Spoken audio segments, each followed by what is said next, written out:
What's good? What's poppin'? Brand new whip just hopped in. I got options.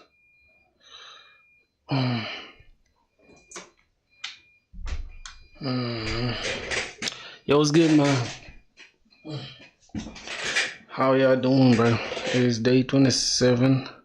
It's not day 27, it's day 44, but today is 27th, so. Oh my god. Yo, Ahmed is good. Damn. Yeah. Yeah, the first today, bro. It's crazy. Yeah, the first today, man. Alright, how you been? How you been, bro? How you been? I use Photo P for my shit. So, guys, y'all won't believe, man. You guys won't believe, like, the good news that I'm a big fan. Oh my god, shit. Thank you, my dog. That's good. I'm also your biggest fan, man. Look, Ahmed Mughal, I wonder, like, because I was seeing, do you do YouTube as well? Do you do YouTube? You do YouTube? Oh yeah, I'm kind of sweaty. It's a early morning. Oh, you do YouTube? How's it going for you, my boy? How's it going for you? At least the ones before me.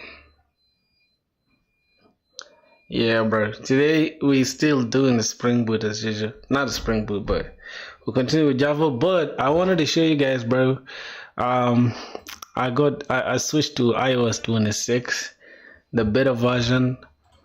I don't know if it's a good if it's a good thing to say, but let me see. If I do this lock screen thing, let me see if it still shows. Yeah, bro. Look at that. Look at the water moving, bro. The water is moving, everything looks good. iOS 26 looks good, bro. I think I don't know if you can see it. Just give me a sec. Let me see if you can see up there. Yeah, they have a lot of changes. Like here, they've changed everything, bro. This stuff looks glassy. Like if you do this, see that, bro? Yeah, it looks clean as hell. You can increase the volume. Like I just like how everything is now set up, bro. Yeah. That's if you use Mac though. If you use Mac, you'd enjoy it. But if you don't, then you won't get to enjoy what I'm seeing now. Everything looks super good, right? These guys have completely revamped everything. It looks glossy. It looks clean. Yeah. Y'all see that? You guys see how this shit fades in? Yeah, I just like that, bro. I just like that. So an update on our project. Yesterday it finally worked. That was after a tooth and a nail, bro. Like I went through a lot yesterday, and turns out the fix wasn't even such a big deal, because it was just a simple thing inside the database. Inside the database URL. Wait. So the database URL was just the one with the issues. That's why it was not fetching anything from the backend. So yeah, I feel like simple stuff like this always, like, you know, always make you fail. So if I can ask you, bro, what kind of content do you do on YouTube?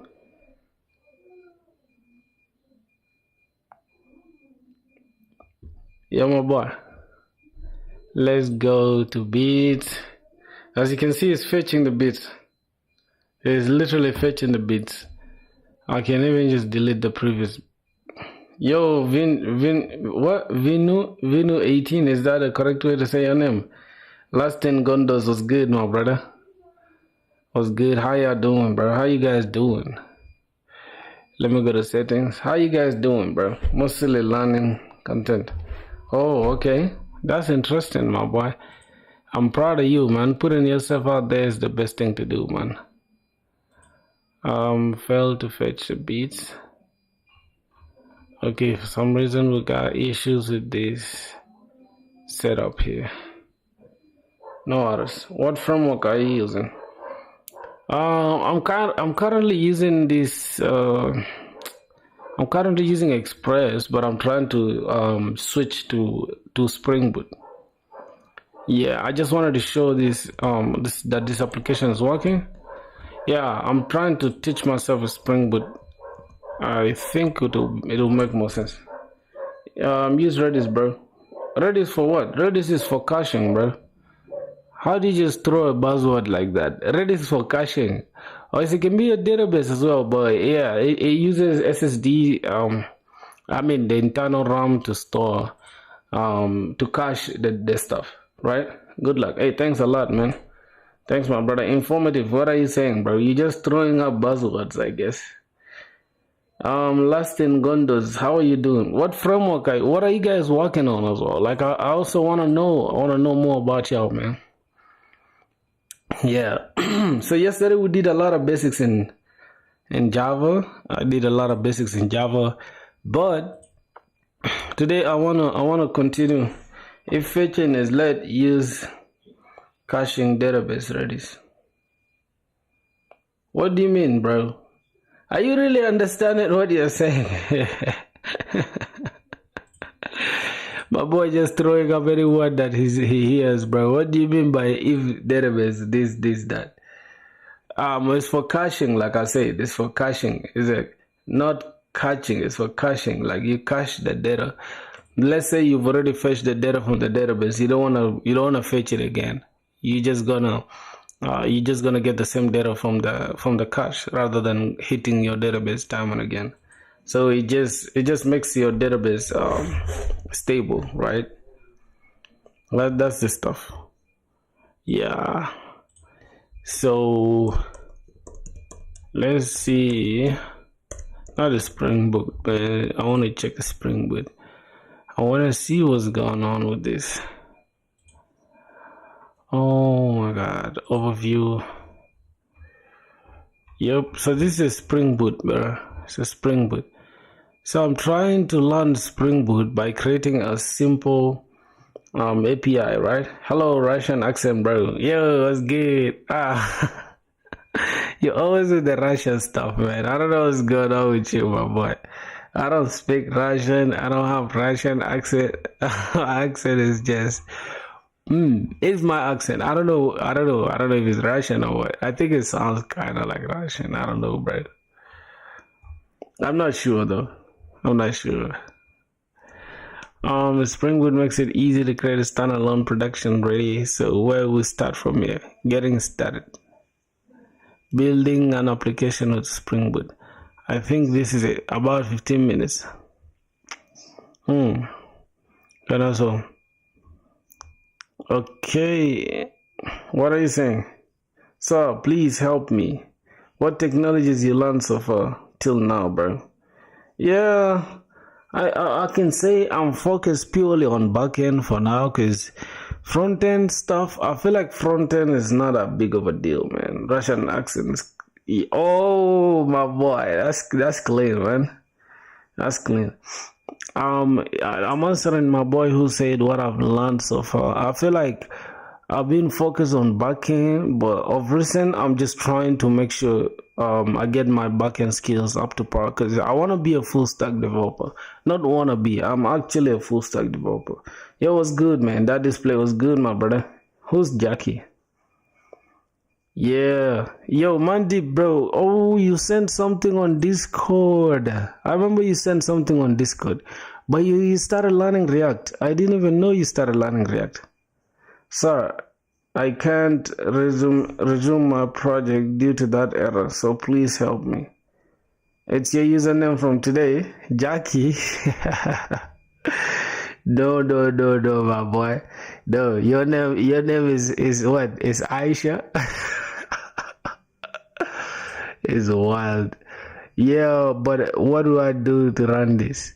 Let me see. My boy sent his he sent his program yesterday. I don't know, bro. Like, I feel like we doing backend, right? It's crazy because we're doing backend and you're giving us front end stuff. I don't know. Let me see. Download the React Dev Tools. Invalid hook call. Hooks can only be called inside of the body. Bro, this is what the fuck? Did you get a job? No, I didn't even start applying yet. I don't know, man. It seems like I'm delaying, right? But it's only been a month, bro. We cannot just start applying after a month. Yeah, but we shall soon, though. I feel like this dude, he called. There is something you called, my boy. There's a function that you called, right? It's a hook that you called outside the function. That's why. Your problem is easy, bro. You can fix it. Can you help me with development? Bro, I'm new to HTML and CSS. Can you help me with development? It seems like you guys don't read the titles of my live videos, right? Or my live streams. The title is clear, bro. It's backend. And you guys are telling me HTML, CSS is crazy. Yeah, so bro, I don't know why this dude is spamming. I don't know if he's just typing too fast. That's crazy. The error is referring to the main.jsx line number 8. Watch it first with the problem. You didn't send. You first send the picture. Is it here? Main.jsx line 8. You got browse router. And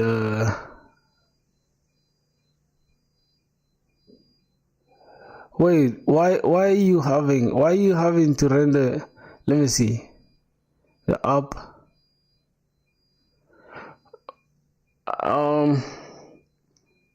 How old are you? In which college are you in? Bro, you don't know Frontend? I know. But I'm not interested in it. I'm not a React guy, bro. I feel like ever since I switched to Next.js, I've been forgetting a lot of React stuff. Like even simple stuff like what's going on. I don't know why the error is coming before routing was running good.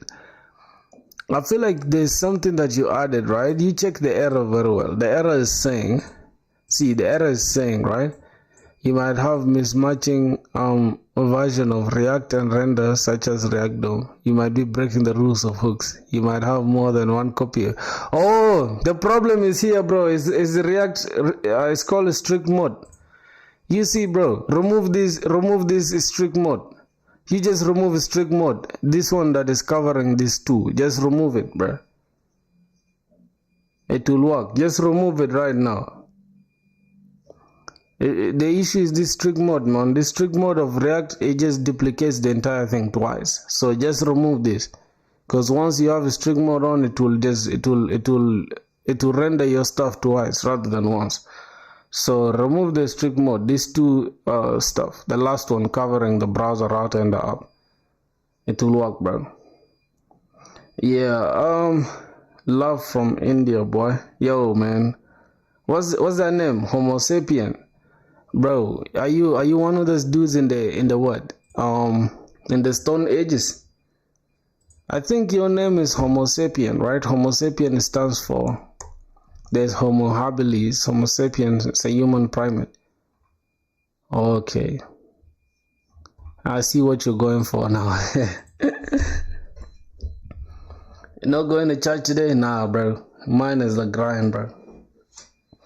I pray in my room, bro, and I just grind. I don't have time like that. I can't even lie to y'all. Homo sapien, biological name for humans. Yeah, bro, being a dream or something. What did he say? Hold on. What did he say? What did the boy say? What about Android app dev? Is it worth it? Yes, it is. It is, bro. Android app development, mobile development at large is not going anywhere, bro. Unless you guys want to just be lazy. I'm also grinding too, man. Tech Ninja was good. That's the thing. That's the spirit, man. That is play. Everything is good. If you have skills, no language will give you a job. All of your skills will do whatever you want. Yeah, for real. Facts. Facts, bro. That is very true.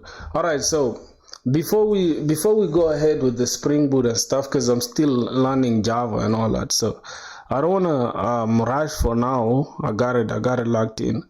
I have a simple project, right? It's somebody, not a client, right? It's like a friend, but he's ready to he's like, bro, he challenged me into making something.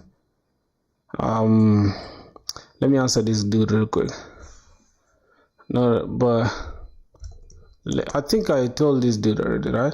Remove the strict mode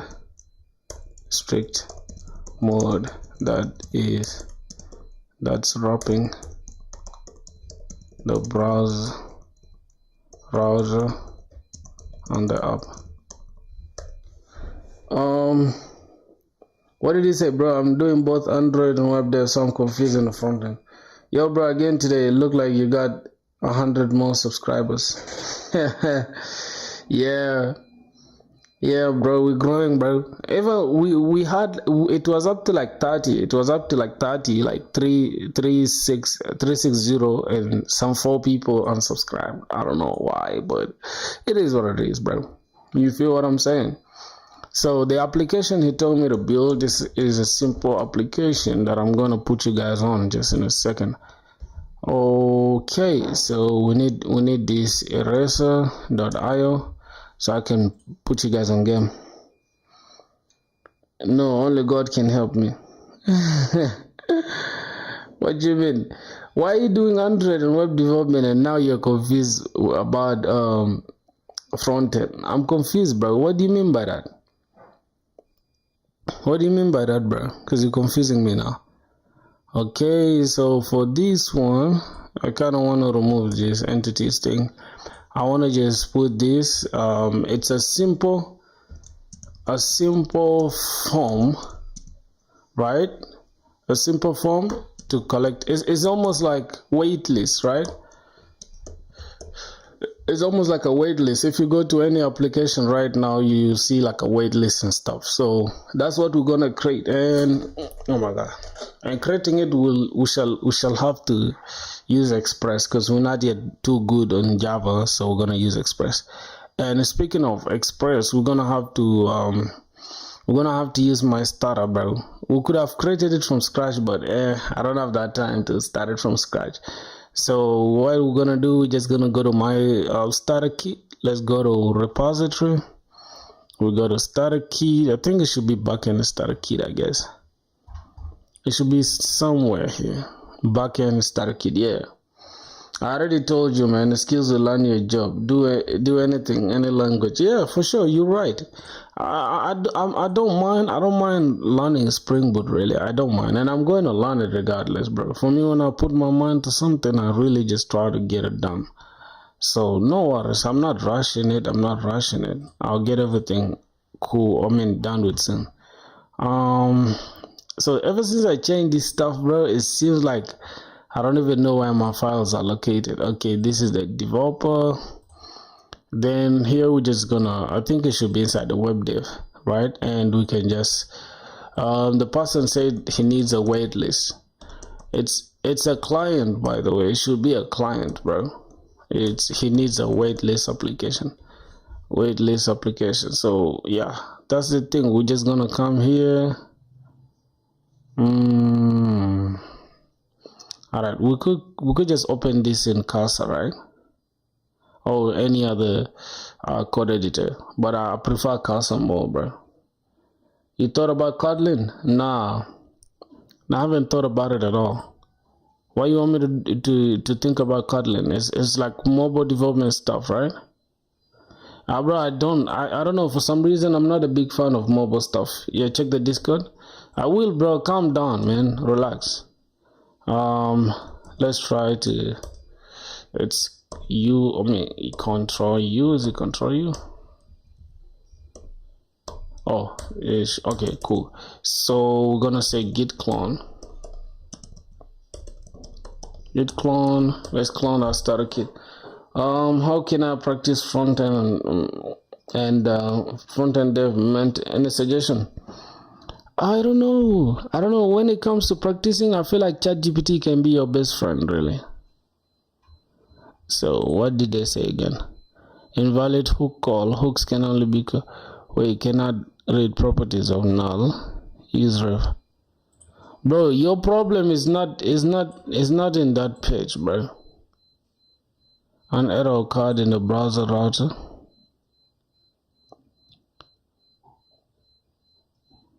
Wait, the problem is inside the browser router component. How are you running your stuff, bro? You see, bro, the solution I can suggest for you is learn how to use router or routes in React. So I could just look up this one, look up this statement here, right? Look up this on YouTube. Do it now, my boy. Learn how to use this. Just search this on YouTube right now. Or if you don't get this, then I can, hold on, let me try to recommend this. Let me just open this. I think it's Scream, they got it. I want you to just do it right now, because when I explain it to you, it will be hard for you to understand. Man, just crack daddy joke. What?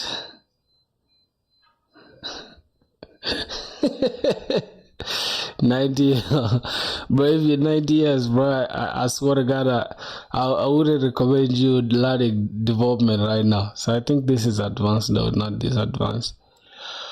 I think it's here. Learn React and static.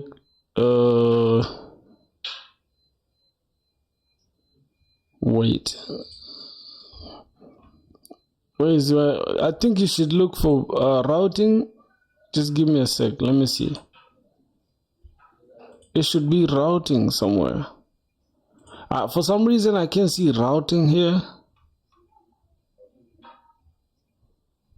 Wait, just give me a second. I'll show you right now, bro. It's supposed to be routing. Now, if you don't see that, right, then there is this dude called Ayman Musa. He explains it very well. Let me see. Ayman Musa React. This dude explains it better than most people. Yeah. Bro doesn't need development. He needs a quick divorce. Aging doesn't work on you.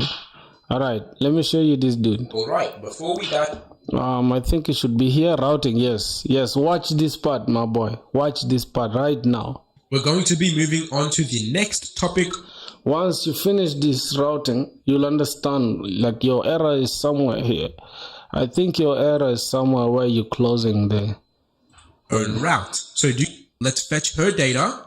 Yeah, just look up this dude's stuff. He will yeah, then if you've seen it, then you need to just follow this one, right? I can tell you, like, just build another simple React application and then try to incorporate routing so that you at least separate the problem. Because if your problem is, you might have the problem just mixed with other things, right?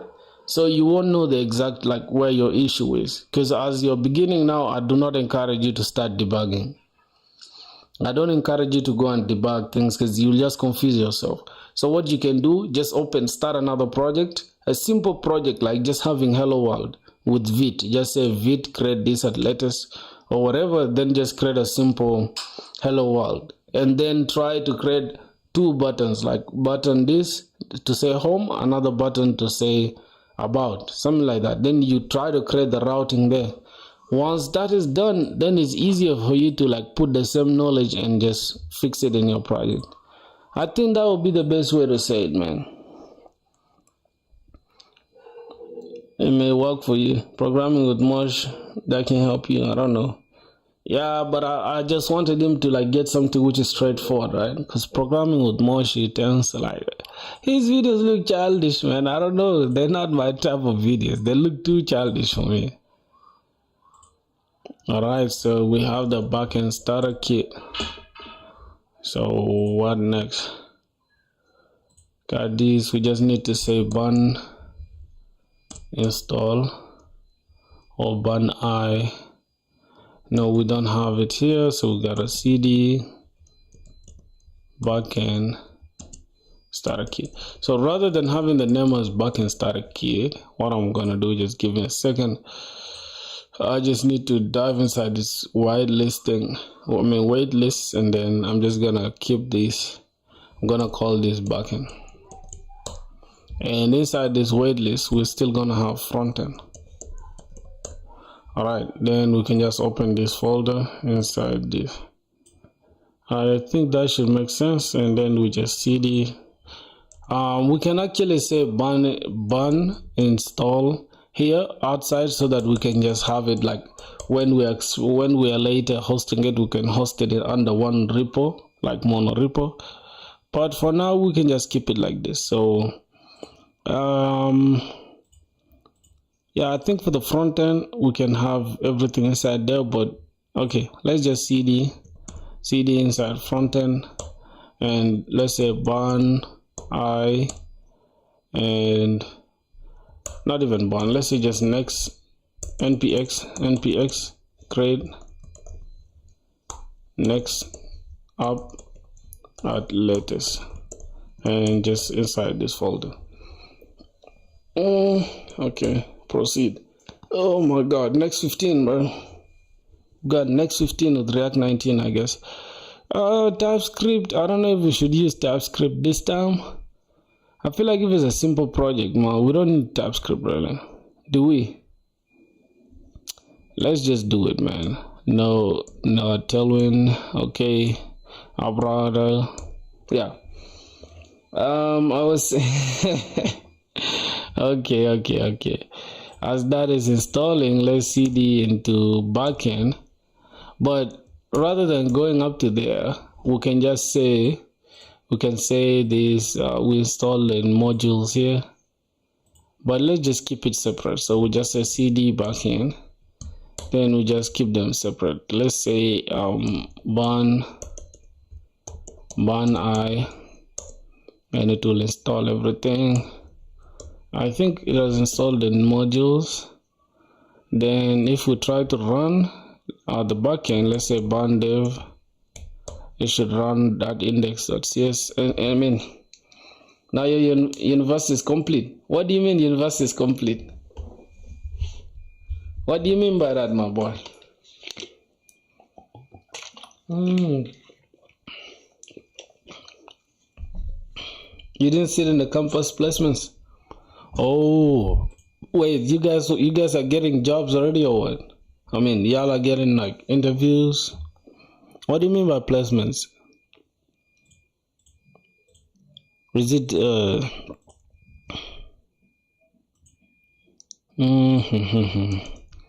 all right, let's say bun dev as well on the front end. Okay, so we have that going on for the front end. I'm just gonna say RFCE, and I'm just gonna call this home page. All right, that should just be okay. H1. Wow, I don't like this autocomplete. I don't like this autocomplete, man. It's annoying me now. How can we disable it? Let's go to chart, auto clear chart.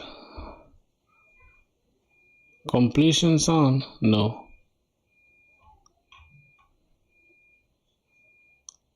Boys, how do we remove the autocomplete, bro?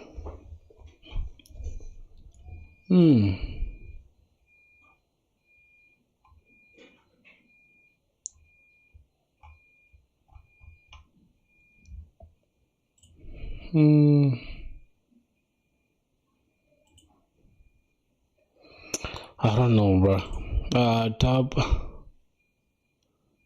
context aware.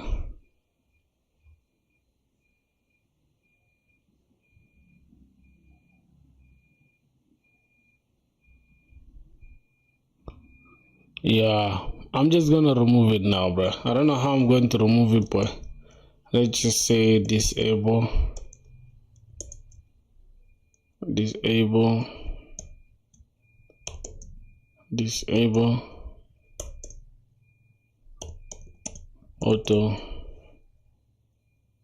autocomplete. Will it be there?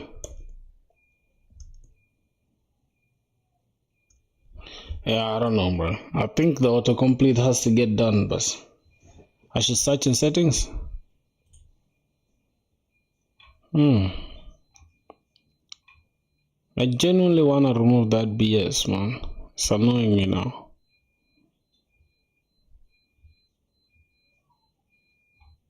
Wait, we're just gonna leave it, bro. It will expire, I guess. Cursor tab, I think this is the one.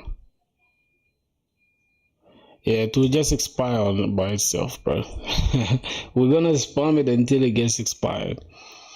Alright, that's the front end. Let's try to run it. Alright, that's the front end. So what we're gonna do for the front end, we're just gonna create a simple form, right?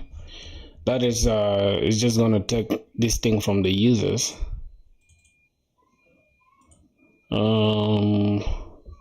Let me go to shotcn. Bro, shotcn is the way to go, my boys. So go to shotcn, getting started, Next.js, npm. Alright, this is a front end. Let's create this cd front end, and we're just gonna drop this here. Not pm, bro. Not pm. God, we can use bun anyways. Let's just use bun. Just use bun. In setting, go to editor, then general, then under code completion, turn it off. In setting, go to editor. Let me see. Setting. Okay, let me first resolve this. Neutral. I think we can go with neutral. Yeah. Okay. You mean settings, go to general, then code editor, settings, then code completion. Under code completion, where is code completion?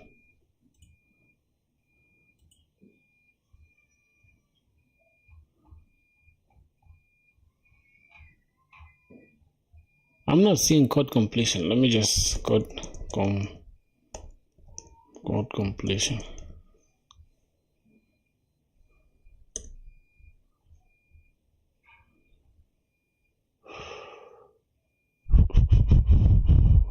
GitHub. Yo, I can't seem to see it, bro. It's okay.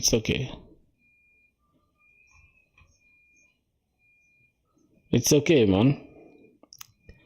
No, I'm not using IntelliJ. It's okay. It's cool. No problem.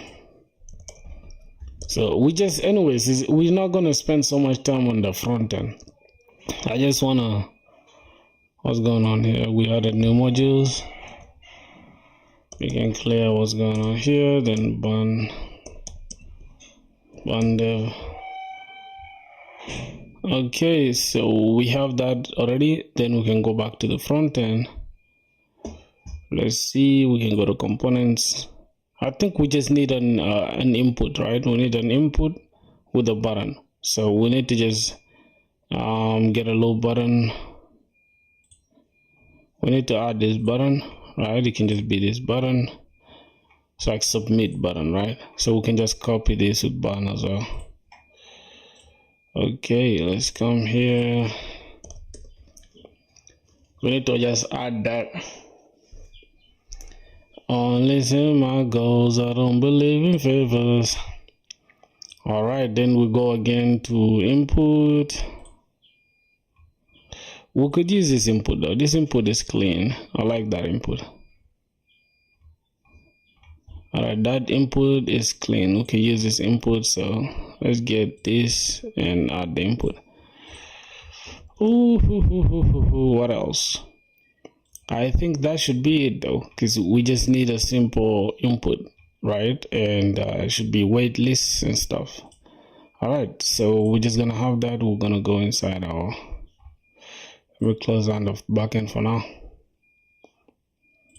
There is the front, this is the backend thing. We're just gonna change this to waitlist.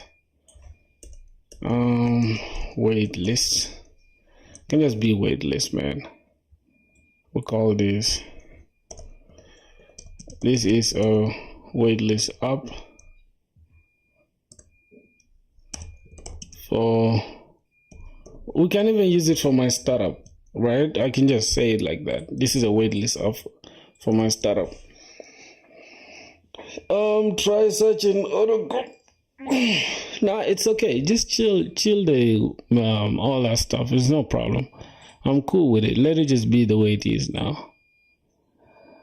Oh my god. So waitlist, we're just gonna keep it simple. I don't know if we're gonna need enough bar for a waitlist. I really doubt. But if we ever do, I don't mind creating it rather. So I'm just gonna create a little container here. And I'm just gonna call this container. I should create navigation here. Just give me a second. I should call this navigation. Yeah, so that's if we need a navigation, if we ever need it. But if we don't, then it's still cool. So we just call this navbar.tsx rfce, and this can be a container though, right? Let's just call this navbar, and then inside here, not the components, we can just have a container here. Say container, not outside. God damn it, it should be inside. All right, and then we just have container.tsx rfce. I like to create containers. I don't know if you guys noticed that, man. I'm importing. I should import this. I should actually import this from the nav. I think it's from navigation. Yes. So this should be okay, right? Then we can just wrap this. We can give this a type, right? It can be, let's say, cons container. Or we can just, a type can be interface, right? Interface container props children. Yeah, bro. look at how AI just did it for me. I did. Oh my god. We can jump into layout.tsx and literally just wrap this inside a, oh my god, and then call this call this, bro. How does AI know this, dog?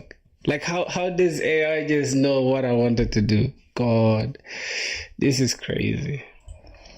Yeah, so flex container screen, I think that is it. We haven't really done anything. If we refresh this, it should work. Okay, so it works. And another thing we need to do, my boys, yo, this is another thing. Yeah, I want to put you guys on.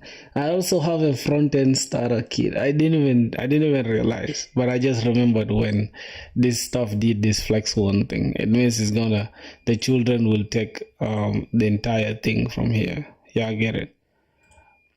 Okay, so we're not gonna have so much here going on. I'm just gonna keep it like this.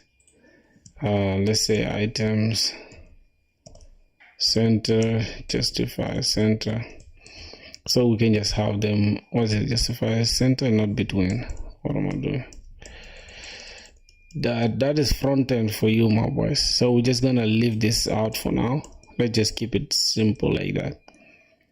All right, let's see how it looks now.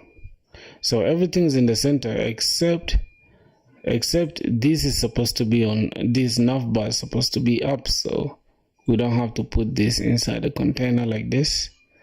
I just have to do this. This style should be for for the main children instead. And then yeah, I think that should do it. I think that should do it for what we wanted to do. And then we don't actually need the navbar, because I want to just make a simple thing. So we're just gonna disable this navbar, and I'm just gonna do this. All right, so that should just keep the children in the center. So we have the children in the center, and instead of the children, which is this main part, rather than having it like this, I'm just going to add this button, right? So I'm just gonna come here and just add this button. I'm just gonna bring the button that we brought from ShotCN. Oh my god, what? Damn. Yeah. Okay, just import this. I think that should be it. Yeah, soon this auto completion thing will be expired, and then we shall not care about it. So we need an input too. So we need input. I think it's like this. Oh my god. What is this BS, bro? Oh man, this auto completion is just so annoying sometimes, bro. Look at how I'm just hustling. Like I can't even do anything at this point.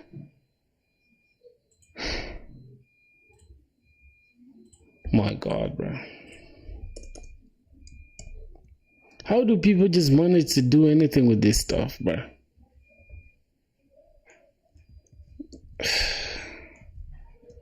I think the input's supposed to be like this, and then we're gonna have a placeholder, say join the waitlist.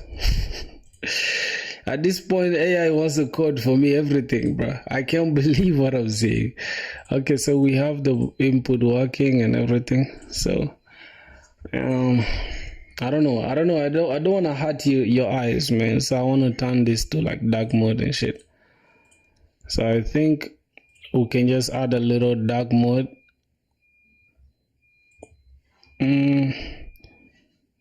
Should I show you guys how to just put that dark mode and light mode thing?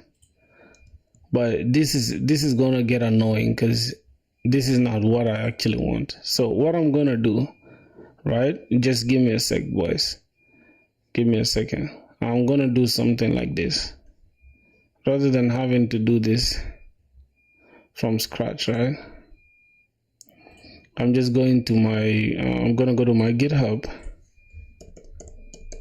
I'm gonna go to my GitHub, then just bring the starter thing. Just clone the starter kit. So let's go. We get the starter kit for the front end. I think this is it for the front end. Then we can just clone this repo. We open. Where is it at? Boom. This is the waitlist here, the front end. We can just delete everything that is inside the front end. Bam. Okay, and then we can just open the front end independently. Say open it with the terminal. Not this terminal. We could have opened it with our item. Services, item. Okay. So which one is which? That is the one we are looking for. So we can just say git clone. Git clone, then we just clone our repo. I think that should be it. That's our front end repo right there. And if we open this, should be able to have a starter kit. And rather than having this as a starter kit, we can just name this front end, right? And then we just cut this. Oh, we can open a new instance again of this window. Just go to, yep. Okay, then after that we go to developer, web dev. I like to keep my things organized. That's why I'm doing this. That's why I'm doing this. I'm just gonna put this here and contains this now. Wait. Why? How are we gonna do it, bro? I wanna remove it from here. Okay, let me just name this front end starter. Then we just put it right here. Oh my god. And then we just remove this. Okay, name. Then we can just have this as frontend. Yep, so at this point, I think everything should be working good now. So if we go to waitlist and then we open waitlist again inside this, boom. Now we should be having this. Oh yeah, we need to install this, right? We need to come here, say cd the frontend, cd frontend, then we just say bun install. Boom. We should be able to have everything that we had pushed to our GitHub before. Yeah, and it has our starter kit rather than building everything from scratch. We have already dark mode implemented. We have already Shatsi and stuff installed. So yeah, if you guys want to use the starter kit, yeah, I can get it. It just makes your workflow, it just like speeds up your workflow if you are lazy like me. Okay, so we can just say bun dev. Backend hopefully should be running. Backend is running, and let's clear this. Say bun dev. Hey, new here, bro Jiva, what's good, my brother? How you doing? Let me hope you're cool, man. Welcome to the stream. We'll be streaming every single day until we get a job. It's day 44 today, and we're kind of lazy sometimes, so we gotta be, we gotta be on our grind so that we kill the boredom and laziness. So if I run this now, we should be able to have this. Yep, so as you can see, right, we have already dark mode and light mode implemented. Everything, I can easily change these things. I can remove this border or keep it there depending on just how I feel. So yeah, that's why I didn't want to create that application from scratch. So I'm just gonna call this the waitlist app, and that's it. We're just gonna come here inside our dashboard. Rather than the waitlist, we can have the waitlist. We just have a simple we just say here dashboard, because that dashboard will show us all the contacts that we have, right? Then we just change this like the waitlist app as the name of the website. Hello, what's good, my brother? How are you doing? Yep, so we can go here first and change the footer, because I think we do have the footer. We have the footer somewhere here inside the container. Is this a footer? Okay, let's click inside the footer, and I'm just gonna change all rights reserved to filthy. You can always change it to your name. Depends, like, you get it. Copyright stuff, it's not really a must though. If you don't wanna have anything, you can just keep it there. So I'm just gonna get a copyright symbol, and I'm gonna just say prog filthy, which is my name, right? Programmer filthy. Okay. All rights reserved to programmer filthy. That's cap anyways. This is not actual copyright. You guys should do your research. Yeah, yo, what's good, my brother? How are you doing? Welcome to the stream, man. We'll be streaming every single day. We're trying to build a copy, how do I call it? A waitlist app. Because I think you guys have used applications where you see they have an input where they want you to put your data, like your email and stuff. So join the wait list and stuff. So that's what we're creating. So rather than us having to do this every time, if let's say we're trying to market ourselves, we can just come here and then redirect users to this application, and then get all the users that we need, store them in our database, and display them there. And once you want to like let people know more things about your application, you can always send them there. I think that makes sense, right? Hey, new here. Yo, yeah, man. Who's this dude called Kivuru Nasir?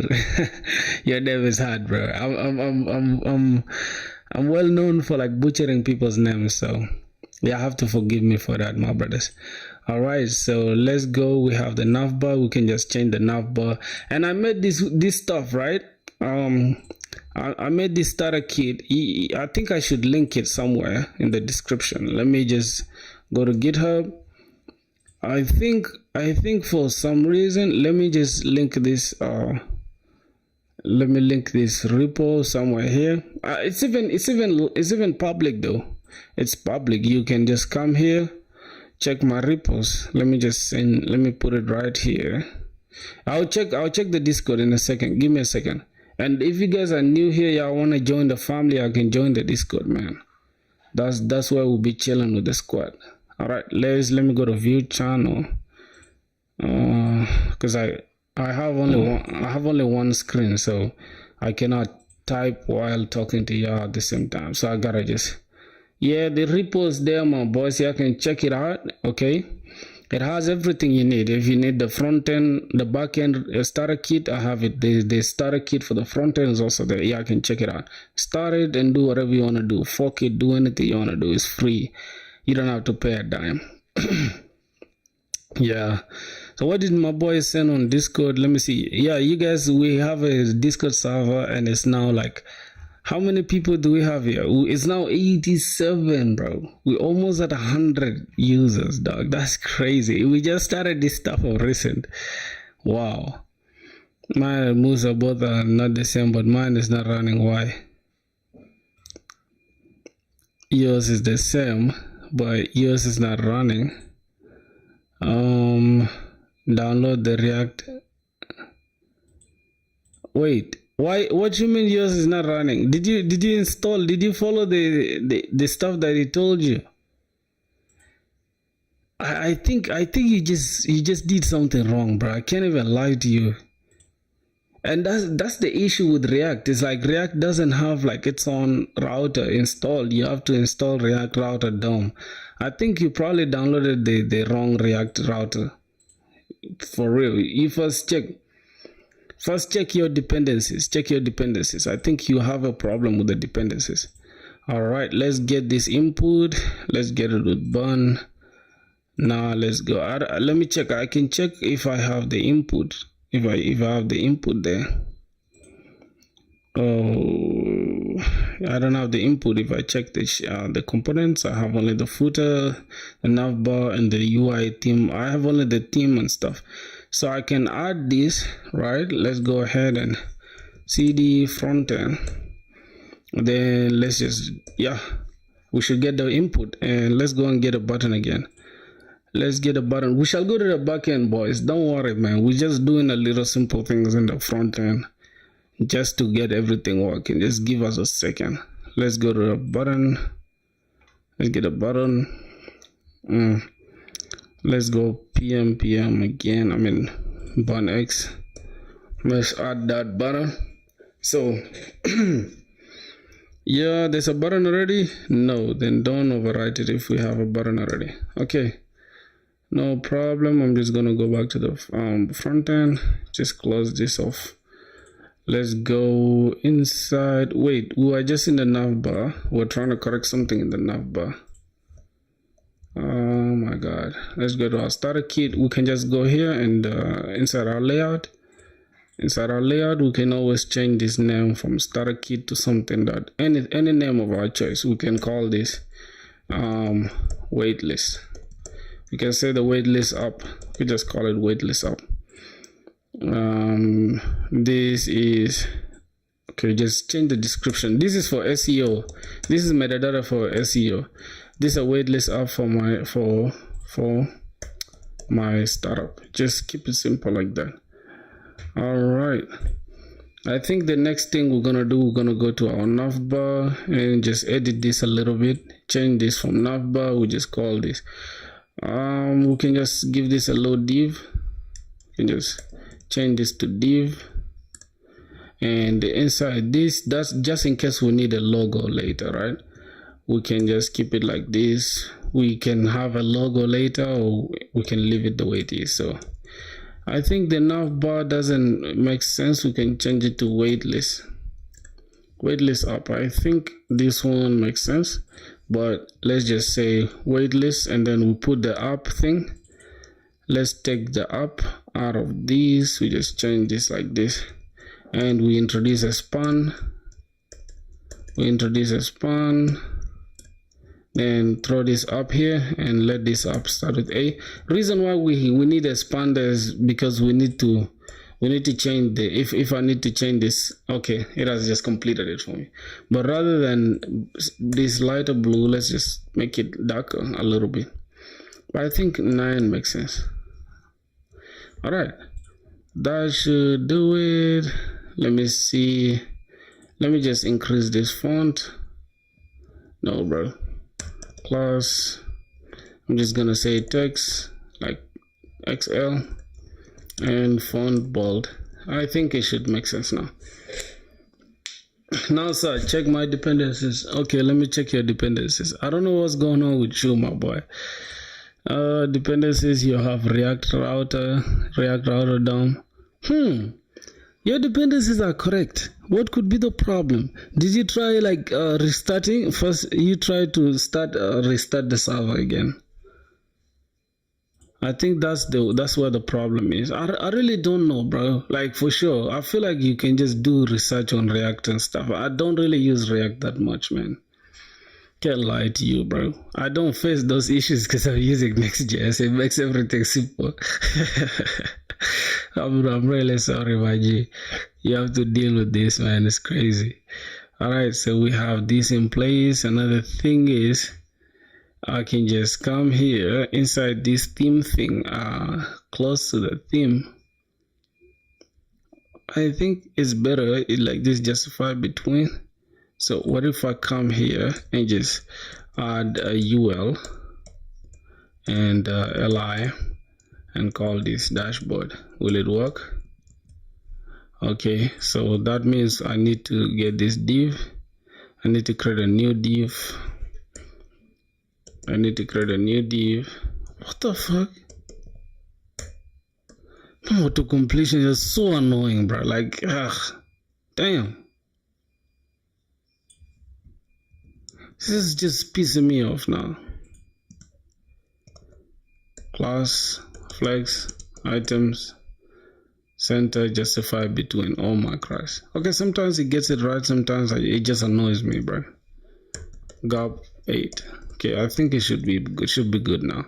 So we just need a simple waitlist where if you just click this, it should be a link, right? So we need to wrap this inside a link. So let's just X, and should be a link component. All right, so this is next link. Oh God. Oh my God, man, what's going on, bro? What the fuck, man?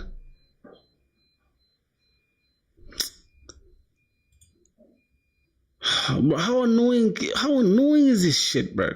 God damn.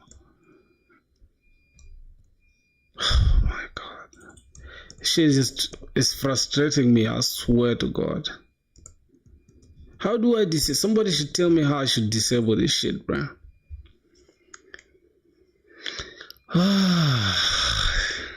Okay, fine, bro. AI, go and code for me now. Go. God damn. Alright, let me check it. Let me check what you're saying, bro. I really don't know how you started this project. It's like your basics are your basics are not good when it comes to React.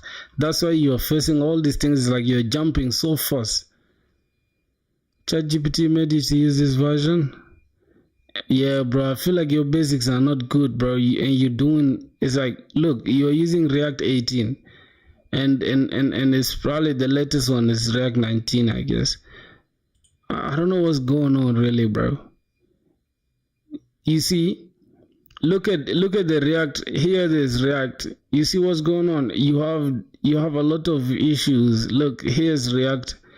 The types that you're using for React Router DOM 19. This is React 19, and you have, bro. I feel like your problem is more than that. You need to get your basics right. I feel like before you rush, you try to get your basics right. And another thing is, let me see. Another thing is, you try to delete this entire project, bro, and do not follow the tutorial as if you are watching news. Open the tutorial and follow it step by step. Delete this entire thing. Delete the entire page, bro. Delete it. Just let it be. Start from afresh. You get it? Delete everything that's here. I don't know what the fuck is this. What is starting this? I've never seen this in React. I don't know what that is. Just make sure you have an entirely clean folder and just watch what I told you. I think that will help you, bro. And your basics are not good, my boy. I feel like your basics are not at all. Alright, the waitlist up. We have that. Wait, let me see. If we go to globals or CSS, background, light mode, and what for the theme, foreground. Okay. Oh my god. So this is, let me see. So this is a dark mode thing. So the dark mode, we can use foreground and stuff in case of dark mode if we click like this. All right, so let's go to our home page thing. Let's remove this now. So here we just brought we import the input from the UI, and the placeholder can be, we can just have low placeholder, and we just say join the waitlist. And then we're gonna have a button that says join. Button that says join the waitlist. Bro, your audio is shifted to the left side. Get a more sound on my left headphone. For real? Are you sure? Wait, are you sure? Wait, are you for real? Am I tripping?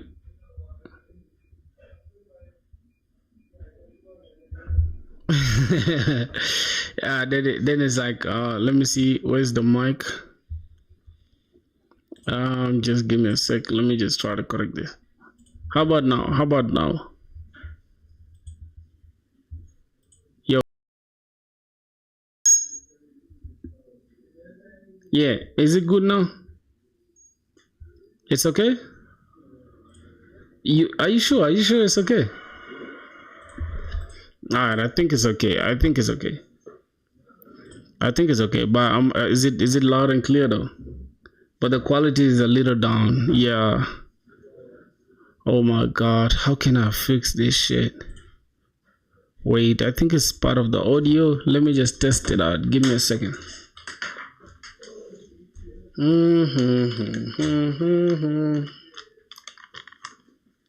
Hello, my boys. I don't know why this shit gets so much dust in my headphones. So much dust. I don't know how the headphones can get dusty like this. Yeah, the quality. What happened to my Spring? You mean Spring Boot? You mean Spring Boot?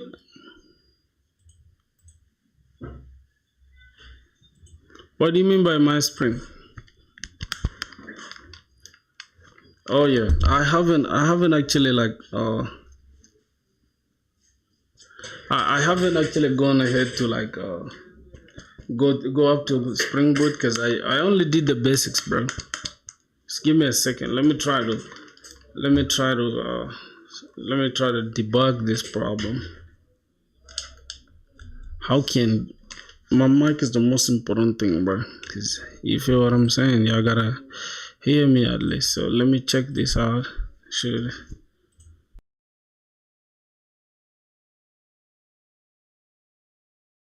The fuck? Yo.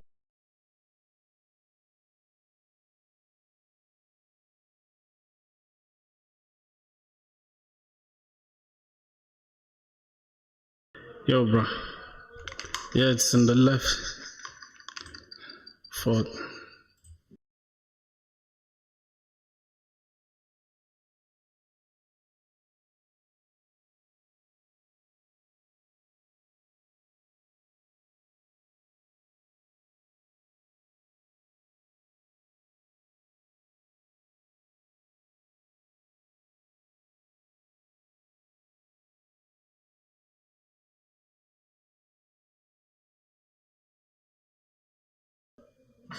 Is it okay now? Is it okay?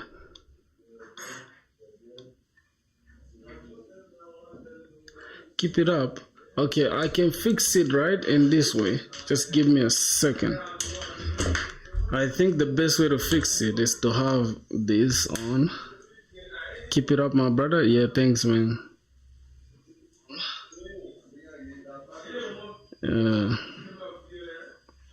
Okay, I think it's like this, right? Yep. Let me see. Yo. Is it okay now?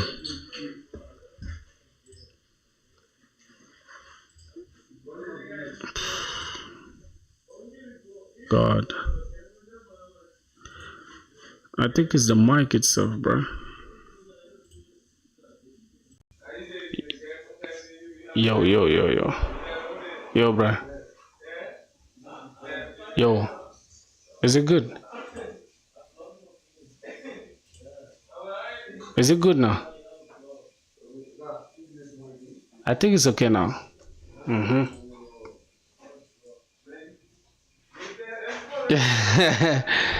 And that's the best quality? Okay. Bro, my stuff was tripping before though. So yeah, it's not the best quality. Yo, you for real? No, I can hear it clearly. I don't know, for some reason I can hear it.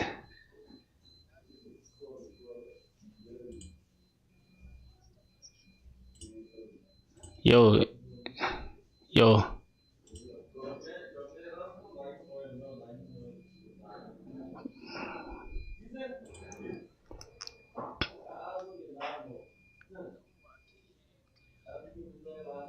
Mm.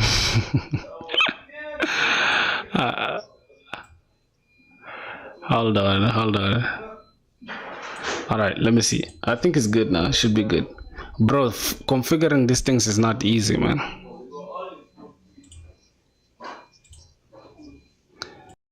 All right. Okay, let's see. Channel.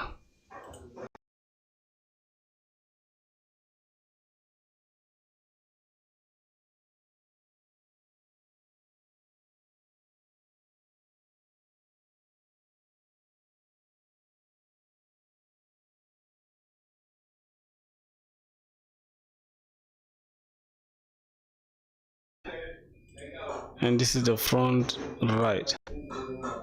Yo, I think it's good now.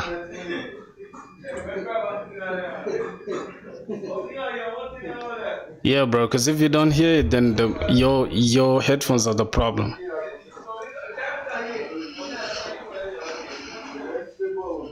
It's good? Is it good? Is it good?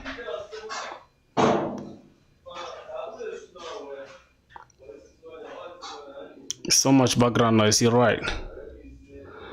Yeah, bro, that's what I deal with, man. Hold on.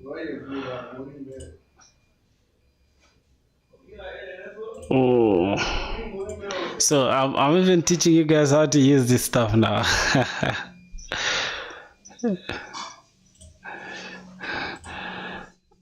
Okay. It's right here. Yo. Okay. Yeah. I think it's kind of good.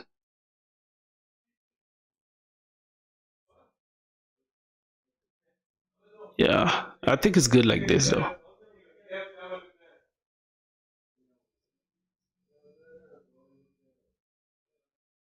Yo, bro, I think this 3 is good now. 3 is good, I guess. Let's put it at like 1. Put this at like 6. All right, it should be good now for sure. I think it's good now, bro. Yes. Yeah, it's better, man. God damn, bro. I can even hear it though, because I'm hearing it on my AirPods. Okay. All right, so that should be good. We're just gonna close this off.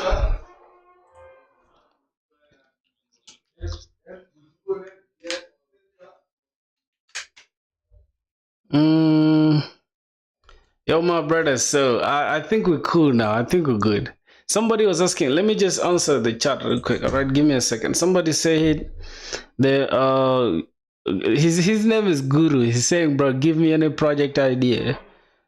Project idea, I would say start small and then just increase the complexity. It's not always good to just like put a big ass project on your face. Like right now, what I'm creating is a simple thing, a simple project, right? Where we're gonna have a wait list and then join wait list, kind of stuff like this, right? Where if you click join wait list, like you'll have to join the wait list by putting your email, right? So I feel like this statement should be enter your email, please. Enter your email. Should be enter your email, please. I think like this, something like this. All right, that should be. This is where the users are gonna give us their email, right? And then we're gonna have. Wait, for some reason this is not adjusting. Hydration because this didn't match the client. All right, bro. These are the issues we're gonna be dealing with. Just give it a sec. So this is another problem most people go into, right? I want to just I want to help you out with this problem, right? This hydration error problem. Let's go to layer.tsx. We've suppressed the hydration already, but still we are getting errors. So that means if we go to this navbar, right? So we are receiving the theme as I think it's coming as light, and then we have to change this into dark, and this should be light. Then we can just change this to moon. Then we change this to sun. I think that should change the entire issue now. All right, that has solved our problem, but we still have this issue here inside the input. I think we can just make the input bigger, right? Let's just give it width of like, wait.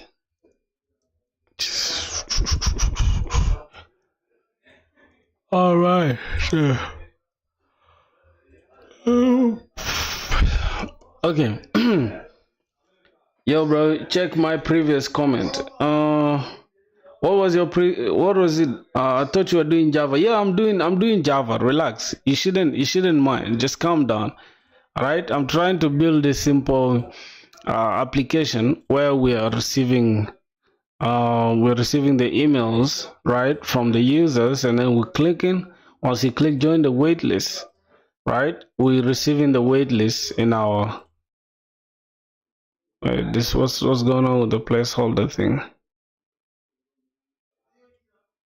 But we still have a hydration problem, bro. All right.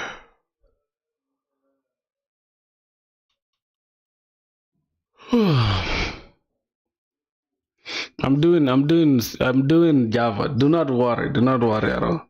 Still doing Java, bro. Let's see. We need to remove this stupid head that's here.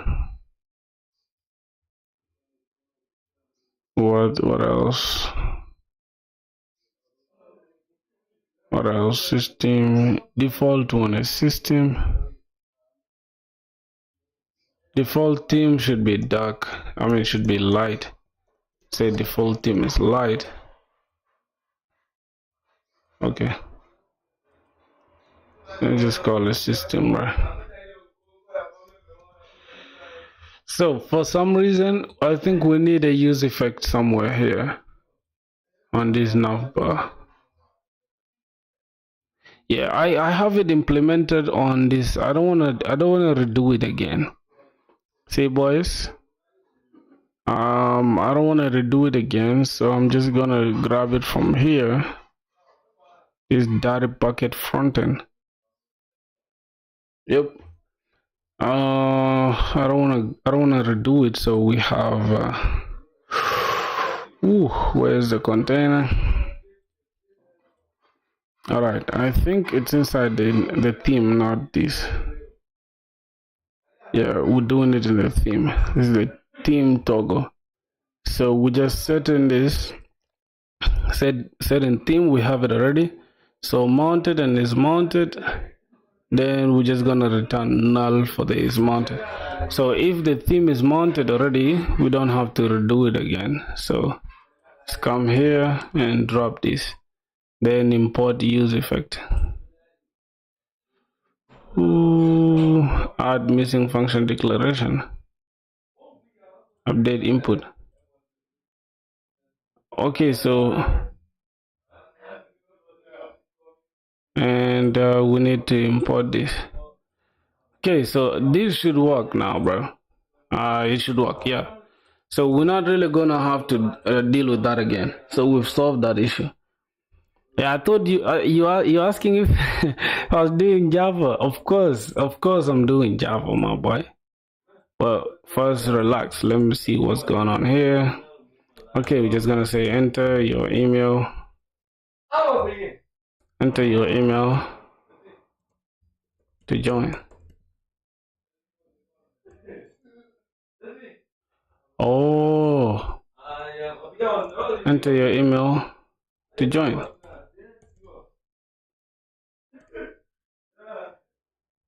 Okay, let's just keep it like that.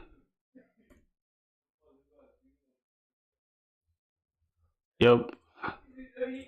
Let's see. I think everything should be all right. Since we are not really going to get that small, let's just give it a custom width of like, let's say 64 pixels, and they should be to join the waitlist. Join the waitlist. Okay, we should have that in place.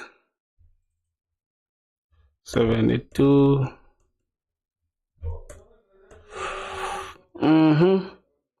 So we're not really gonna spend so much time on the back, front end here. Join the waitlist. All right, that should be okay now. Join the waitlist, then we can just put our fucking email. All right, that's it, my boys. So the next thing we're gonna do is just hook up this stuff with the backend. Right, let's go and get inside our backend, and let's close this off. Now, for now, I think we can just push this to our GitHub. Right, we can go to GitHub. Then we say we are creating a new app called. We click this. We don't have this created, so it's gonna give us four not found. So let's give it a sec. Now another thing we have to do, right, before we push anything to GitHub, we need to come here rather than having this entirely filled here. Yeah, we can just have only this min. We can remove the min height from the container. This justify center. We can remove this actually. We just have class. Oh my god. Class. You just say flex items center justify center. Then we just give it something like 24. All right, that should be it. And the next thing we're gonna do is just wait a sec. We don't have to do this again here. So we'll just come here and remove this. All right, I think that should be okay. Oh my god. Children flex.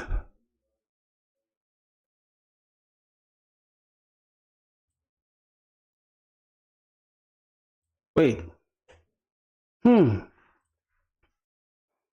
Wait a minute.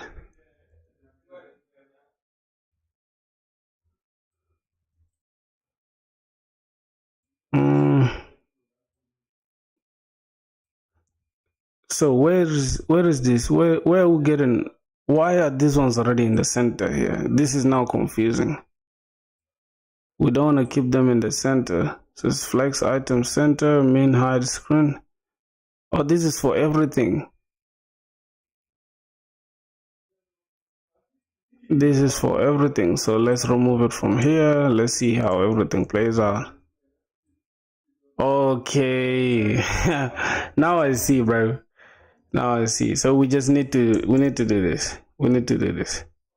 Flex, we need to give this flex 1, like how it was before. Okay, and it gotta be like this. And then inside this, we can just where is it? Bro, you see how hard it is to deal with the front end, bro? See how confusing the front end is? Jeez. Okay. Damn, give me a second, bro. Let me try to reason. So this is the home page. This is the home page. I actually want to put these ones in their own div. So rather than piling the home page with this, I'm just gonna create a new component here. And I'm just gonna call this waitlist. Just gonna call this waitlist. Then we're just gonna have waitlist.tsx. .tsx rfce. Then we can have this inside here. Now we'll go here, we just copy the things that we don't need, bring them here, drop them here. I think now everything should be working. Then we can go here and just call the waitlist here. I think that is better. It's called refactoring. We're just refactoring the entire code. All right, now we can come here and just affect this just by itself, right? Say flex item center. Yep, I think this is how I want it to be, really. Yo, bro, what up? I go qualify for the final round of competition of competitive programming. Yay! I'm happy for you, my boy. Let me clap for you, man. My boy, that's some good achievement, bro. What are you competing for? Like, yeah, you guys are doing C++? Man, you guys have time, bro. Y'all have time for real. That's crazy. I think it's good though, because it makes you stand out if you just include that in your resume. Like you won a competition and stuff. So it shows the employers that you are serious, man. Okay, so we have the join the wait list. They're looking good. So that is what I wanted. Now if we click this, we don't have that page. So we just gotta go and create that page. Let's go here. We're just gonna create dashboard. Then we'll come here. Say page.tsx rfce. And we can just say dashboard. And here we just change this to dashboard page. All right, and for some reason dashboard is already in the center, and that's not what I want, right? That's not what I want. I don't want the dashboard to already be in the center. So I need to find out a way to solve it.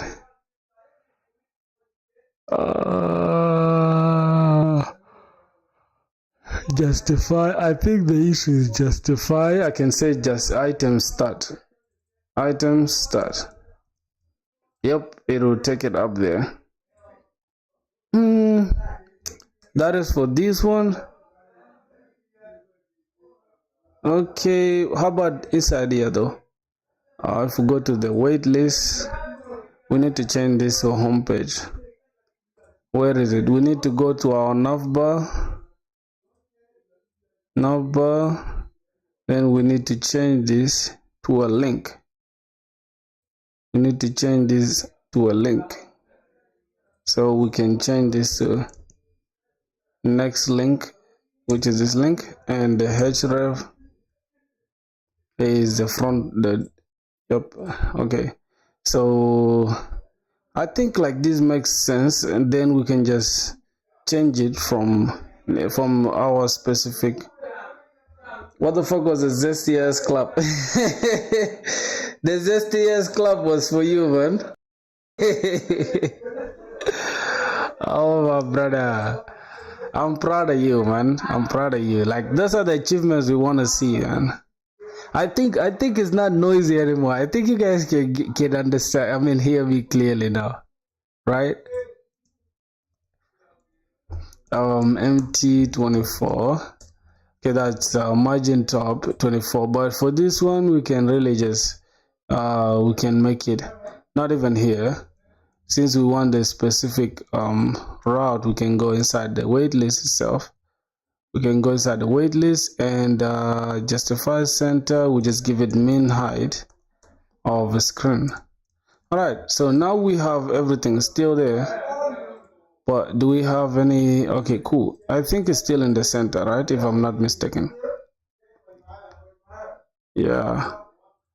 Why are we already on the screen? Why do we have to scroll? So if we're on the screen, then why do we have to scroll? So we can just say height should be screen, I guess. Okay, this is annoying me now. Huh. Let's just give it empty. Let's give it 64. 64. Okay, that should be enough, bro. Good. Imagine setting up this stuff is not as easy as you guys think. So for the part of the dashboard, I need to go inside the dashboard, and I'm just gonna have to okay, dashboard should be not 64, like 24. I think that is it, my boys. That is really it. I'm not gonna waste time again creating anything on the front end. This should be it. We need to just create this here. Then the next thing, we need a card, or we can just create a list of like users that are inside our database, right?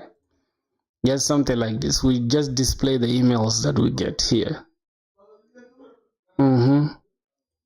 Yeah, inside the dashboard, we can just create a list of emails. Let's say the emails that we receive, we can just create a load div for it.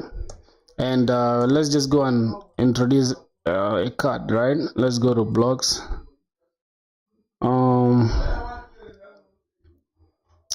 We could actually use something like this, right? We could use something like this, and then we gonna have users, but that's gonna take time.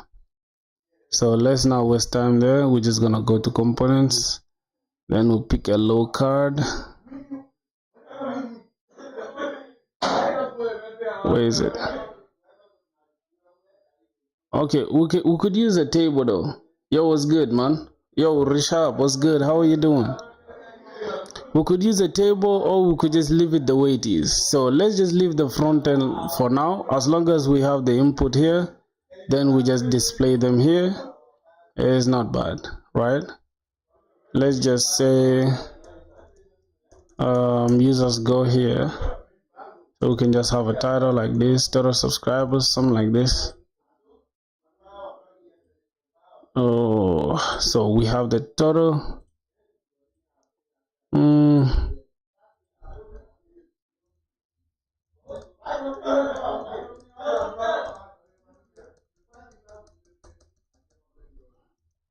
AI is annoying me. What the fuck is this? What's that, bro? What the fuck? AI just creating anything at this point, bro. Okay, let's just remove that. So no problem. We're gonna have the dashboard like that. Let's put the dashboard aside. If we go here, we have the waitlist, and the dashboard should show our users, right? But is it cool to keep like our users' emails there? I think we can just keep the dashboard empty for now, for real. And the dashboard will just let's do it like this. Let's say we call the big dog, say new chat. We say prefill this dashboard with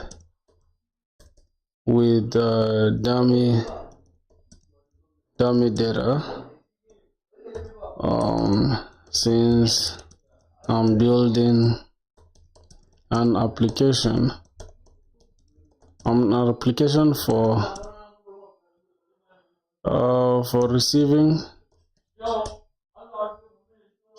receiving what customer emails, and yeah, but having customer emails, just show me number of subscribers inside a card,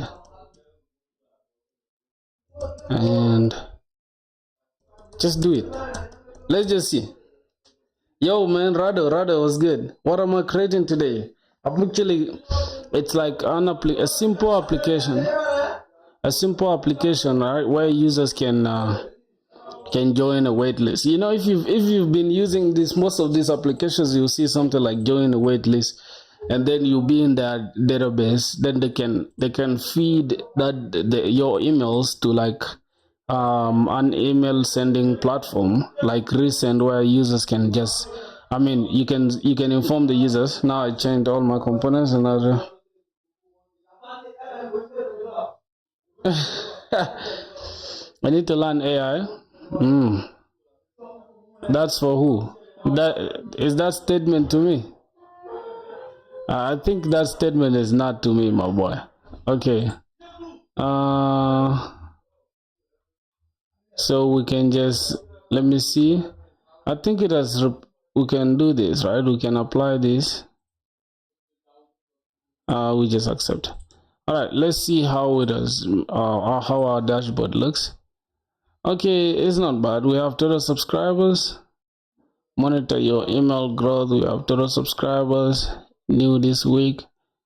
New this month. Growth rate. Add a new subscriber. I feel like we don't have to add them from here though. And again, we're using ShadCN. I don't want to like change the entire thing. I saw an extra someone vibe coded waitlist, but they put all the emails of the registered user in the front end code, like anyone can see other people's emails. Yeah, bro.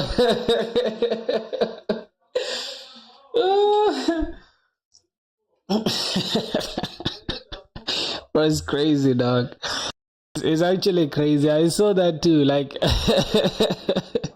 that's the issue with AI. Somebody said I should learn AI. No, it's not my field, bro. If you guys want to learn AI, go ahead and do it. I'm not interested. I don't want to do none of that shit. I think AI has done a great job here, except it did not follow what we gave it, right? Everything just sounds weird. Everything looks weird.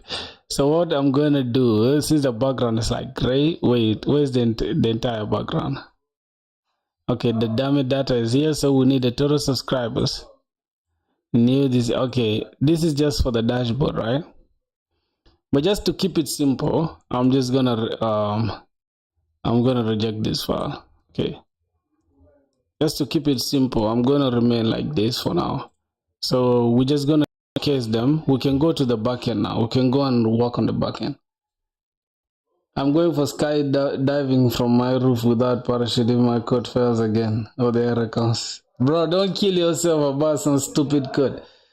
Hope no one put blank details on the website created by Vibe Coding. Who's doing that? People are just weird, bro. All right, so we have an input. So we're sending this right to the backend. We're sending this, and we're sending this. So these two, we're sending just the email. I think we're just sending the email. So we can go and now work on the backend code. Let's see. Everything is working here. So let's see the health route and then the home route. I don't really need the home route here. So I'm just gonna delete the home route. Gonna delete the home route, and I'm just gonna delete this. I think it should be working. Home.js. Okay. Yep, everything should be working if we restart it. But our controller we still have like the home controller, so we can just delete the home controller. Okay. So if we refresh this, born dev. Wait, we have an issue. Cannot find imported from this. Where's the error?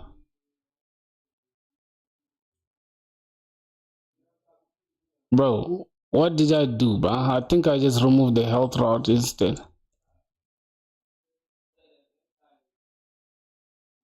Yeah, I just removed the health route instead. Why you guys didn't tell me, bro? Okay, so let's go, and I want you guys to try it, right? I want you guys to try it. Hope no one put Yo, what language are you using, bro, for the backend? I was supposed to use Java, so I'm gonna show you guys. I'm gonna show you guys why, but we shall use it though. It's not a big deal. There is this thing called a Spring initializer. Then it gives you let me go here, start our downloads. Oh my god.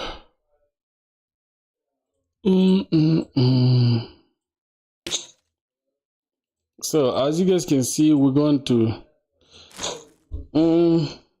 Node versus Java, which is better for getting a job first. Java can get you a job, but not a job first. I feel like Node.js can get you a job first, since most startups are using Node.js. Yeah, but if you want to apply for a big company, then you need to learn Java. So I'm using JavaScript today for the backend, which is Node.js. So I want to finish this application and get it done with. So we have this route working. If I go, I think I do have Postman, right? Postman.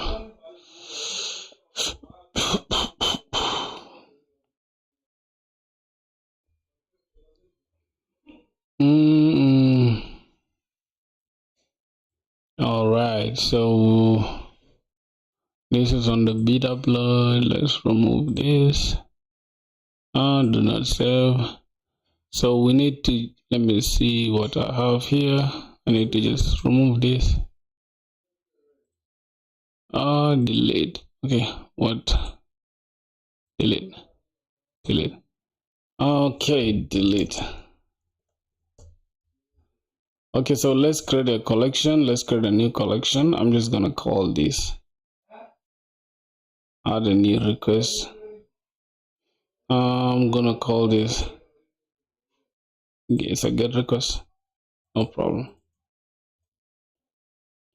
Let's rename this.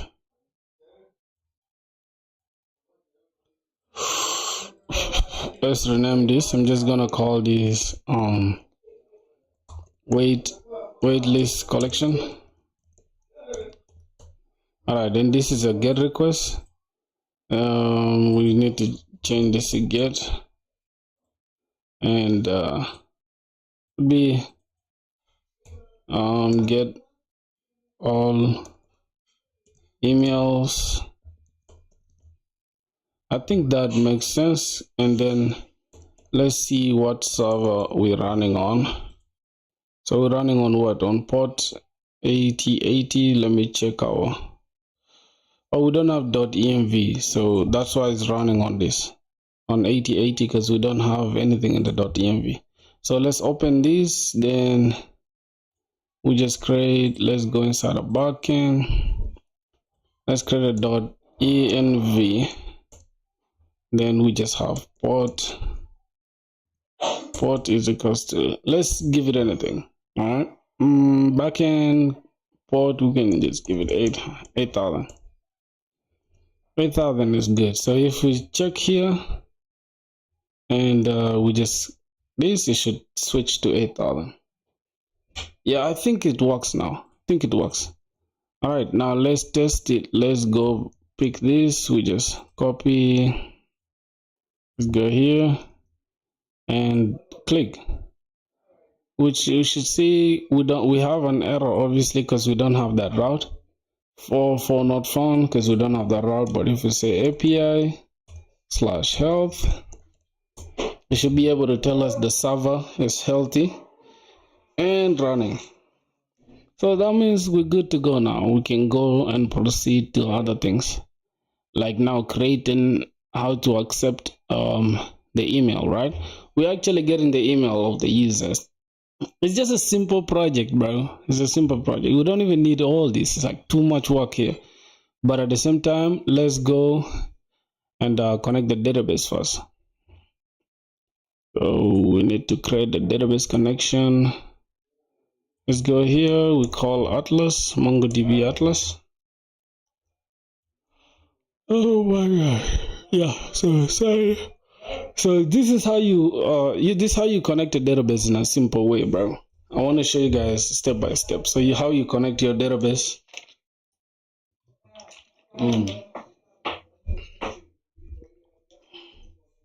So here we have one database here.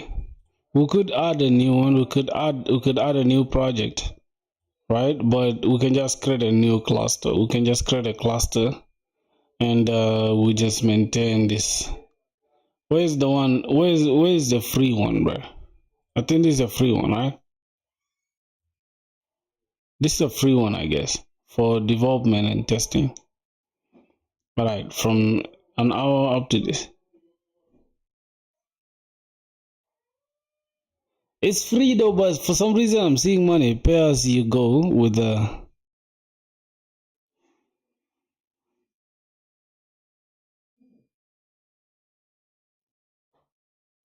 Oh, I cannot have more than one for free. For real? Are you for real, my boy?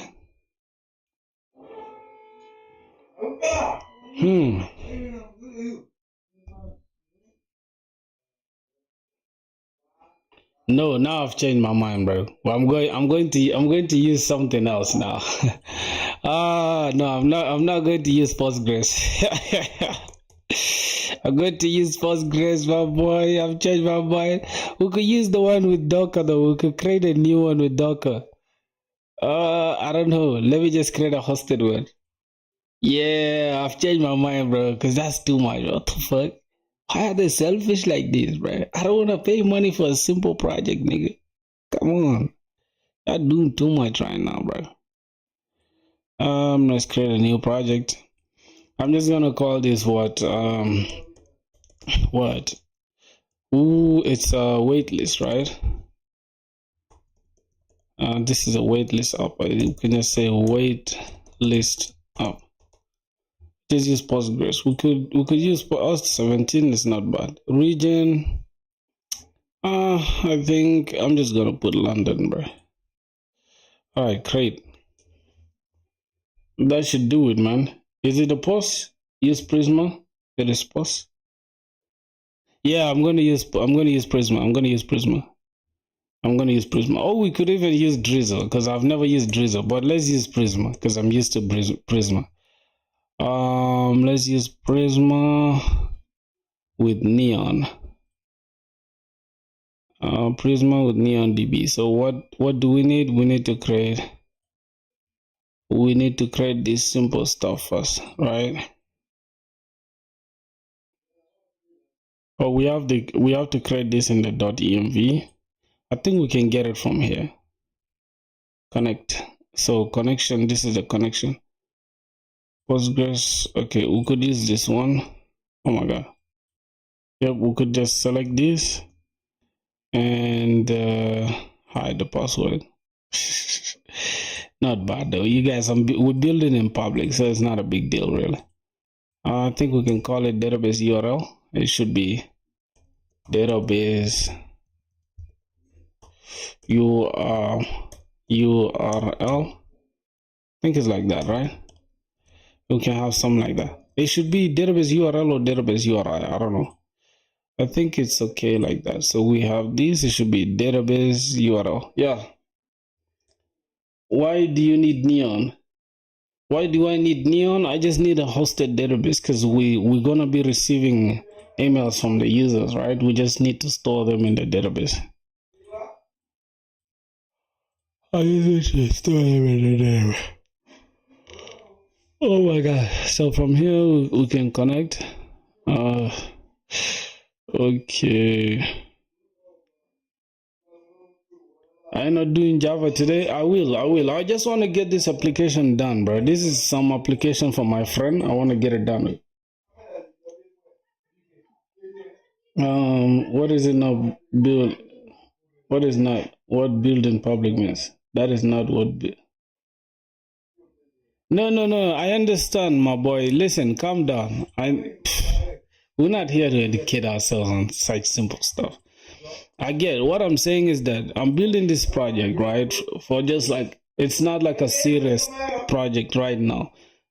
Whoever I'm going to give this up to, they are going to have their own things because they're not going to store it in my database. You get what I'm saying?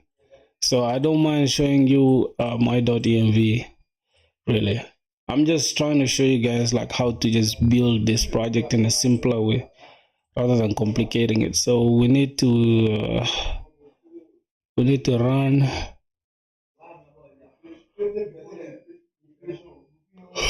Prisma DB push, Prisma migrate dev to track schema migrations. Okay, changes your schema. Okay.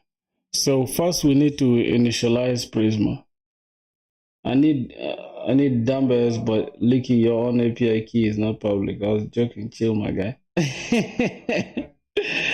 Yeah, of course. I'm also just showing you like this application you're seeing here, right? This with my API key and all that stuff. I'm still just after this video, after this stream, I can take it off. Good morning, yo, it's good. I can change it. It's not a big deal, really. Ooh. But why is it VR? I think you know why, bro. Because that stuff wants us to spend money. I don't want to spend money. How you doing, man? Khalid Anu was good. I don't want to spend money on a simple project, like I said. Because MongoDB would have been the best, bro. But it still is not a big deal. Still is not a big deal. Let's go ahead and initialize. Let's go. I think we need a backend for this. Yes, we need to add this. Call this backend. CD backend.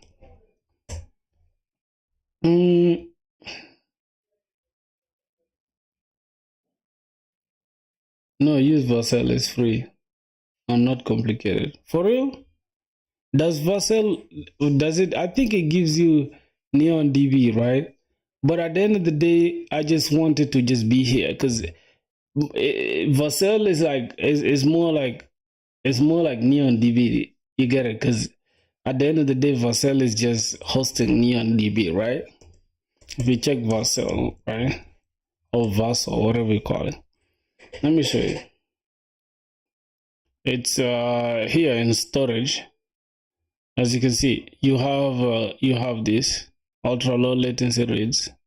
We could use this, right? But you can still use a serverless. This is a serverless Postgres. That means you don't even have to host it yourself. I should search for Prisma. Where? In these databases? I think I'm not seeing any Prisma here.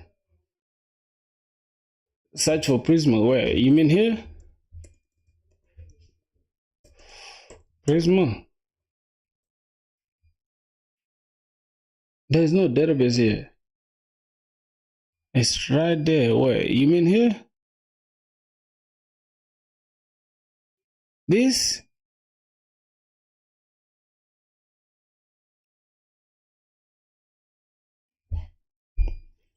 This is like Prisma.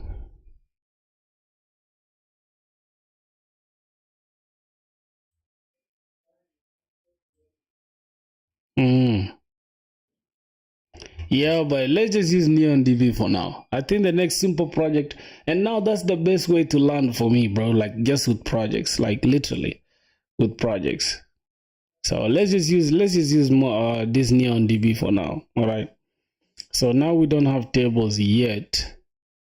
We just need the email and the ID, right? So if we can go and create, let's say npx prisma init. We initialize the prisma.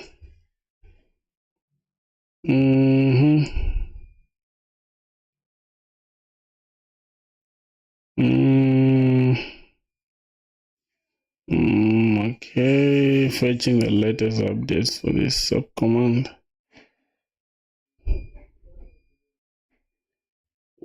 Scroll down like a bit. I will. Just give it a sec. Let's see what's going on. Why is Prisma not working? Why is it taking forever, bro? Let's go in your stock introduction. Should you use Prisma or setup and configuration? Introduction. Get it started. Okay, npx Prisma. Oh, we don't even have Prisma installed. We don't have Prisma installed. Oh, it's working actually. It's there. It even gave us this. Okay, no problem. Not bad. We don't have to now use that shit. So I think npx Prisma now works. The next thing we need is to just we can remove this this output thing, right? How is college? I'm done with I'm not stressed about it. So I can say it's cool. All right, let's go here. Provider is Postgres database URL is we already have it in the .env. What else? I think now we can just go ahead and create our model, right? Let's say model waitlist. Yeah. Hey, we have the model in a second, and that's actually what we wanted. We need this. Actually, the model shouldn't be a capital letter, bro. Should be a waitlist. Yeah. So, yep. The waitlist is good. So we have the ID, which is from UUID. Then we have the email. Should be unique as well. Created that and updated that. I think that is it. From there, we can just push this to our GitHub. I mean, to not our GitHub. Can say npx prisma db push, right? Or we can initialize a client. But let's just do it like that. We have a problem. db the year must start with the protocol Postgres. Okay, we remove this.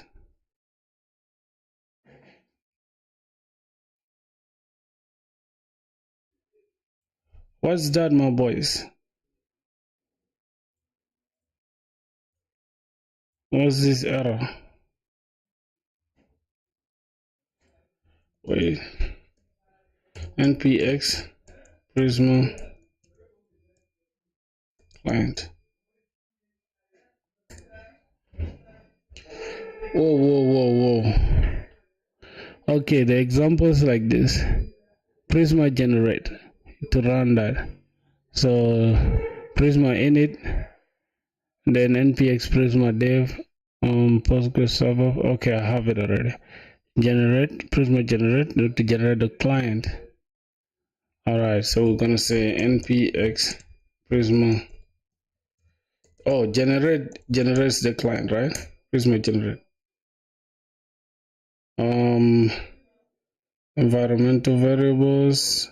Okay, so I think now that should work. If we say npx prisma db push, it should do it. Oh fuck, what's going on? What am I building? I'm actually building a waitlist up like for for a client, for a friend. It's a waitlist app where users can just sign in with their, I mean, not sign in, but just give their emails and join the waitlist. And that's it. That's just simple as that, really. And then, yeah, this, the waitlist app thing is not going to have this nav bar for like, what's the best way to learn coding? Is building simple projects like this, my boy. Boys, y'all see this stuff is not changing. It's not changing for real. So the default, what is it? Let me go back to the front end. Give me a second real quick. This is not changing according to the system. So if we go back to the navbar, components navbar, the theme provider, to start with, this starts with system. Starts with system. Okay. Then yeah, that should do it. Let me close this off. What's the best way? Yeah, do projects, bro. Learn with projects. I think project-based learning is the best. Okay, let's see, that works. Now let's go here. All right, for some reason it's not changing, and this is not changing either. Okay, we have a problem.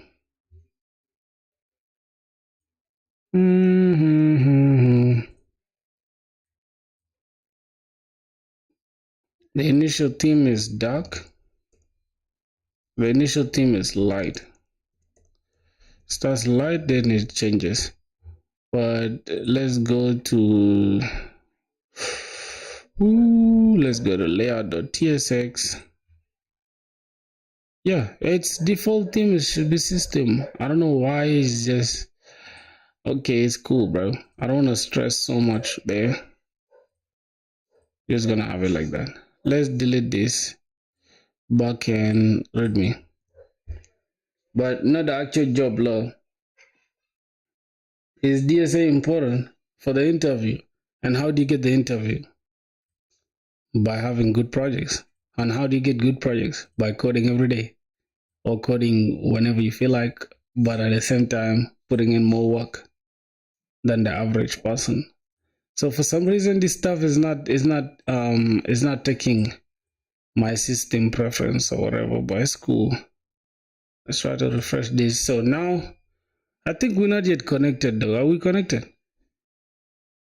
For some reason I think the database is not yet connected. Let's see. Error validating DB. Postgres database URL. Let's just copy this. Go back here. There's that. I think it's the same thing. Oh, okay. I think that was the problem, right? So if we come here again, let's clear this off.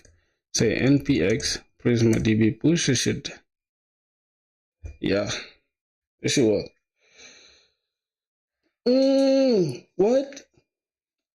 What did you say, bro? But not actually. Show me your code. I'll help you fix some crack dev log. Bro, I replied, but you did not reply me. Wait, are you a full stack developer? Yeah. No, he's an unemployed loser, but he's cool though.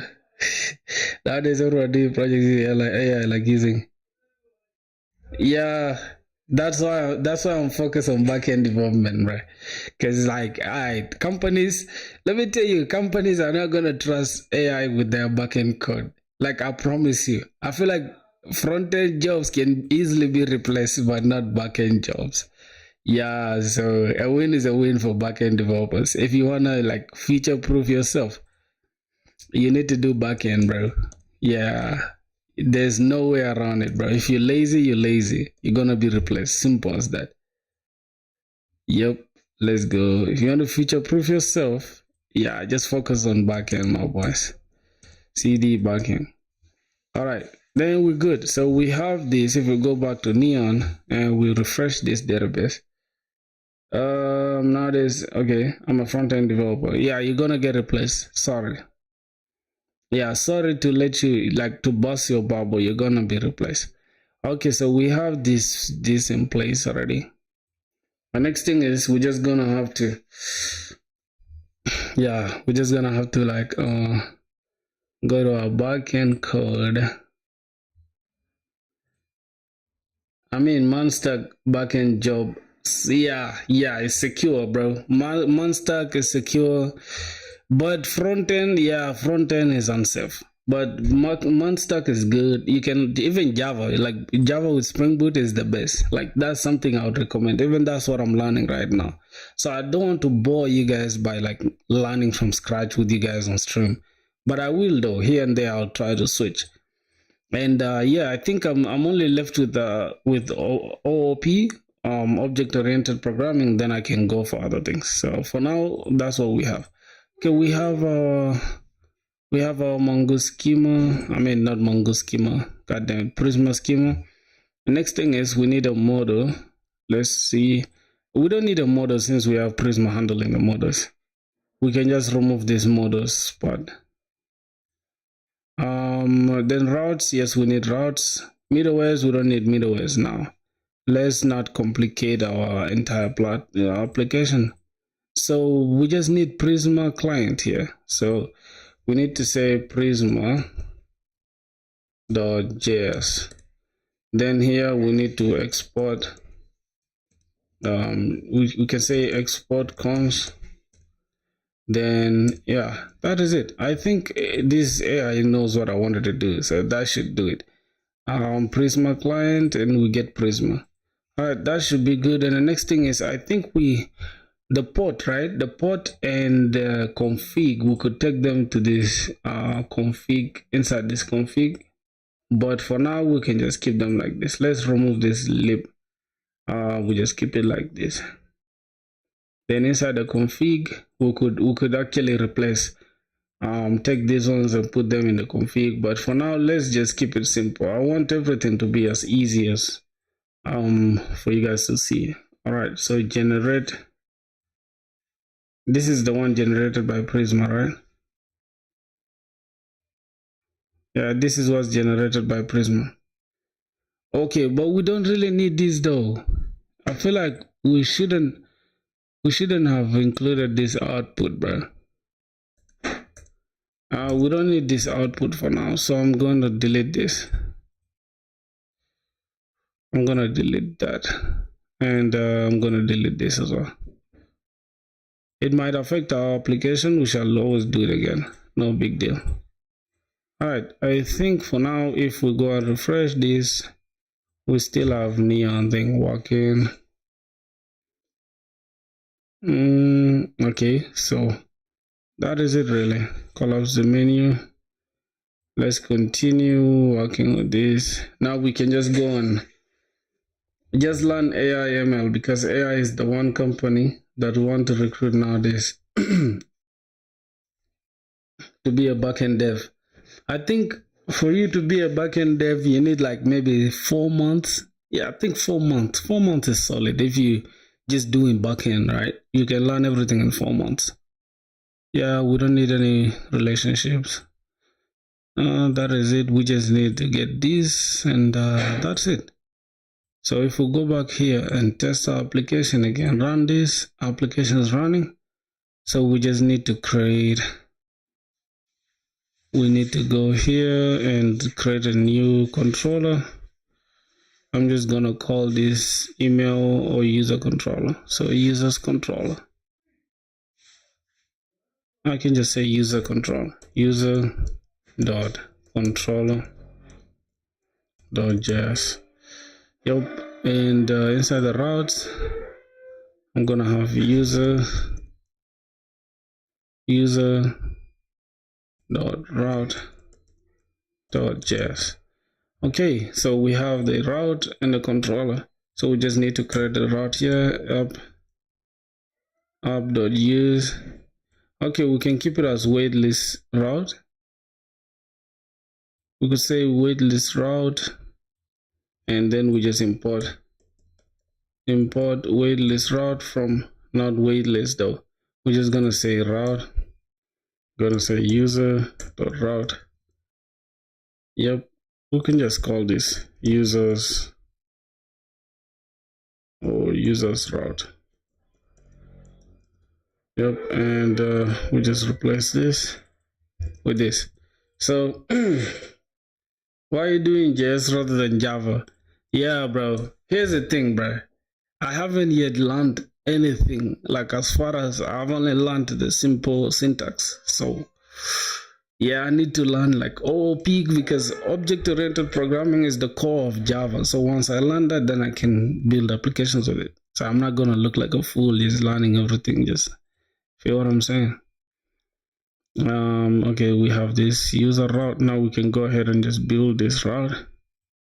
So we can just come here and say import. Rather than doing it again from scratch, we just click this health route, and we just copy everything that's here, take it to the users route, replace this, and we just change this user. We don't have the user controller yet, which is good. So this one is just gonna be /users, and okay, we're just gonna create this controller. I'm just gonna say cons get users, and it's async. Then that is it. We can have a try catch block, and that's gonna be it. Let's just keep it like this for now, and let's see. Let's go inside the health controller. Okay, that is working well. Inside the try catch, yep, here we can just have a little, let's say response dot send users fetched successfully, and here we're just gonna have status. Okay, error fetching this. Then we can come to the route here, not the health route again. Yep, we just replace this with get users controller. All right, I think you guys get the point, really.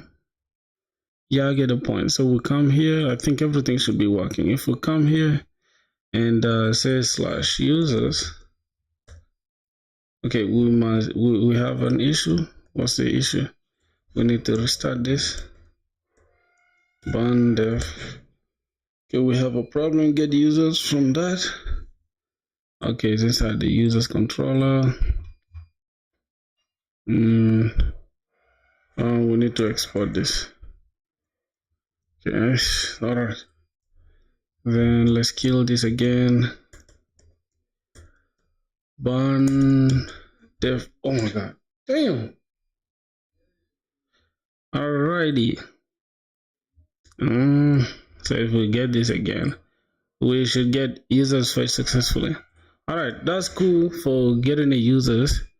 And another thing is we need to create, this shouldn't be export getting users. We're just supposed to call this, you're supposed to call this users control. And then we can tap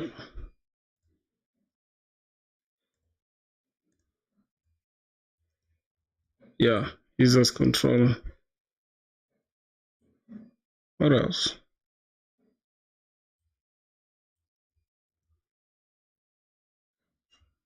Wait, why are we facing errors?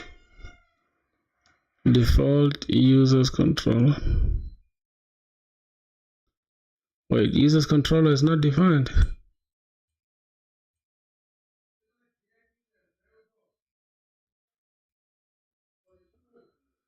Okay, it is.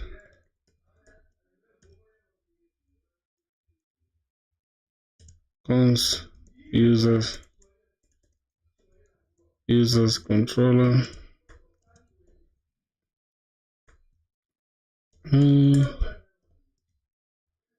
All right, it should be working. If we do this again,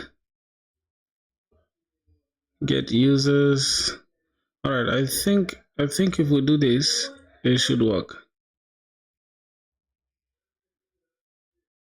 Oh, we're not returning anything.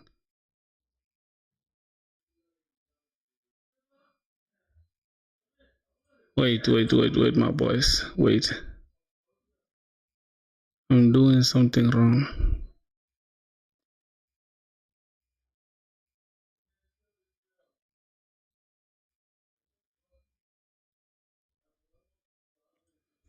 I'm doing something wrong, bro. Export. Cons. Okay, users. Bro, ugh. Why are you doing it in JS rather than... I think I answered that question already. Okay, we should just go back a little. I think the problem is fixed now. Export get users. And inside the health route, okay, we're using the users controller. Users controller dot get.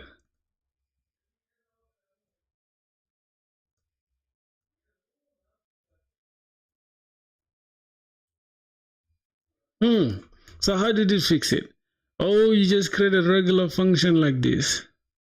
Calls user controller is equal to this. All right.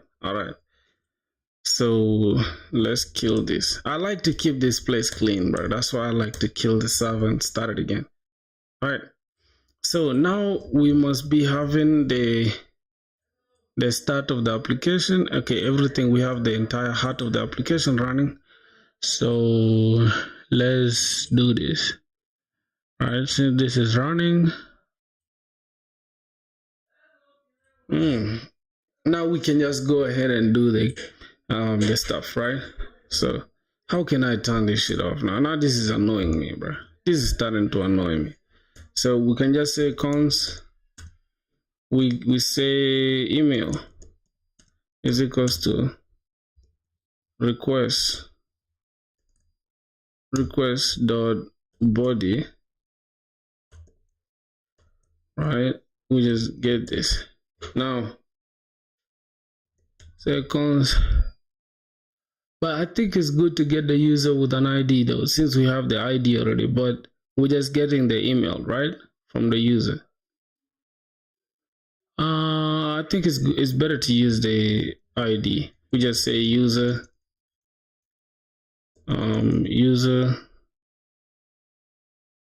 so say this structure, the ID, and get it from the request body, not the request params. Okay, we can get the ID from the request params, but it should be the request body. God, am I really understanding what I'm doing right now? Seconds. We're getting the email, right? So this is a getting all users actually.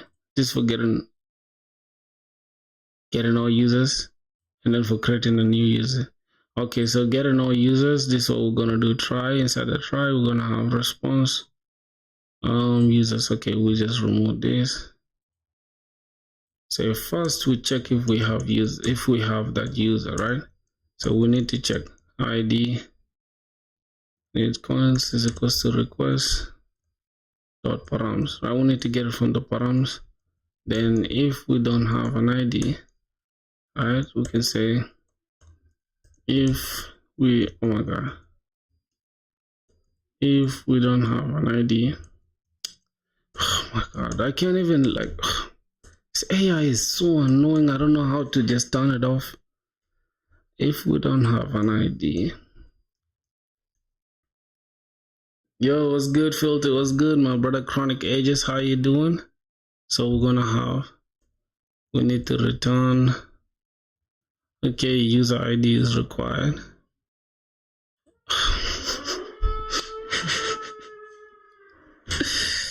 Look at what AI can do, bro. Cons user, wait user, don't find unique. This is what we are planning to do, bro. Okay, fine. I know you can do it, AI. Calm the fuck down. Damn. Okay, we check first if we have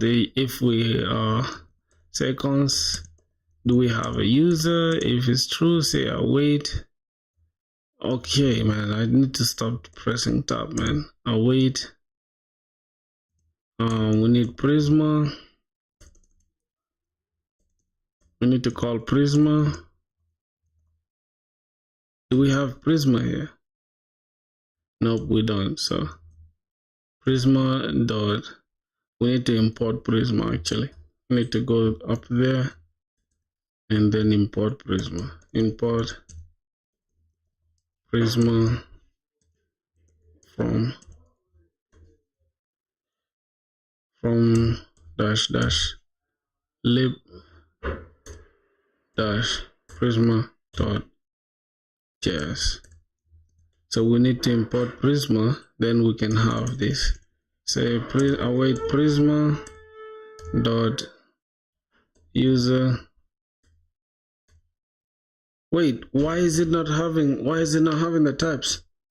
Bro, my credit notes taking website and React only frontend and local static. Can you check it out? UI is not good, so don't judge it. Fix it soon.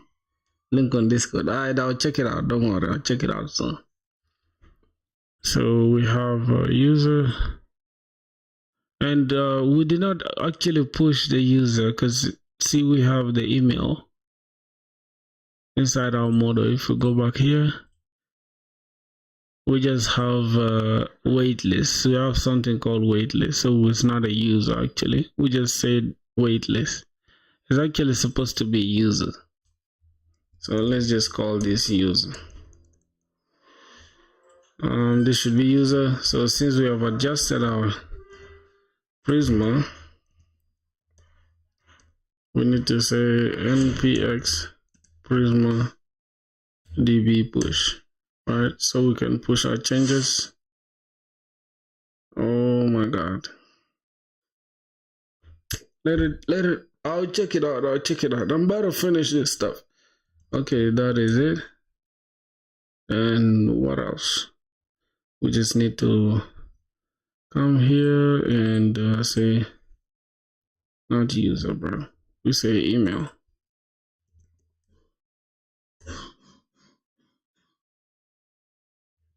So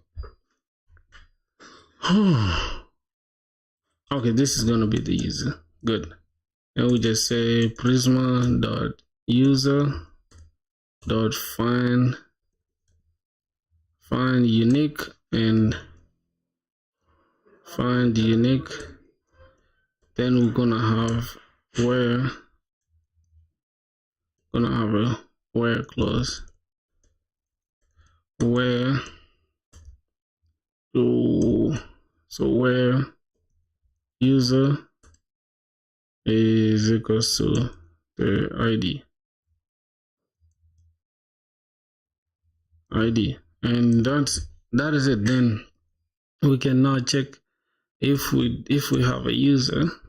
If we don't have a user, if user doesn't exist, then we say we return. We can actually return. We say we return response dot status of 404 user not found, and then we just say well, just give us this user. Let's say users here, then give it to us. Okay, so let's just continue. Let's run this application now. Dev, it should run. Okay, my boy said what? I was thinking about the same thing, bro. AI is where it has to what's about to be.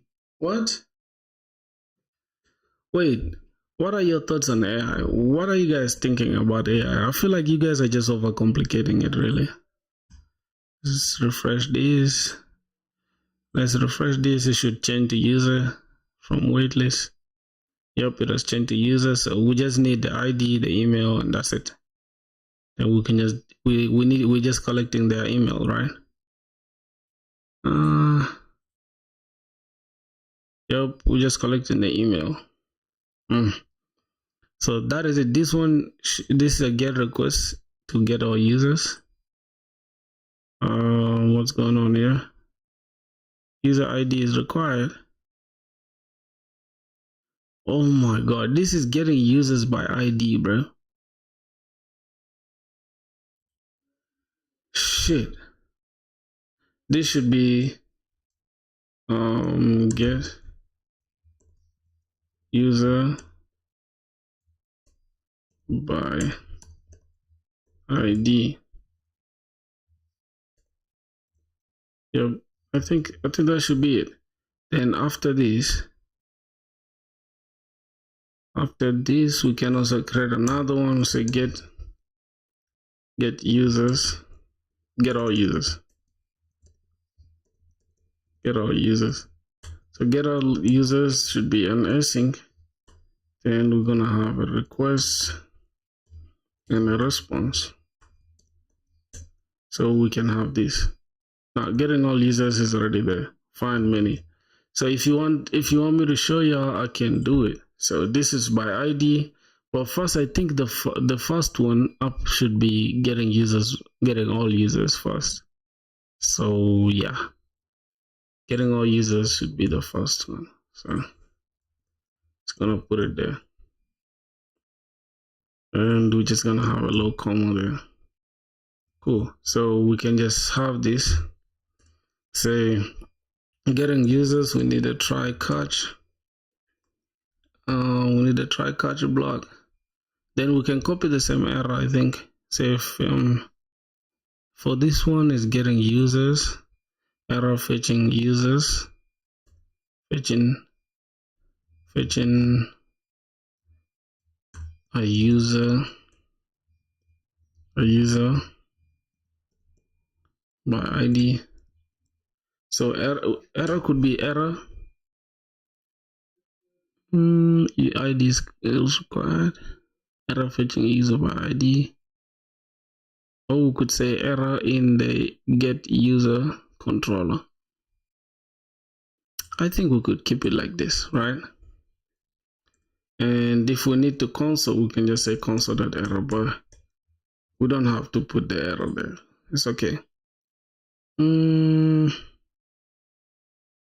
All right, we can copy this same error that we have inside here. Copy this same error, we just drop it here. Say this is error fetching users. And for fetching users, it's simple. We're just gonna say const users, and it should be user emails, right? If you are skilled at AI/ML within the next 3 years, you're guaranteed to get the high-paying job. Okay. You guys go for it, man. For me, I don't give a fuck about high-paying job, my boy. I just want to get my shit together and just get the fuck out of there. So we're gonna say users is equals to. I don't want to stress about like high-paying job and stuff. All I want to get is a job. I don't care if it's high-paying or low-paying. That's it. Once you have your foot at the door, there's nothing that's gonna stop you. I promise you, my boy. Await Prisma dot I think it's dot user dot find many. So find many, it gets all users without even having to worry about it. So if we don't have a user, if we don't have a user, if we don't have users, right? Cause users, because if we don't have users, then return status code with a JSON say user not found. And if that's correct, then give us users. And this one is a user. Yup, I think that should be it. Now this one should work. Yeah.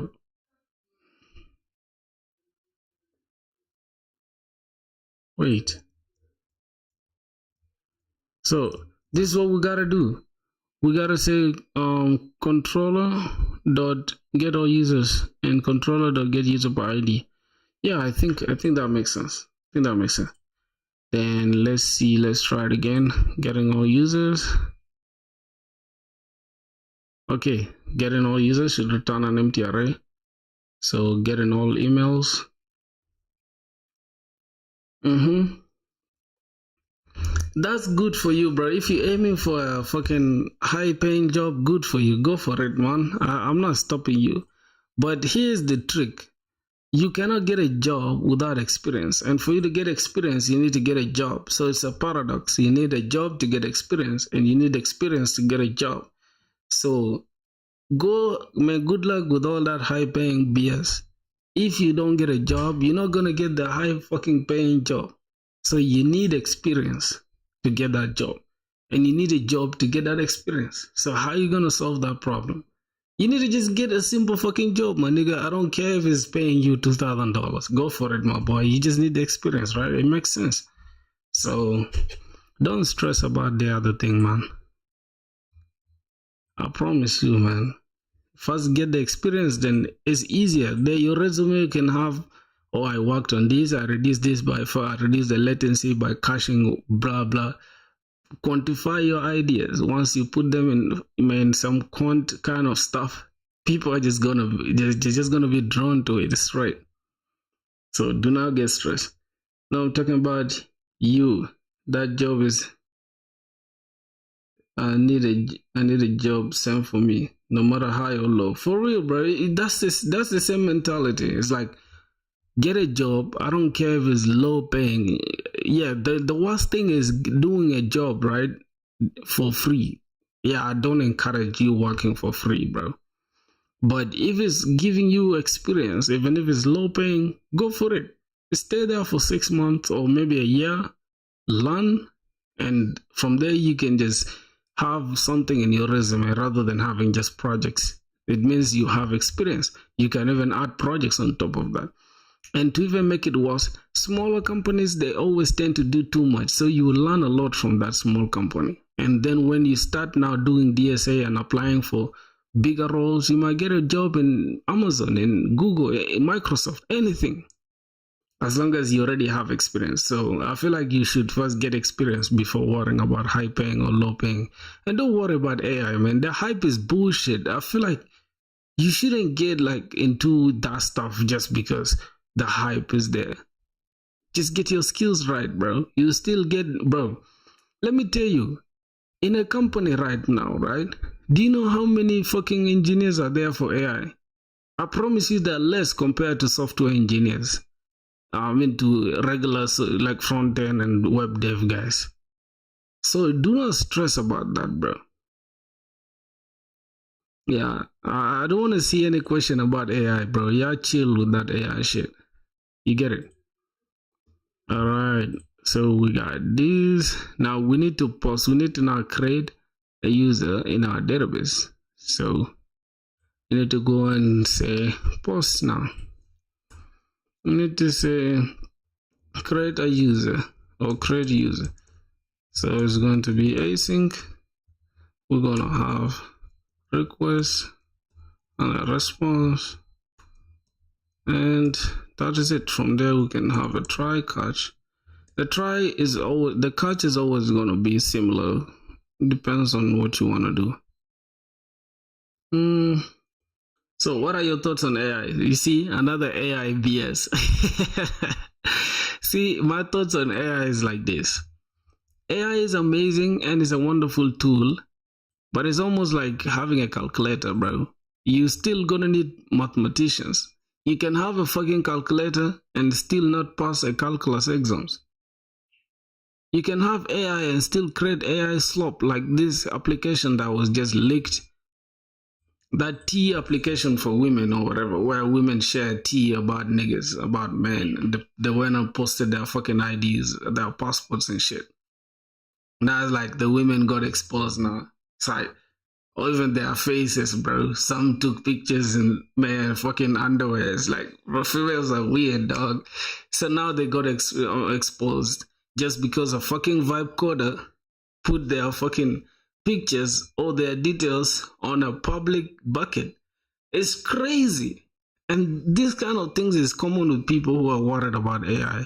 It's like they hear the hype, AI this, and then they go ahead and try to build projects just with AI. They don't even think too much. They don't even worry about security. It's like, bro, I know a lot of vibe coded applications that don't even have security. They just have sign in and sign out. They don't even know how the users are signing in and signing out. So yeah, I feel like you just get the basics right, bro. AI can help you immensely. That's true. It can help you code faster, can help you debug faster, can help you understand your code base.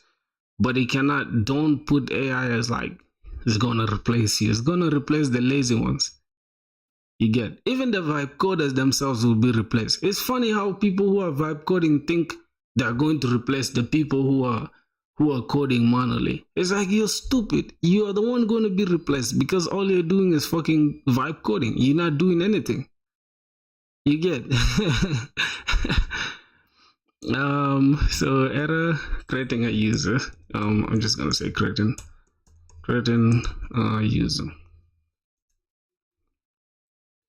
All right, that's now inside the try we need to change this. Now wait a minute, we have this as get, so we need to create a post. All right, this is already, you see how AI has helped me here. I already know what I want to do, but AI already knows what I want to do, and that's just like the simplest way to use AI. So we already know that we created. Bro, just cooking here. Stack Overflow AI. I'm just cooking. What do you mean? I'm fried, bro. I'm fried. Mark, what's that name? My boy Hakaya. It was 4chan as usual. What do you mean 4chan? What is 4chan?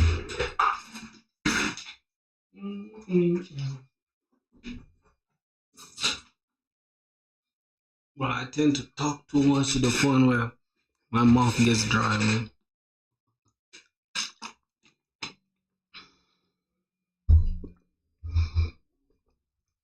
AI, bro. Who cares about stock overflow or Stack Overflow, bro? That shit is old as fuck. Nobody using that shit. Maybe all heads who are dull, because AI is trained on Stack Overflow itself. Like, nobody's gonna lie to you, bro. AI is trained on data that is existing. You see, the AI that we have cannot create things outside its own context. It's like if I train it to know specific names, it cannot create a different thing. It can only just put 2 and 2 together, like this name, put them together and just come up with some new, depending on what I give it.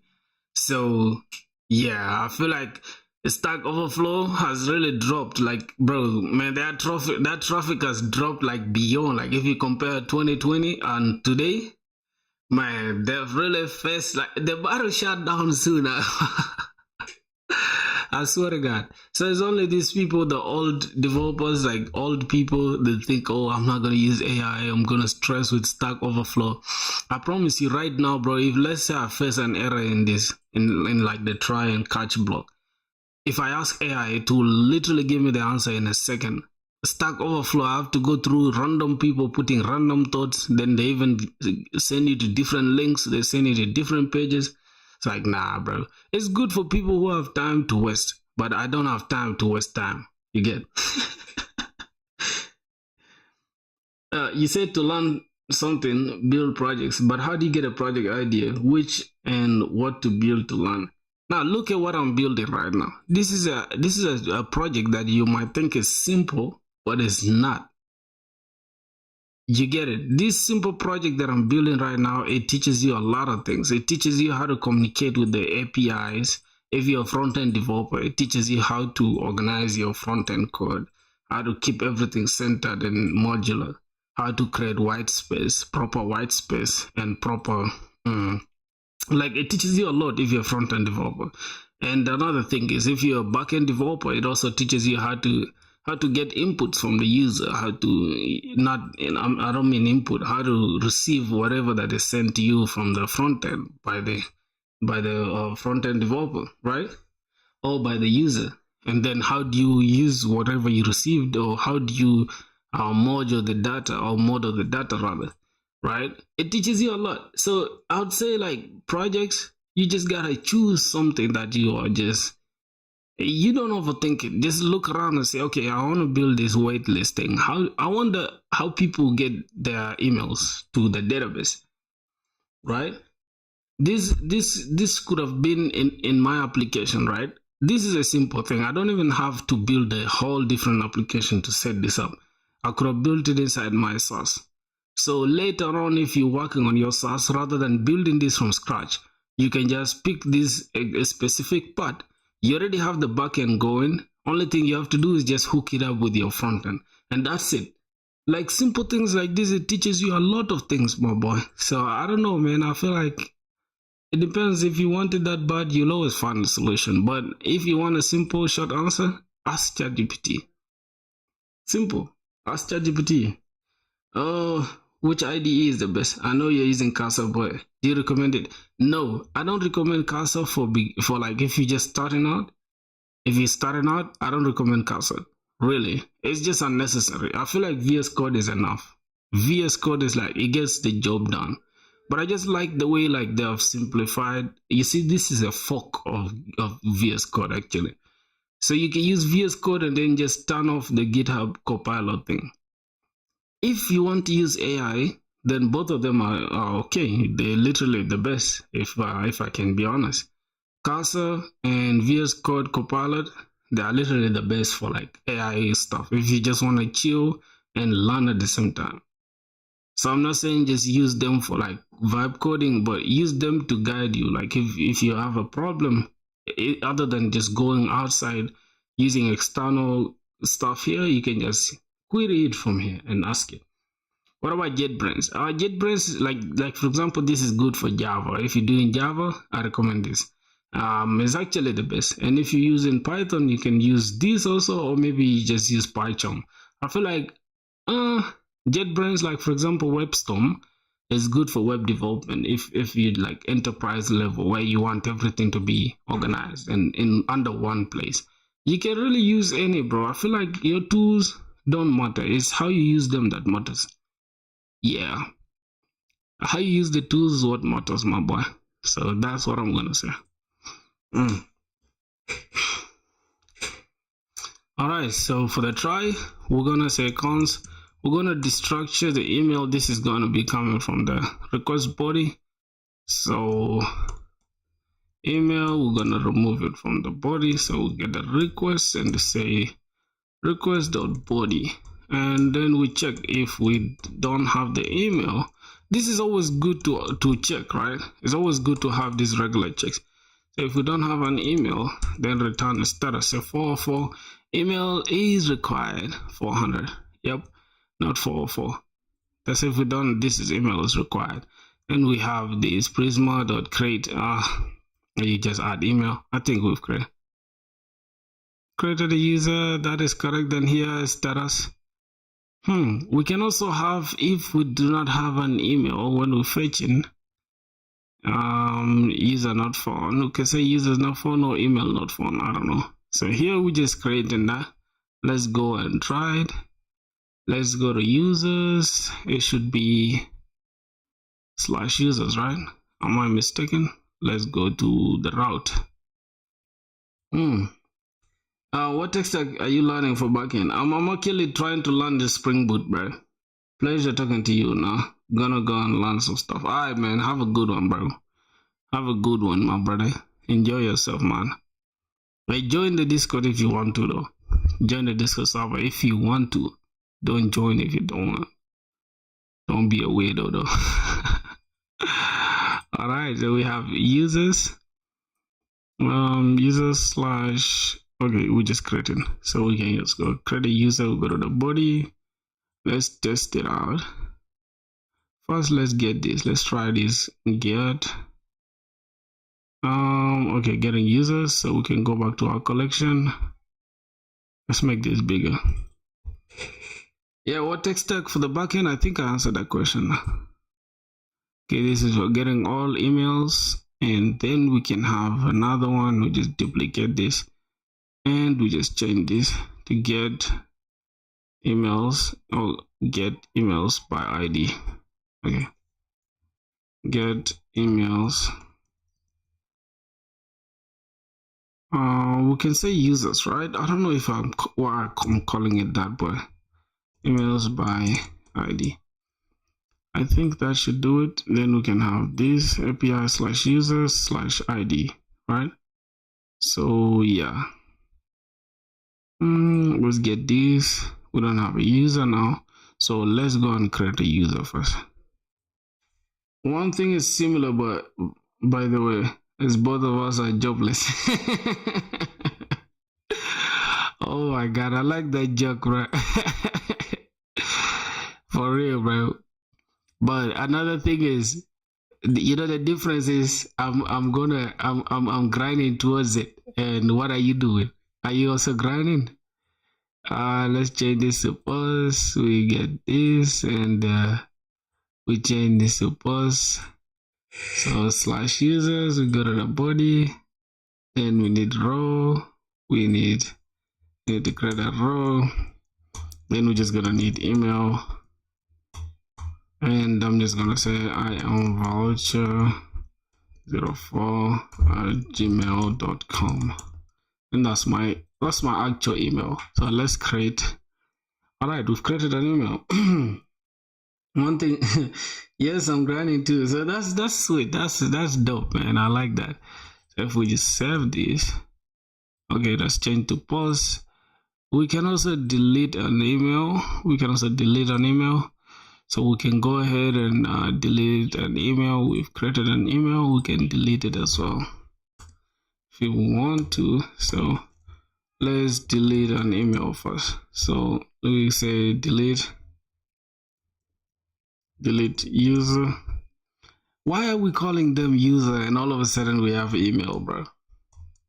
That's bad. Like, that's terrible of me. I'm going to have to change it. Request and response. Alright, we're gonna say try catch again. Alright, now inside the catch is still the same. We can say error creating a user. This is error deleting a user. Okay. Ooh, we can say error deleting a user. Oh my god. AI. See how AI is just simplifying this for me? Oh my Christ. Look, I don't even have to worry. Just like, alright, this is I don't wanna do the try catch thing inside with AI. This is the most important part. So we the same thing, right? We destructure the ID from the params, from the request parameters. Say request dot parameters params, and inside we check if we have we don't have an ID, then return for us. Not request again. We say return a response, right? Return response dot status. User ID is required. Okay, save that, and then if we have it, then what happens? And we cannot delete the user, right? User is equals to await prisma dot user dot delete where their ID is the same as the user ID, right? We just have it as user ID, and after deleting, we can now have a response, a user deleted successfully. I think that is it. I'm thinking to start making my personal project gonna be UI component library like Shatsian. That's a dope idea, actually. I don't know. I feel like that's a good idea, my boy. Yeah, man. Big ups on that, man. That's a powerful project, bro. But I would say this, my advice for you is start small. If you're just starting out, start small. But if you're an OG, then yeah, go ahead and do what you want to do. But always start small. I think that's the best way to put it. So let's see, what do we have here? Response. This user deleted successfully. If we don't have an ID, say a user ID is required, and then we can say cons. If we have if we already have this, then we can say user deleted this. So, and I think that's it. Respond with this. User deleted successfully. I think now the delete thing should work, right? So let me just delete. Let me create another user. I'm just gonna create another user. I'm gonna change this just to like. I'm just gonna change this to filthy 04 Gmail. Just gonna create that. So now we have two users created. If we go to get all users, it should give us get all users. We'll go to get user by ID. I should be able to say get all users first, and I can just pick an ID. Like I come here, select all the IDs that are here, copy them, and just come here, say slash this, an ID. Then if I get this user, it will only error fetching user by ID. Okay, let's go back and see why we have an error fetching the user by ID. Error fetching user by ID. So first with the structure and the request params, then if there's no user, so error fetching user by ID. I think the error is somewhere here, but we shall get it. Where you ID there?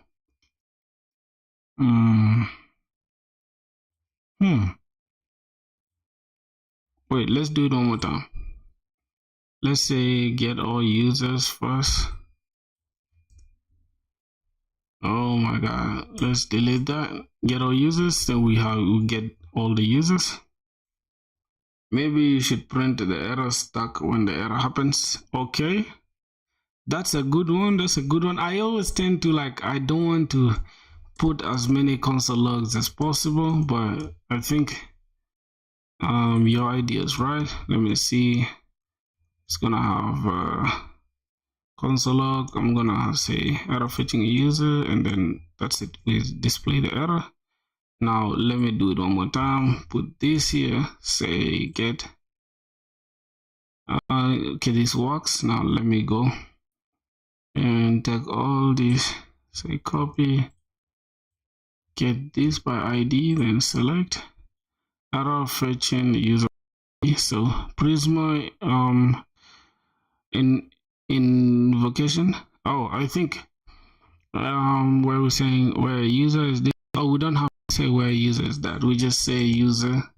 Just give user ID. What is it? User not found. Where we say find unique, and then we just say user ID. We don't have to put this where clause again. No, hold on. We have the where clause. We don't have to say this. We just say ID.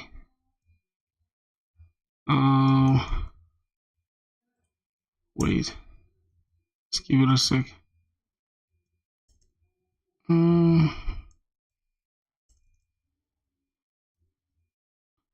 Wait, let me test it one more time.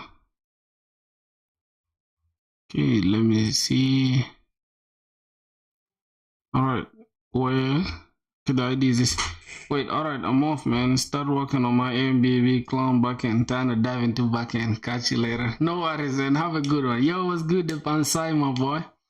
Yo, game and music melting pot. You're the funniest never, I promise you, bro. We don't have to have where here. We just say by ID, find unique, and we just put the ID. Let's see.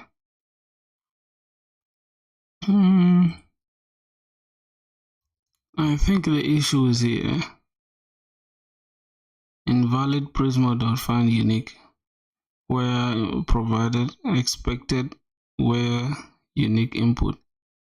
Oh, that's not a unique input. We need to get the email instead, not the ID, bro.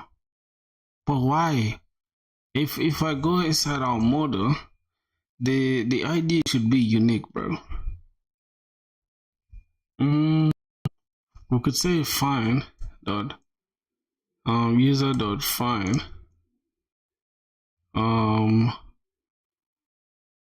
okay dot find where ID is that. I think it should work now. Just give it a second. If we try and it doesn't, yeah, it should work. It should work. And the issue was just the ID, not the user again. But if I come here, yeah, inside our models, let me see. Yeah, the ID, I think the ID by default is unique, right? because we are finding by unique. So I think it works. Now we have the get by ID working. So we have the post. We can post another. Let's say, what's the name here? Which name can I use? I think Depan Simon, boy. I'm using your name, right? Okay, I think it's depansai@gmail.com. So we've created that, and if we go to getting all users, it should give us all users. So we have 3 users now, right? 1, 2, 3. All right, and what's the message for getting users? Because rather than having no users like this, we can just say, let's go inside the controller for getting all users. Get all users, and we're gonna say if there's no user or for no user found.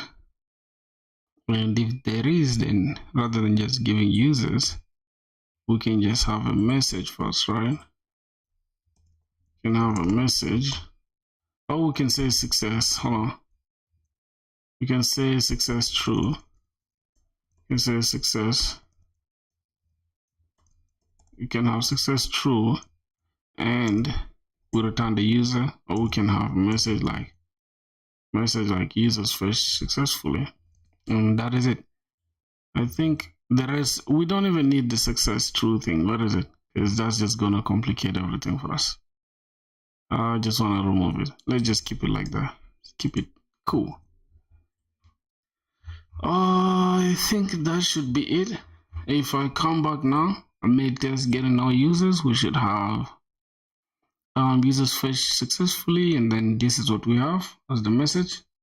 Then if we go to getting a user by the ID, we can have that. So let's pick the ID again. But first, let's check if our database has everything. Let's go to NeonDB, refresh it, see. Cool.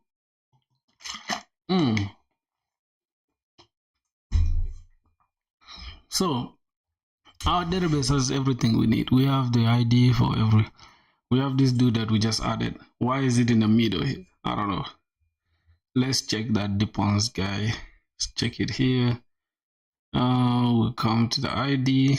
We check if we have this ID. Let's delete this. Let's replace this. Now let's get this user. We have this depend whatever. All right. I think they getting all users and creating and stuff works. So we have 3 now, posts and all that stuff. All right. And the next thing we're gonna create, we're gonna duplicate, and we're just gonna work on. Let's go to collections. We're gonna duplicate the post.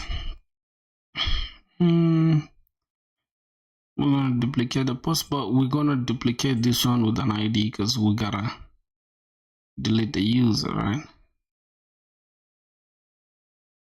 Get all users. Okay, let's say we can duplicate this and we just change the name.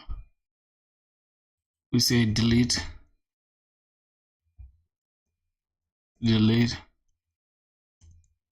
email. But don't you guys think this is get all emails? Get an email by ID, or get emails by ID. Okay, get emails. I would think delete emails. All right, delete emails works, man. And we can just have this. Since we need an ID, we can just say this, and we just remove this for now. And we change this to delete. Then we just save this. Bro, what happened with your Spring Boot project stuff? It's there. Don't worry, bro. Yesterday wasn't Spring Boot. It was just Java stuff. Don't repeat yourself. Set this as a variable. Ooh. Yo, this is crazy. Hold on. This is actually crazy. I like what's going on here. So we can actually use this as a base URL. So good. I can just keep this like this. Paste this. Good. My boys. Paste this. Yo, this is actually clean, bro. Damn. I like this. I like that. Yep. Okay. Save and override. I think this is good. There's URL here. So post. This is what we have. Deleting a user. We don't have that yet. We have this saved. We have that saved. Okay. It's hard. I'm not able to build a simple game. Why? Yo, why are you trying to create a game in the first place, bro? I feel like game development is hard. That basically thing you can change according to your environment. So on local, it hits localhost, and production, you can hit something else. Or just change the environment for testing, and it's out. Yeah. I feel like you are right on that, right? You're right on that. Somebody said you could just use form submit. Yeah, I could just use that, but I want to actually create this just in case we implement those features. You know, I don't wanna, and we also like, you get it. This is a stream, my boy, so no rush. This is all we need right now. We just need get all emails and the posting. That's all we need for our application to work. We just need to tie this input with this button, and that's it. This simple application will be done, but why would we just get done with it here? So we just need to finish the rest. Don't be lazy. All right, so let's go to post. Bro, you need to lock in. Time goes fast. No DB. What do you mean by no DB? Saying that there is no job guaranteed after doing grad.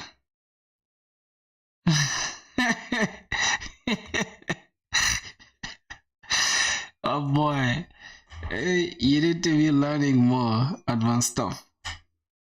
Yeah. Don't worry, my boy.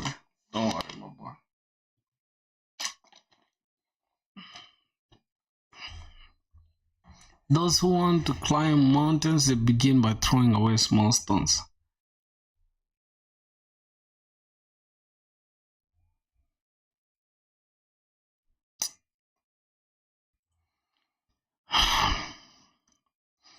I think what I can say, right? Like, some people genuinely have comprehension problem. Like, literally. I'm not saying he's stupid, but he just comprehend in a very bad way. Like, did you understand why we're building this application, or you just trying to sound smart in the comments? I feel like you didn't understand completely like the point of this application. You just try to sound smart. I'm creating a waitlist app. Notice it, bro. I don't want to create any fucking app without a database. Period. It's a waitlist app. I want to connect these people to send me this, and they go straight to my database, which is this one. It's already working, which is this, right? So that's just it. Simple as that. It's a waitlist app where people come here and send their stuff, and it comes direct to my DB. I know my friend from TS9 college in India. Class started from like me.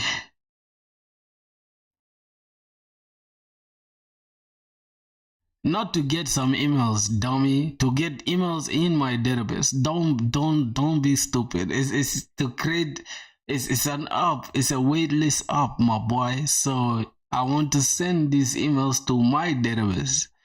Not just keep them in the form, whatever the fuck you're saying, because this is how the people's stuff got exposed because of people like you.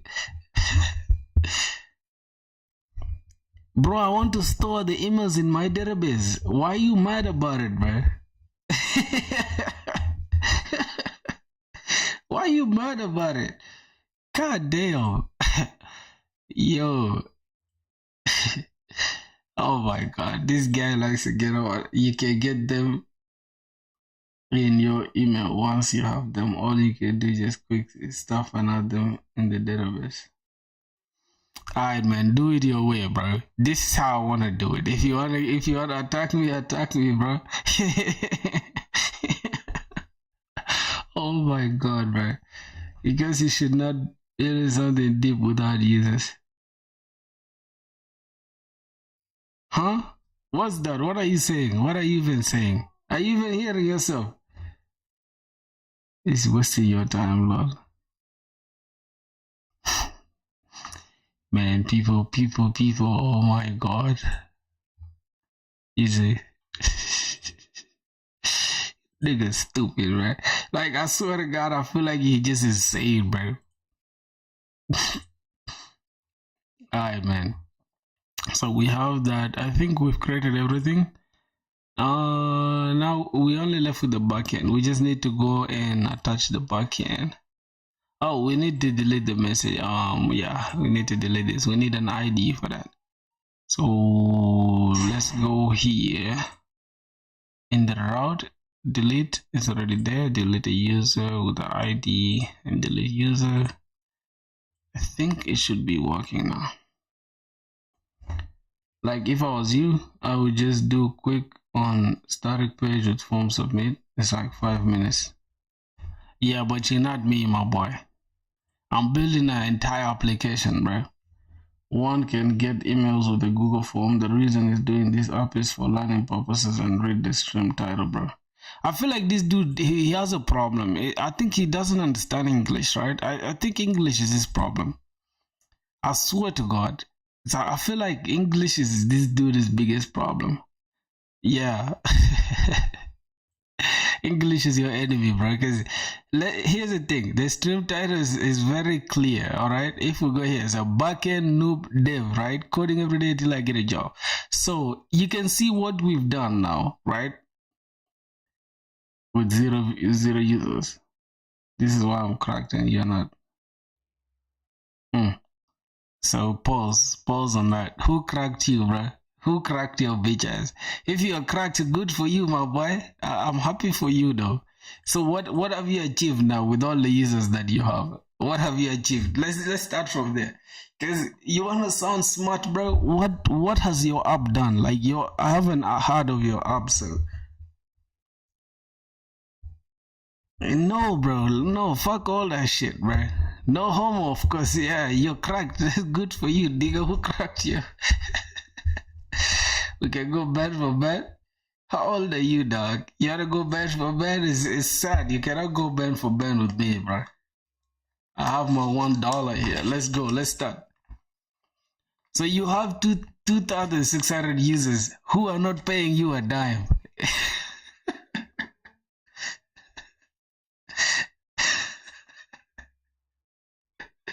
People talking shit and random stress is crazy. Let's go. I got $1. Let's go band for band, my boy. So, how is having 2,000 users important? 2,000 non-paying users, like. What's the meaning of band for band? Band is money, my boy. You're so slow, man.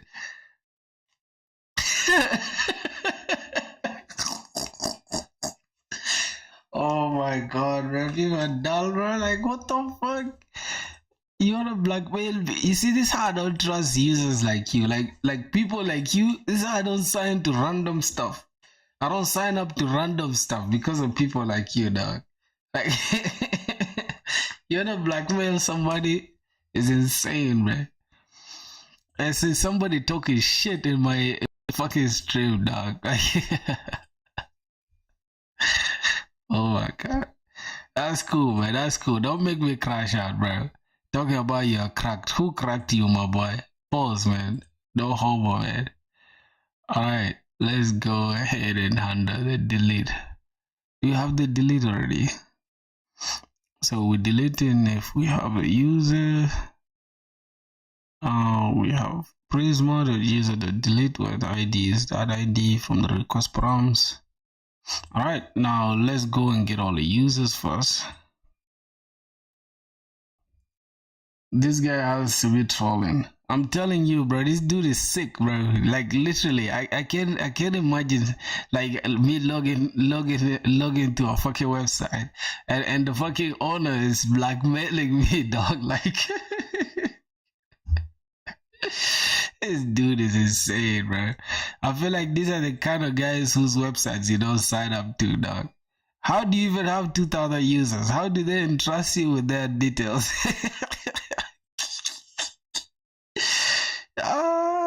I I feel like you blackmail. I think you're scamming people, bro. I think you're going around every Discord server asking them to like log in and shit. Yeah, man. I swear to God. Alright, we can delete this user. User that deleted successfully. Alright, let's see. Let's refresh the database.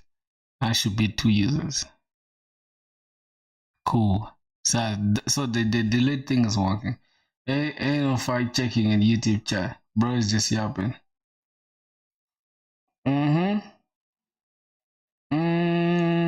That's my email. Which one is your email, bro? You spam them. Bro, unhalted. This dude is capping, bro. He's capping. Alright, so we can just get the users thing here. So join my waitlist up.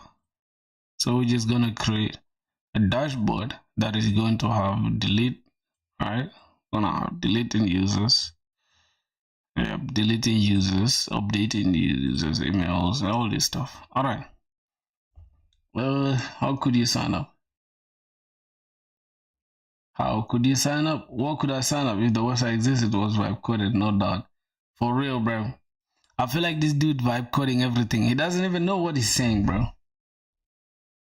Did you go to localhost 3000? Vibe email.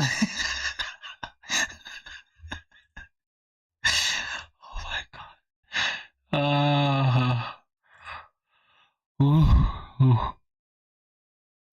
Who's vibe coding?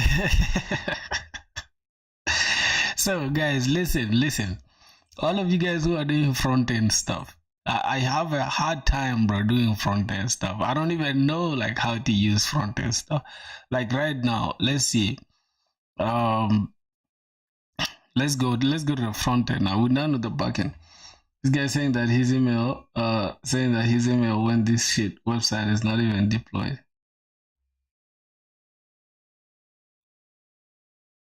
Shit website is not even deployed.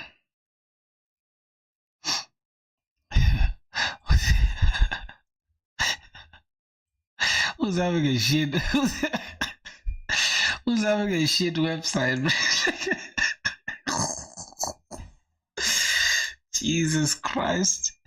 Oh my God! This dude, bro. This dude is something else, bro. This dude is something else. So you know what we're gonna do, right? Should we deploy this backend? Why, bro? Why would you block him, man? He's a cool dude, man. He's always here for us. Oh my god. Don't block the dude, man. He's a cool guy, man. Chill. I think he's just trolling, though. I think he's just trolling. So we have the waitlist collection. We have everything there.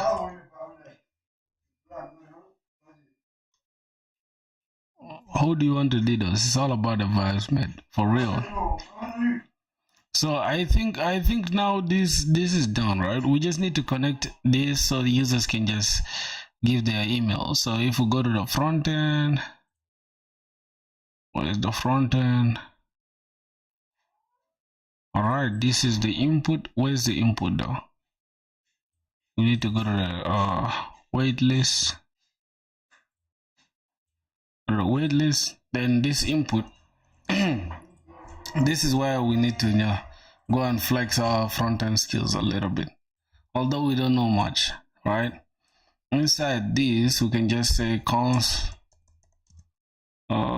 email, set email. It should start as empty, obviously, right? Then from there we can just hook it up from here, right? We can say const handle input, right? So we need to handle input, I think.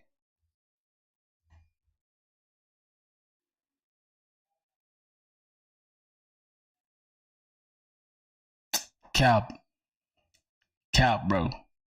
That's the biggest cap I've ever had my whole life.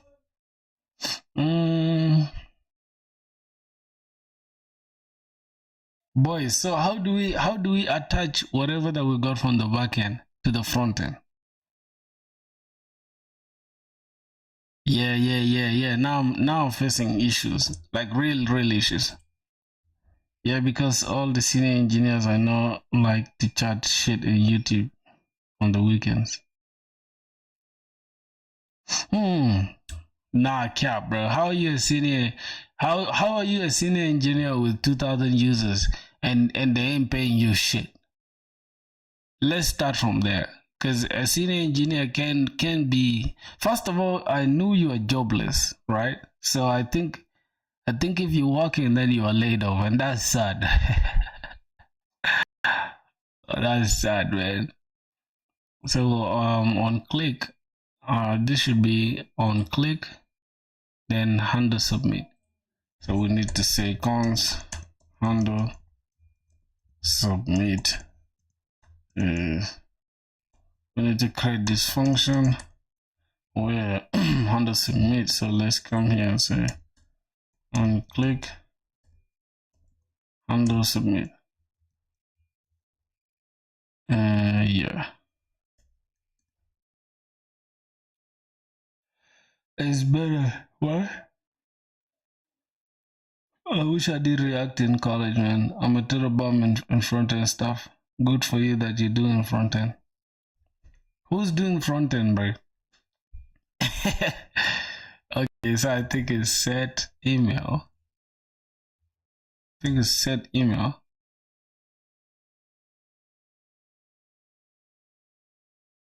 Wait, so the initial state should be empty, right? And the email should be a string. Okay.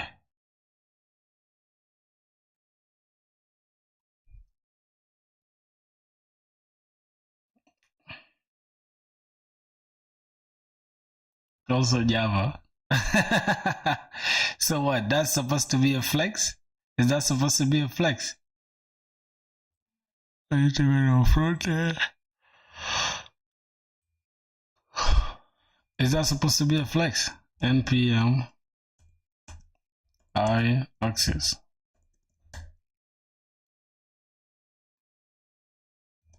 Okay, so we have access in place. So we're gonna pull what we learn. So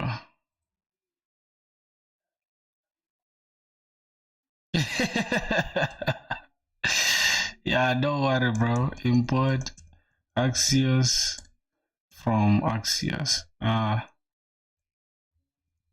Yeah, done,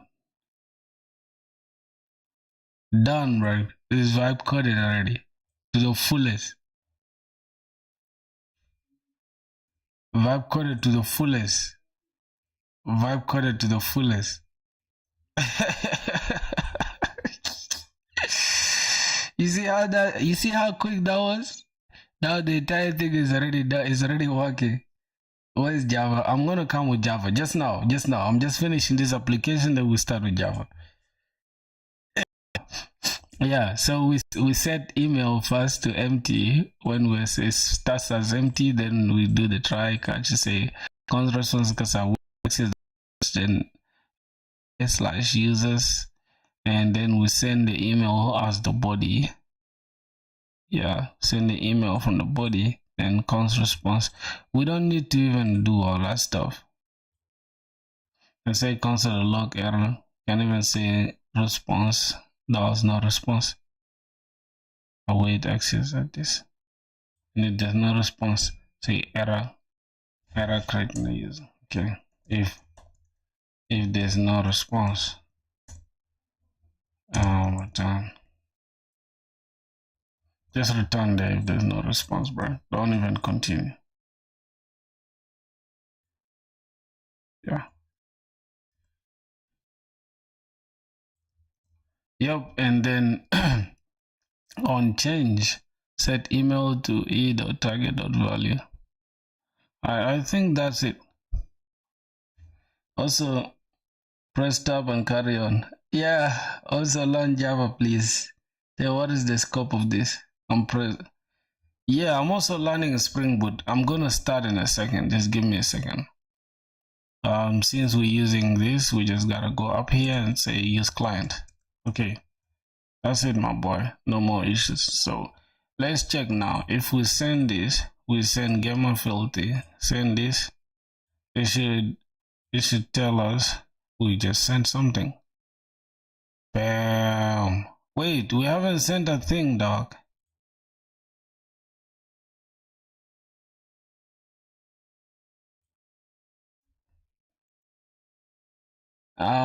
It's better to add value. The value should be email. Wait. Oh, here. We say value. The value should be email for real. Okay, let's try it again. Let's search. No, it's not, bro. Access.post. I think it should be email, not this email. I don't know. Yeah. It should actually be like this, but we can store this as the base URL. We can store this as the base URL, right? Yep, we can keep this as the base URL. We can come here and create frontend.env.local. Okay, let's just say base URL. Base URL is equals to this. Okay, that should do it for this. Then we just come here and say, we need to remove this. We change this to like backticks. Need to change this to backticks, my boy. And then we can have process. No, we can have this. Say process dot env dot base URL. Yeah, I think this is users, not user. Wait, next public base URL, this is how it should be. Okay, cool. Let's go to this dot env, change this, bam. So the base URL should be 8080 If it changes, then it changes. All right, that should be it. Check logs in your backend server. It's gonna work. It's gonna work now. Don't worry, it's gonna work. I promise you. This is the backend. The backend is. Well, the backend is not running. Why? It's running. Yeah, there was actually an error. There was an error. Let's just restart it. Burn dev. Okay, that should work. If let me check the front end if it's sending the stuff through the network. Let me just open the inspect. Let me go to network. Let's add email. Okay, we have that, and if we click join, yeah, I think it's done. We do this. It should. Yeah, it's working. It's working. It's working. It's working, bro. Alrighty, let's go back to the front end. I don't like the way this is. What the fuck is that? Just call it okay, that should work. And what else?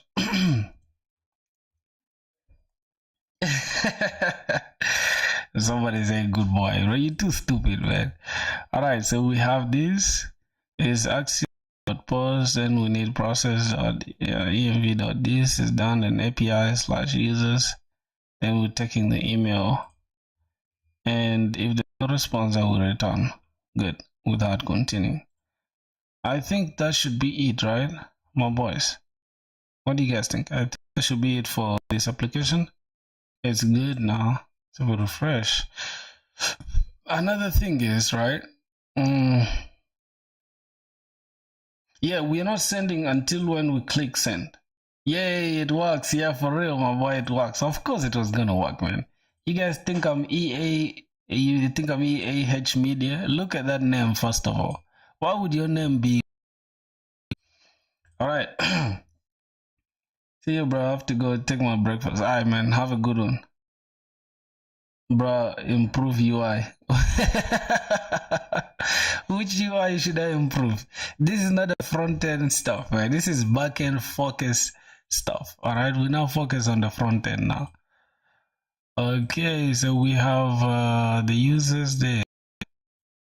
We have, let's say I want to post again, filthy at gmail.com. Oh my god. Join. So how are the users going to be aware that their stuff has been sent? So let's go to shardcn. Ooh, yeah, let's go to component. I think we need something called sonar. All right, sonar. So say this. All right, this toast is what we're gonna need. So let's install this first. Let's go here. Ooh, let's go to Frontend, and because when we send, I want the user to know that hey, you just sent something. So, all right. So we can go to we can go to our layout.tsx. Then we're just gonna add the sonar down, right? Somewhere here. We're gonna have, I think it should be toaster from this.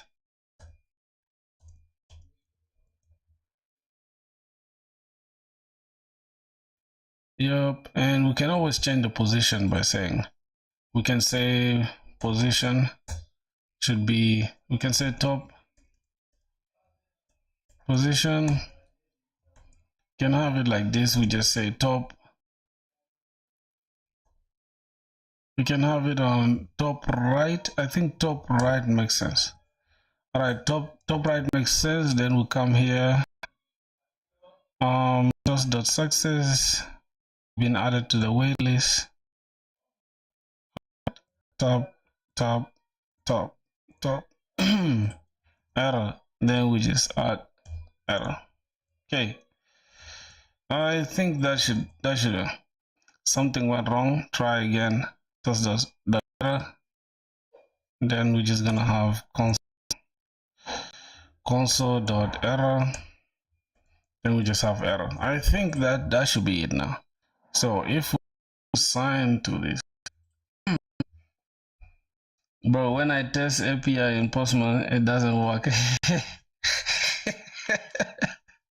I'm using the library computer. This YouTube account is what I found. It's not even mine, lol. So why using the library computer? So you're always in the library? Are you trying to tell us you that broke you can afford your own personal computer? It's crazy. Oh boy, you funny, man.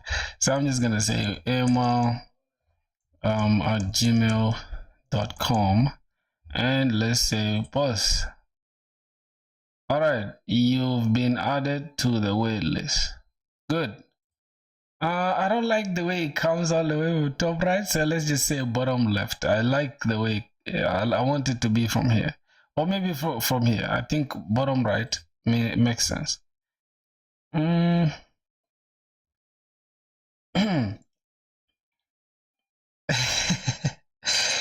spam email from their computer, not mine.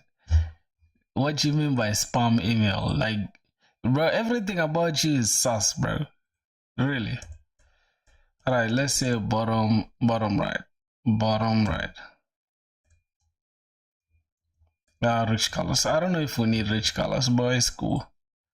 Let's just keep it like this. Let's say I'm just gonna say francis@gmail.com and bam. Okay, you've been added to the waitlist. I don't like the rich colors because it kind of looks I don't know. I want to maintain this black and white thing. Let me try it with dark mode. Let me see. I want to put filthy 2, and yeah, you've been added to the waitlist. I'm very excited when I started Java with you. Oh, you started Java with me. That's good. I'm going to go back to Java now. Don't worry. I'm just trying to finish this. I think this entire thing is done. Can we make it live? No. I'm not gonna make it live because you guys are gonna spam everything, bro. You guys be on some weird shit these days. So let me just cut down. I'll host this application anytime I feel like, because I'll have to change most of the things. So yeah, that should be it, my boys, for this application. I think everything works if I go back to Neon and I do this. Right? Bam. So how do we delete all users though? Build a bot to add emails to the DB. Oh, we can actually grow this. Yo, that's actually a good idea. My boy, I think we can even just grow this application though. We can actually make this application into something great though, if you guys don't know, for real. Hmm.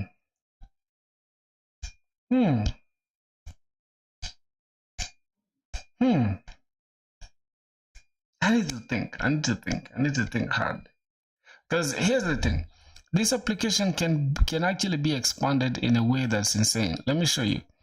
Let's say you want to come and add things to your data, to your backend. You can always just come to the schema and add more things here. Like literally, you can add a name thing, you can add a price, you can add anything and increase it, make it big, and just say npx prisma db push or create a migration or whatever. I have a feeling that will make sense. So I don't know. We shall give it a thought. We can just continue with Java. I think we can just continue with Java, and maybe yeah. I think it makes sense though. I don't know, bro.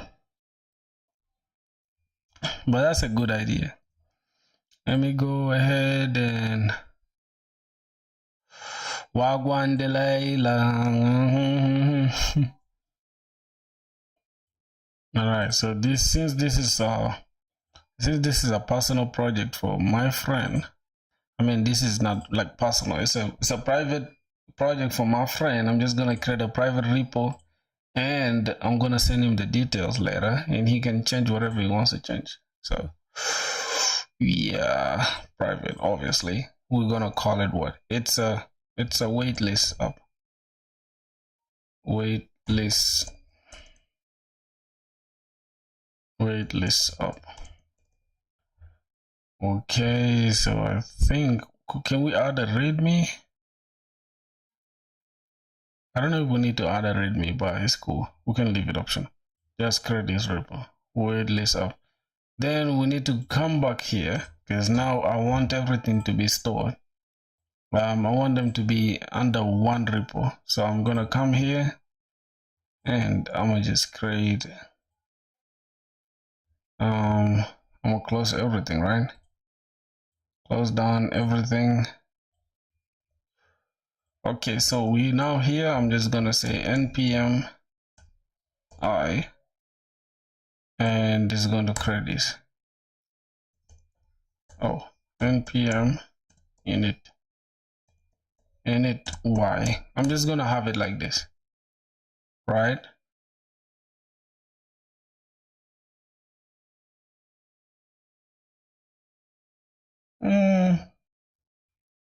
I don't know. Build a bot to add emails to the database. So npm I want to actually create the node modules here though. So I can just pull out all the node modules and have it as a mono repo. Yeah. I don't know, bro. I don't know. What do you guys think? How are we going to host them all in one place? I want to host them all as a mono repo, and that's why my problem is. I have a problem understanding that part. How do I add my applications to GitHub That's a mono repo. Let's see.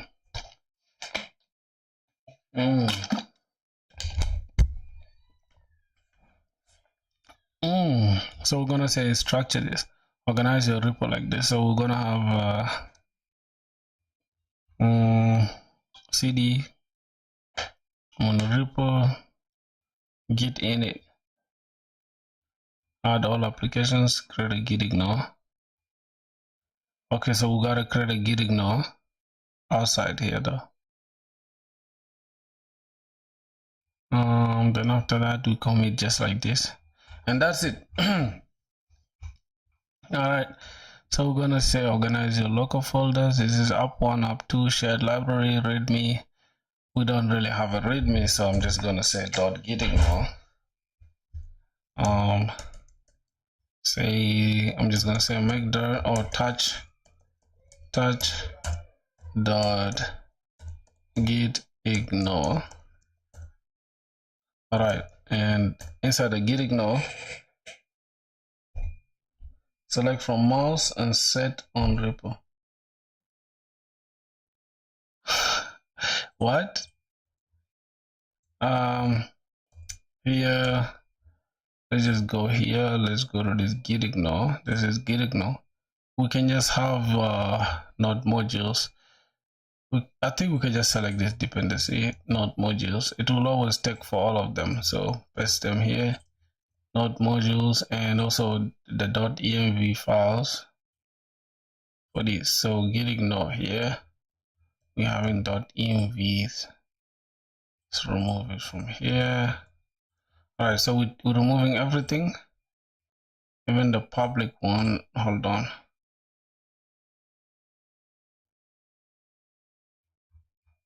I think we can just replace everything with this though, because then it will be with npm.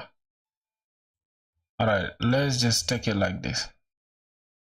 From this git ignore, then we just come to this outside git ignore, then just replace everything. Yeah. All right, this should be it for the git ignore. Then I think that should be it. From there, we can just say git init. Say git init. Okay, so we've initialized a repo.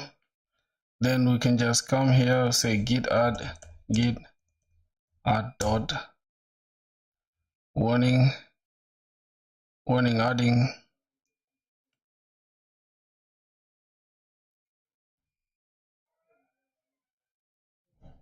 will not contain the contents of the embedded repository. What? Why is it giving me this warning, bro? Jeez. Let me see.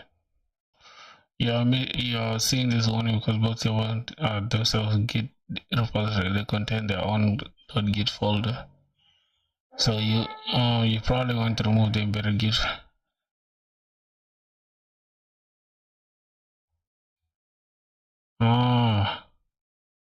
So we need to remove this .git for the front end and back end. Now I think we don't have that issue anymore. So say git add for all of them. Yep, good. So after that, we can just go and commit everything, right? Come here, we need to say git add, that's done. First commit should be, yeah, we can just keep it like this. We can keep it like that, my brothers. Where's our code? All right, so we can just paste this and we can go back here and change to, oh my god, paste this. All right, here we're just gonna say mono repo setup for waitlist. Okay, that's gonna be it. I'm just gonna commit this. All right, That should work now for the most cases. We just refresh this. Yep, we have that in place. All right. So let's go to our profile. Let's see what happens. So we have something uploaded today. When is it? 27th? Yeah. Cool. I think that should do it for this entire application. So we're just gonna close it off. Close everything off. Let me check here. Okay. Stash.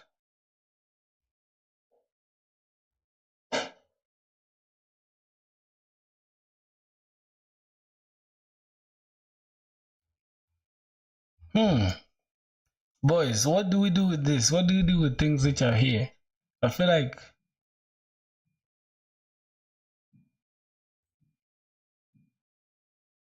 we can push the individual changes, right? Yeah, I feel like we can push the individual changes, because if I come here to our let's go to our GitHub, remove this, remove that, remove this. If I come here and click repos, I'll see this waitlist. So let me try to click on a repo setup for the backend. Let me see what happens. Oh, we haven't set up anything. We just have this. So that means we haven't pushed this to our repo. That means we gotta come here and push everything.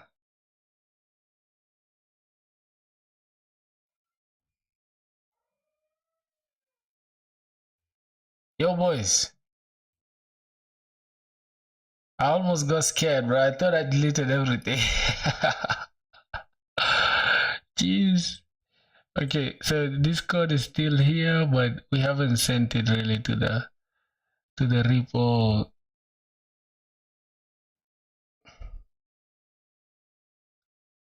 Okay, so how are we gonna do it?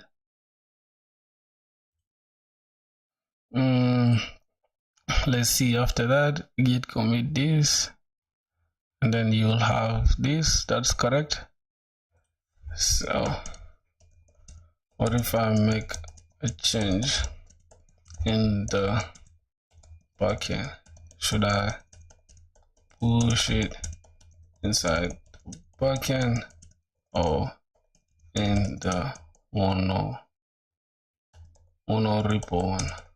Okay.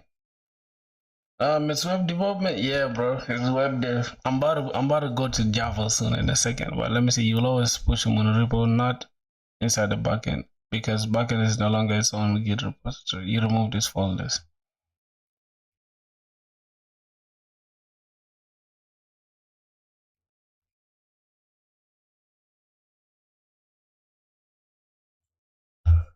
Okay, but when I click the remote repo, show any folders inside the backend. Bro, I have a problem with monorepo stuff, so that's why I'm trying to learn it. Your backend repo isn't in tracking is possibly due to one of the conditions. Git ignore is including everything. Check if your git ignore.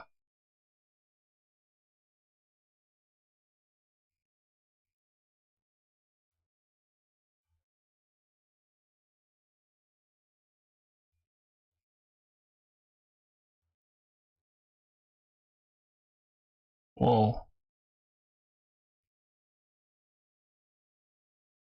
So wait, let's check the git ignore. It has all right, it doesn't have anything to do with our backend stuff. So Prisma.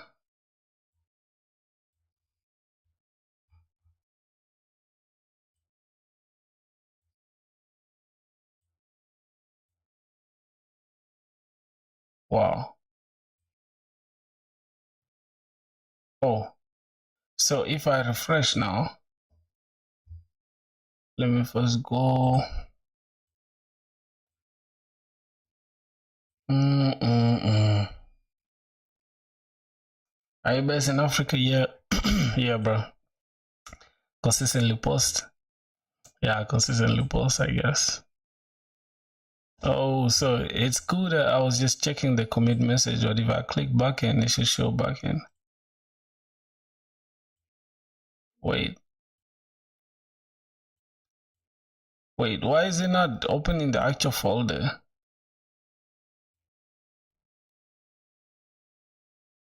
Alright, let's check the backend.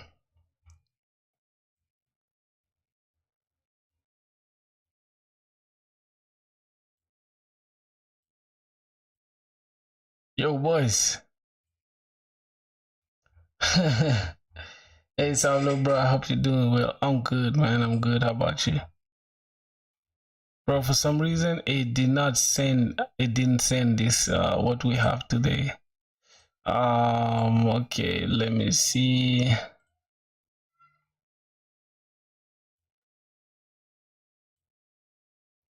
Graph.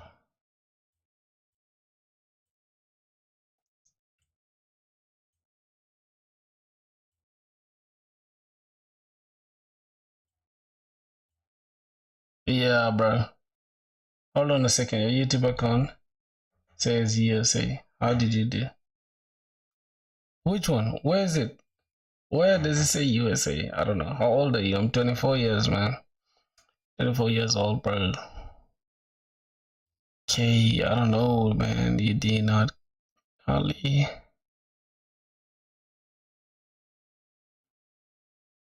Get out back in.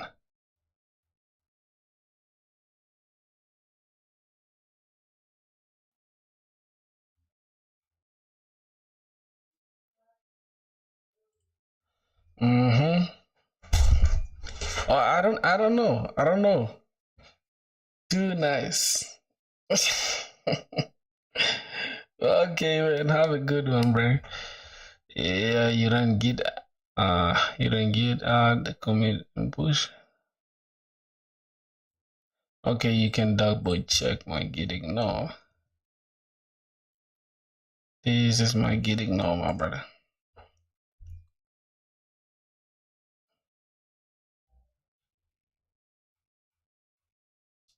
Run this in your terminal, ls backend. It should show it.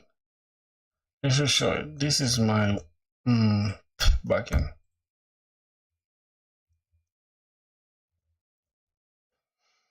How you learn to program and when you started? Okay, 4 months ago.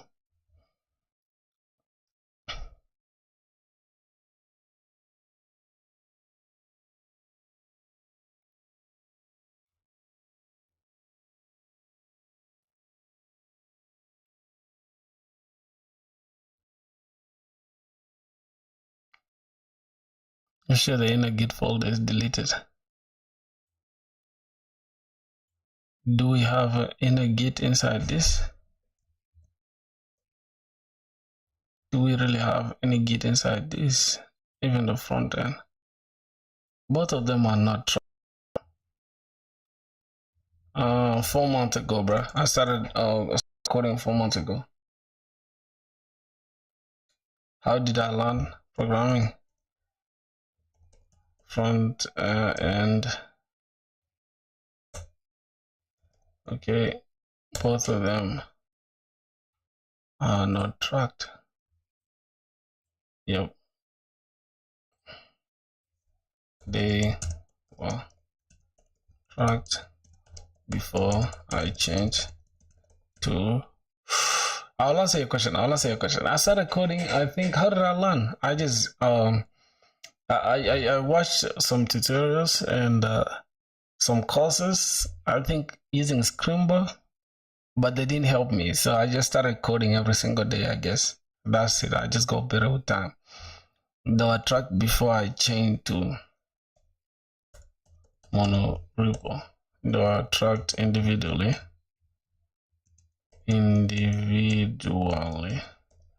before I change to mono repo. Let's see. Perfect. Let's go. First, approve the tracking. So now you have to, after depending on what you can to prevent committing history from the individual repos. I did. I think I deleted this. Deleted git folders inside the backend and this. They add them to the mono repo. Git remove cache backend frontend. Git add backend frontend. Git can add this. Okay. I think this should work though. Yeah. So that should solve the problem. Bro, AI is just so insane, bro. Alright, let's go ahead and test it out.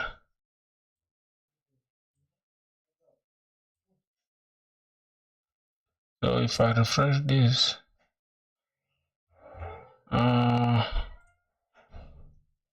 yep, now there are folders, bro. Yep, now they're there. Because if I click backend, I have my backend. I don't. Let me hope I don't have anything there. Okay, I have my .envs, and then if I go to this, all right, the front end is there, and we have one common git ignore. Good. So we're good to go, my boys. If I can come here and check my repositories, now we should be we should go to the profile. Yep, it should show we have contribution. That's good. So I think everything is solved now. We can just close this off, and yeah, that's gonna be it, man. So I use the Scrimba, my boy. If you're asking, I use the Scrimba. You're doing well, bro. Are you doing both Monstack and Java at the same time? Yeah, I'm doing Monstack right now, and Java at my free time. But at the same time, if I can be honest with y'all, bro, it's a little bit hard to understand Java if you don't know the basics. Really, I feel like Java is all about knowing the basics first. So once you know the basics, it's easy. I'm not gonna say it's easy as in easy to learn, but it's easier to just get or understand the concepts. Can you tell me if someone can explain me function in Python? Programmer Filter, can you help me, because I cannot understand it. It's been 3 days. Functions in Python. I don't really know too much Python though, but I can easily answer that question because I feel like functions should be easy. They shouldn't be that hard. Really, man. Functions shouldn't be that hard. Let me now open my IntelliJ. Just give me a second, boys. I want to go for a short call. Just let me ease myself real quick. Let me see. Oh my god.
Yep. Yeah, my boys. What's good? Yep. So, okay. So if we can open IntelliJ real quick. First, let me see our progress. If I can try to check let's track our progress, right? We're just starting OOP, right? And that's object-oriented programming. Let me just give it a low cover. Okay, that should be okay. So we got lead code and we got Java, learning Java. Okay, so it's object-oriented programming. Now, my brother, you are saying I should explain to you functions in Python. I don't really know too much Python, right? But I can help with just how to understand like functions a little bit, not too much though, because I don't know so much. You get it? So, hello, brother. What's good, man? How are you doing?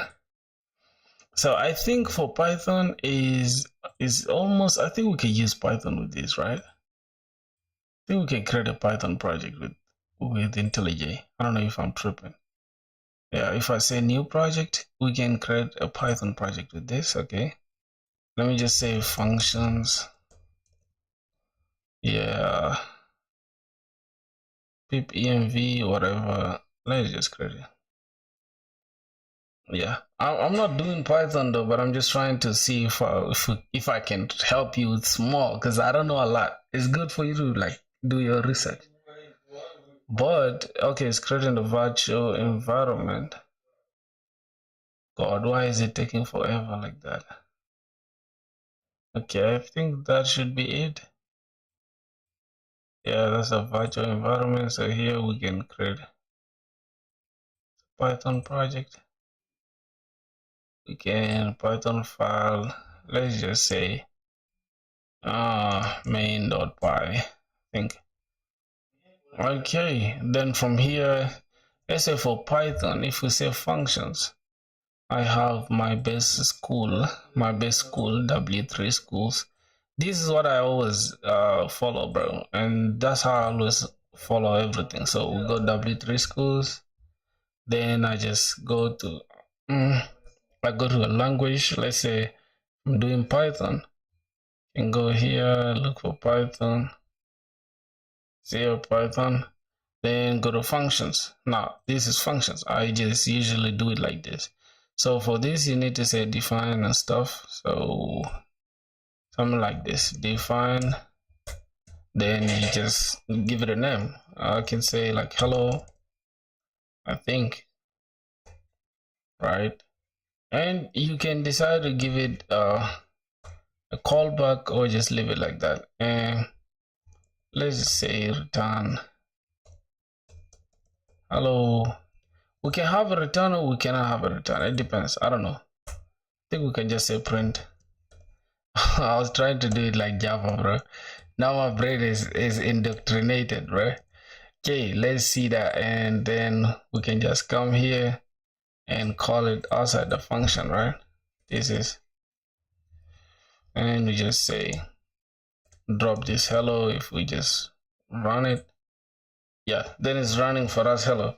Bro, what happened to Java? I'm still learning Java, my boy. Don't worry.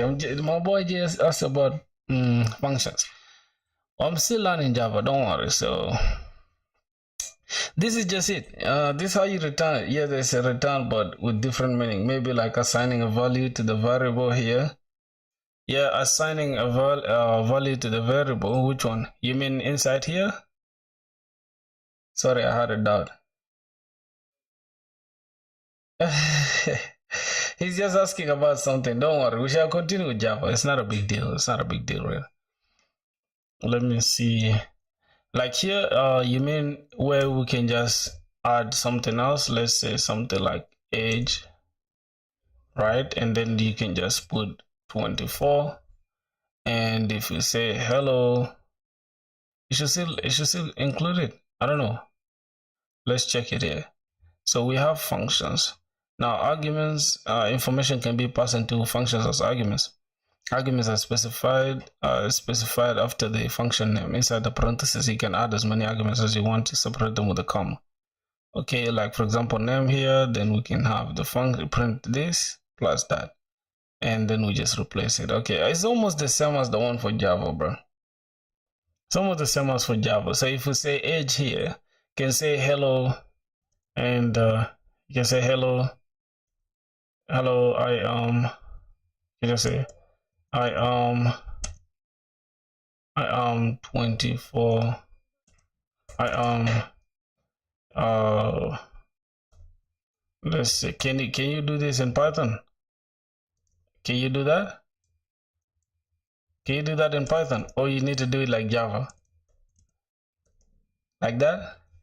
I am this plus and here's all. Is it supposed to be like this? Oh my god. Okay, then let's see. Print 24. I think we need to print we need to print what? Hello? No, I don't understand. It's working? No, I don't know. I didn't try. There's an error. I think this is what you need to use. Really, I'm not gonna go in depth because I don't know so much about Python, but I feel like you can understand it from here. You print this plus that, so that is it, and then you just put this, and it will always take everything that is here. You say this is the name, right? Plus whatever is here. Oh my god, what am I opening again? So I would say just do more research, bro. Really, I don't know. I can't explain Python code very well, so I'm not very good at Python myself. So let's say we want to create we use this dev to create a start a W3 schools and not follow someone on YouTube. Yeah, not follow someone on YouTube, bro. I feel like that's a bad way to learn for real. Say hello can be like say, oh, we can say hello, say hello function, hello, and then we have a function like a name, and then we can say print out that name and add the last name. I think I can say Emmanuel. Oh, my dad is called Francis, so can keep it like this, Francis, and I can have say hello and include what, put Emmanuel, like put the first name, and okay, I can just put Emmanuel here. So what is it gonna say? Oh my god, I think it's all the same. It'll give just Emmanuel Francis. Then if I want to add another gap here, it should be something like this. I don't know if it's going to allow that.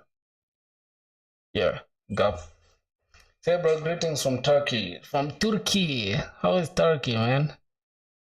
Greetings, Ahmed Yeldis. That name is hard. Python libraries are mostly created with C++. For real? Are you sure? They look like Java to me. I don't know. I think they look like Java to me. Yeah, bro. So I feel like you need you just define a function. You use this def to define a function. Let's say this. Let's say, for example, we have an array. I think I can say age is equals to this 2, 3. I mean, something like that, right? Then you need to create a function. Nah, I'm not intelligent, bro. I'm not okay, you need to create a function that loops through this array, right? You can just create dev, say array loop, right? We can just loop through this, and we just say for, we can say for I in age, or we can say for age in age, right? For I in age. Oh, wait. You can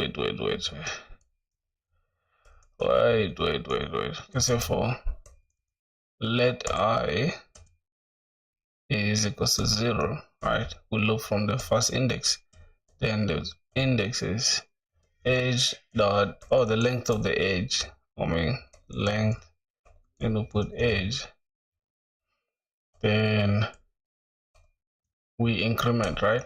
I don't know if that's how you do it in Python. I'm just speculating, my boy. You can do your research.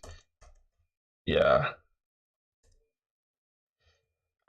This doesn't look like Python, boys.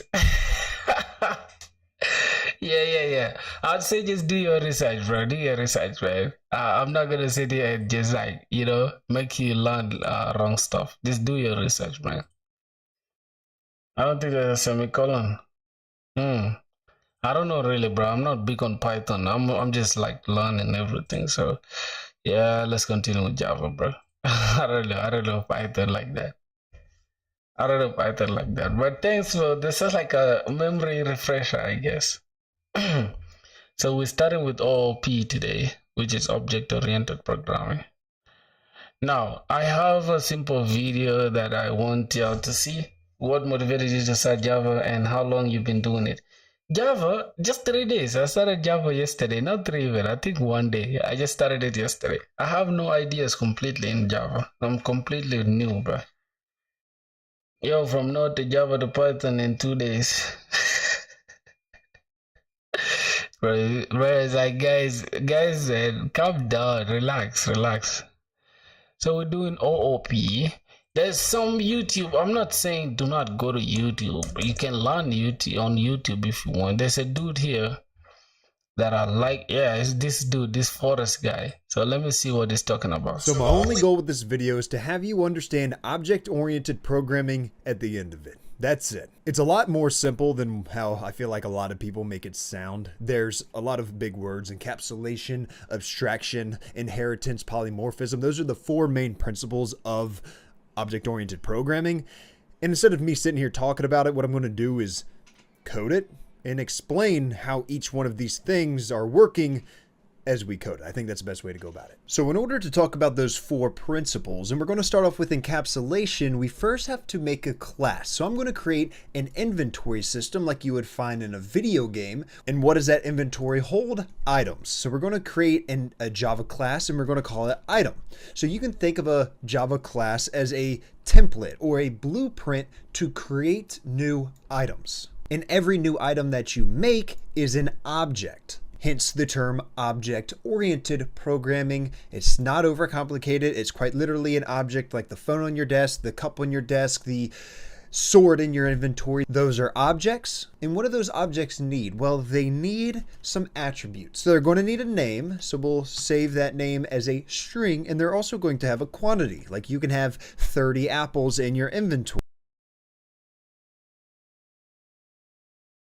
Let me put it like this. I can try to explain the return thing, right, in Java, and then try to interpret it in what?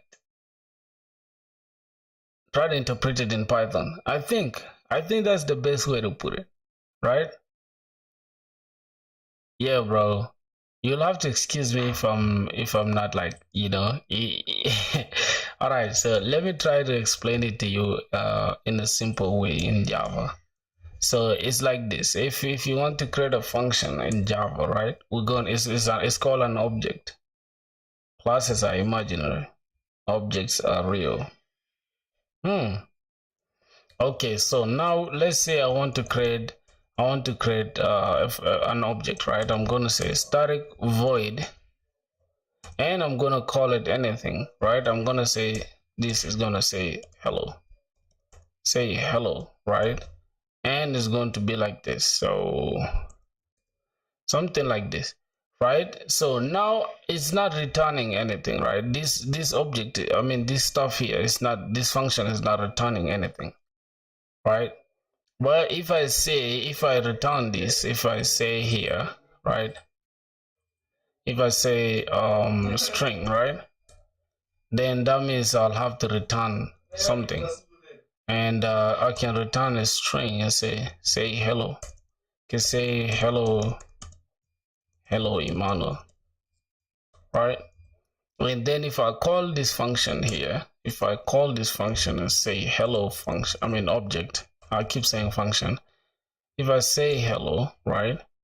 Let's see, why do we have an error? Why do we have an issue? Is ignored. I don't care. Let's say play that.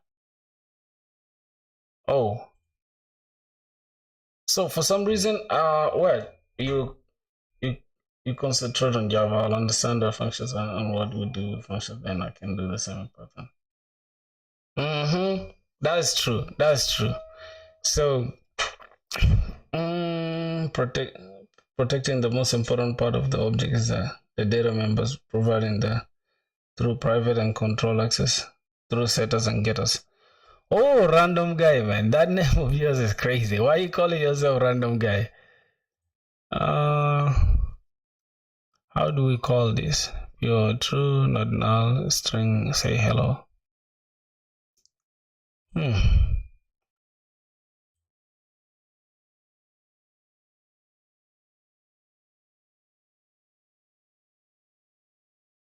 Wait.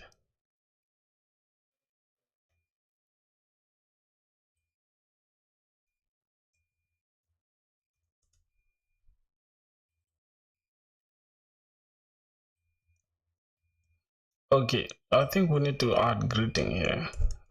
String greeting. Then we can have the greeting here. Say hello, Emmanuel. I think this should be return string. Wait, I'm confused right now, bro.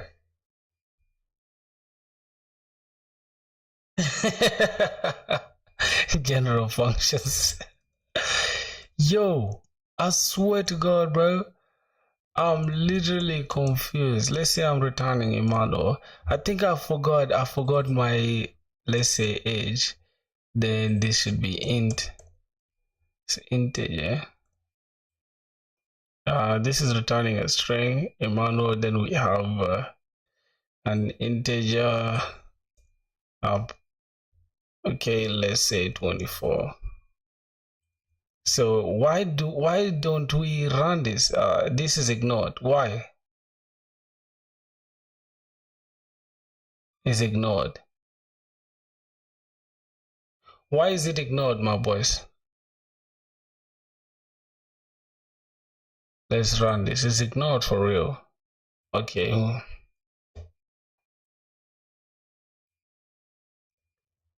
Let me ask. Why is say hello? Why is say hello ignored?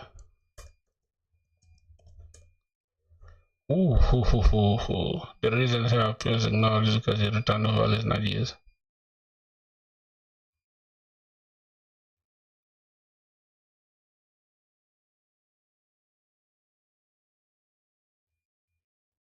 Oh, we're not printing out the result in the console. God, what's going on with us, bro? I think I'm just getting fried. I think I'm fried now. I'm fried. I'm fucked up. Okay, so I think that's why. Now, why is it saying here is never used? So the age is never used. But no arguments.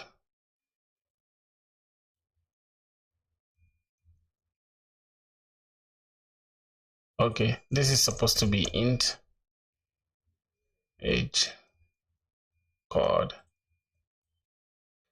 Wait, parameter is never used. Value of the age is always 24.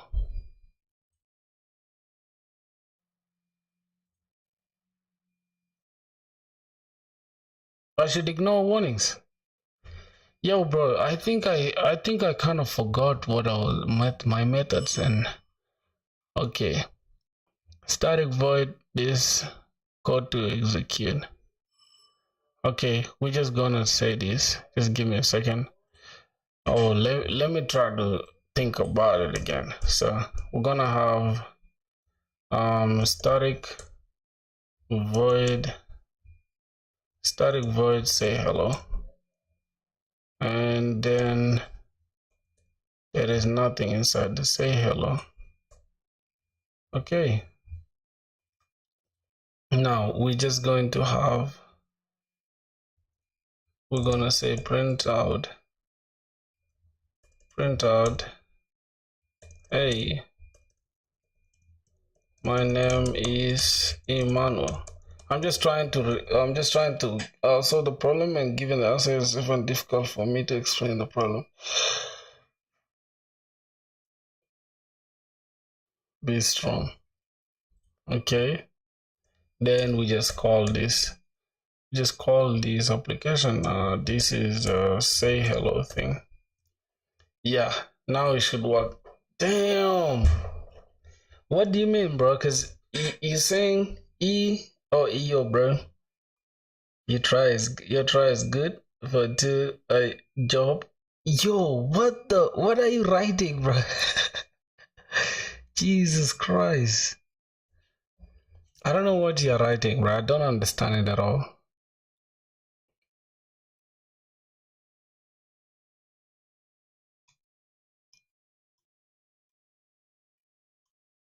What's my goal for the future? To get a job, probably. I'm gonna get a job first. So I get like a job, then I'm good. Get a job, then I can build my projects, and hopefully if I can build a startup that is gonna make me money, then I can quit or something. I don't know. We decided Spring Boot is the way. I see we decided Spring Boot is the way. Yeah, for real, bro. Spring Boot is the way, man. I've made my mind, bro. Although I'll be going here and there to check on everything again. But for now, Spring Boot is the way. So, okay, so this is how we define it, and this is how we call it. Then the one with parameters. We can have it like this, and have name and return it. Okay. Then now the return values. When we return something, we have int x, return 5 plus x, and static int. Okay. Try Spring AI. Bro, try AI. Why do you want me to do AI, bro? I'm looking. Yeah. Backend dev, bro. Bro, if there's any doubt in Java,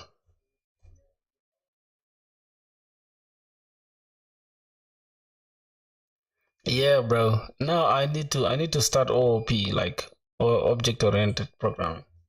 No, we're learning. Yeah, we're just learning, bro. Okay, so we can start with OOP. Let's put it to the side. Let's put this to the side. Let's see. Yep. So let me put my lunch. Let me eat my lunch, my brothers. Y'all wanna eat lunch with me, bro?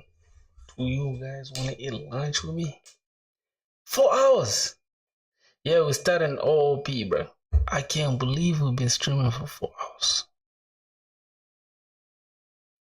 But we can push it though. We can still push it. I'll show you, boys. Just give me a second. I'll show you some dope food, bro. I'll show you. Just give me a second. So I'm gonna watch this guy as where you from? I'm from South Sudan, my boy. So I'm gonna play this as I'm just cooking my stuff real quick, so y'all don't hear the little noise. It's just gonna take like maybe 3 minutes or 4, because it's already done. I just wanna put it, swarm it a little bit, put it in my shit. So going to be an integer, and we went over data types and everything. So my only goal with this video is to have you understand object-oriented programming at the end of it. That's it. It's a lot more simple than how I feel like a lot of people make it sound. There's a lot of big words: encapsulation, abstraction, inheritance, polymorphism. Those are the I'll check it after. I'll check it. Just give me a second. 4 main principles of object-oriented programming. And instead of me sitting here talking about it, what I'm going to do is code it and explain how each one of these things are working as we code it. I think that's the best way to go about it. So in order to talk about those 4 principles, and we're going to start off with encapsulation, we first have to make a class. So I'm going to create an inventory system like you would find in a video game. And what does that inventory hold? Items. So we're going to create a Java class, and we're going to call it item.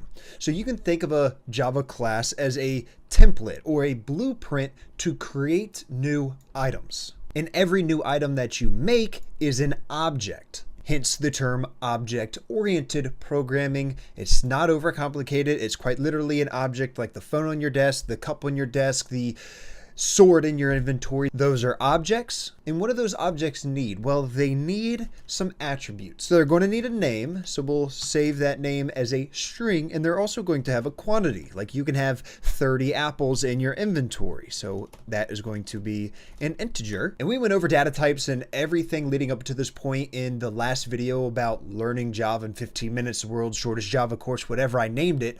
We didn't go over private though. So private, as opposed to public, means that they cannot be directly accessed from outside this class. In order to access them and assign values to name and assign values to quantity, which again will be different for every single item, which is why we're not assigning a value of item or anything to it right now. The way to do this is via getter methods. String get name, and we're going to return name, and then public int get quantity, and we're going to return quantity. These two methods allow you to access and modify these private protected attributes. And this right here, in this instance, these two attributes and these two methods that allow you to access and modify these private attributes is encapsulation. It keeps our details inside this class safe and provides controlled ways to access or modify it. Now, in order to be able to use all of this, remember, this is so far, it's not a complete blueprint, but the class is a blueprint. In order to create an actual object using this blueprint, we are going to create a constructor, which is not called constructor. It is a special method that you call the same as your class, and this name, this quantity, and the this keyword is just Java allowing you to have your parameters be the same name as your attributes instead of having to name it like name2, quantity2, and then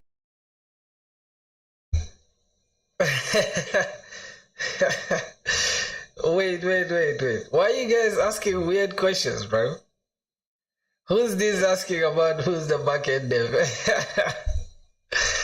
Yeah, that's crazy. So from what I get, right, should we start with encapsulation? We should do encapsulation with classes and objects, then inheritance, then polymorphism. Encapsulation, is that how we should start? Classes and classes / objects. Okay, I think we should start with encapsulation, but first we need to understand, right? Hey, yo, what's good? Yo, you from Japan, right? How is Japan, man? Oh, Korean. Oh, you my Korean fan. Ah, man, you're not a fan, bro. You my brother. Stop, man. Stop using that fan word. It don't mean shit to me, my boy. Create a constructor. Yeah. This is Java. Yeah, that's Java, man. We're practicing Java, bro. We're trying to get our Spring Boot skills. You know, trying to learn Spring Boot. Oh shit. So yeah, let's see. Java is an object-oriented programming language. Yeah, I get that. I get the object and class. We don't have to do it again because I think we already did it somewhere here. Oh, we didn't do classes. We did objects. What programming languages you know, bro? I think JavaScript. I want to teach you OOP in an easy way. Wish I would be there with you. Bro, you can teach me on Discord though. You can teach me on Discord, really. I'm backend developer with Spring Boot. 8 years. Brother, join the Discord, bro. Hit me up on Discord, man. Hold on. Where's the Discord? This is Ribash. Ribash sent his up scenes and I didn't check it out. God damn, man. I'm sorry, bro. Yo, join the Discord, my boy with 8 years of experience. So I want to learn from you, my boy. Let's see. We got a new friend request. Okay, this is the dude. Bro, join the Discord real quick. Join the Discord. Is link. Did I link it? Yo, I didn't link the Discord. Damn, that's crazy. By now we could have gotten so many people joining. Oh my god, my bad, man, my bad. Let me link it real quick. I'm gonna link my Discord server. Give me a sec. Bro, it's Ribash. It's Rishbah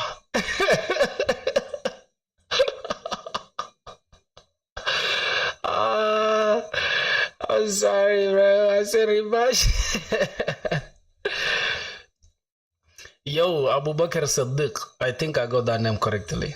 Abu Bakr Siddiq. Yeah, that's an Arabic name because I speak Arabic though. So yeah, link where. Alright, the Discord link is up there. I just sent it right now, bro. Join the Discord straight, my boy. Straight. She joined the Discord ASAP. Yo, that's nuts. Yeah, let me check why she before it burns. Oh my god, why she should have burned.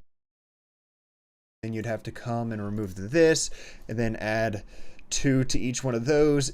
It's the same thing, just a much better and cleaner way to go about it, like this. Now we're going to call this constructor, this special method, in order to create an object using this template. But first we have to create our class inventory, because inventory is what's going to be holding these items and displaying these items. So we're going to call it inventory. So in inventory, we have to store those items. So we're going to create another private field, but we're going to use something we haven't discussed before, and that is an array list. An array list of items. So an array list is a collection, which is a specialized subset of non-primitive data types. It stores and manages groups of objects, and it is predefined, as you can see up here, the automatic import in java.util.ArrayList. So Java has it built in. Now allow me to repeat part of that. It is to store and manage groups of objects. Whereas an array, for example, could store strings, it can store integers, but it cannot store objects.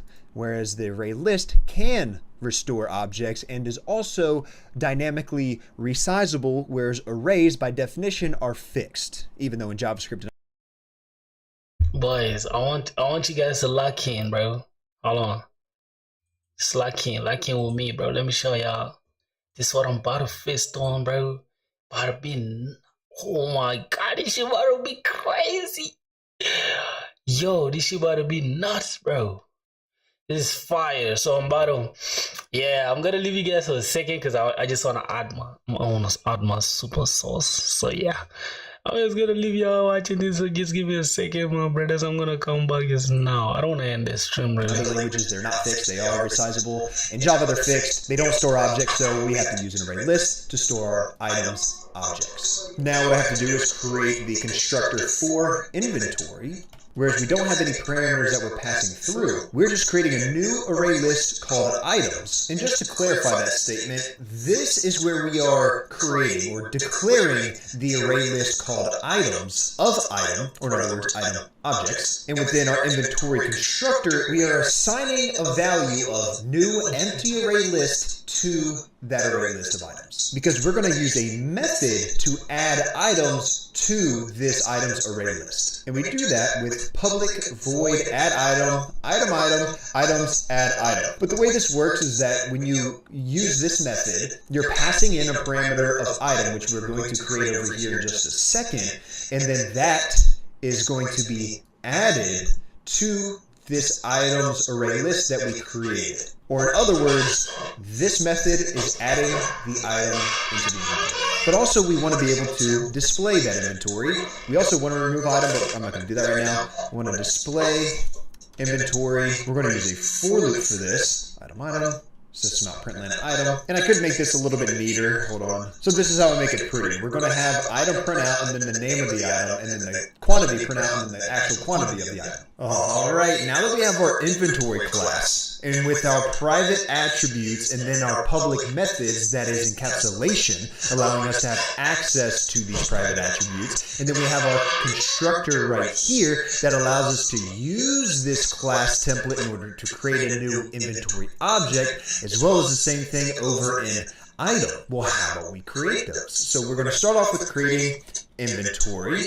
We're going to call it inventory equals new inventory. That may be a little confusing because everything has the same name, but think of it just like string equals string, just like this. So what's happening is that we're creating an inventory object called inventory, just like here, we're creating a string called string, which we're assigning the value of string, which we're assigning the value of an empty inventory object. with this inventory right here being the constructor. And by the way, if you don't know how to drill in, you just control click and it'll take you to exactly. Boys.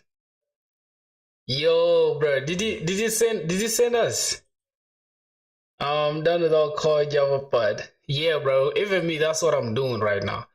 I'm actually okay. I'm kind of okay with like the core. Will you sponsor us? Yo, boys. Look, yeah. See the smoke? Shit is. Oh my god, this shit is nice, bro. In Korea, the average starting salary for new employees. What the? Bro, I'm coming to Korea, man. What the? Whoa.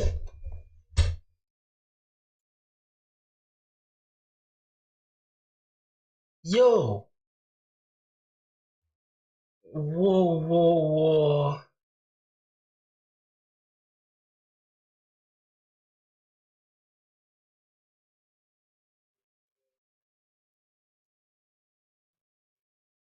Oh, you can use the list. Yeah. I don't know, bro. It's like I missed something. What did I miss, boys? What did I miss? Wait, I'm confused. Should I prolong with JS? I think I'm averaging JS and I go to Node or study Spring Boot too. I'm pretty good in Java. Bro, do Spring Boot, man. Like, that's what I would say. Like, do Spring Boot. Really, bro. I can't lie to you. I feel like Spring Boot will set you apart. Yeah, it's good to know Node as well. I'm not saying completely switch. Yeah, the Discord nickname is 22. Alright, no worries, my boy. Yeah. Man, you know I love to talk to you guys, so it's no big deal, bro. Y'all can speak. I like the fact that you guys talking to each other in the comments. That alone is like filthy squad channel, yeah.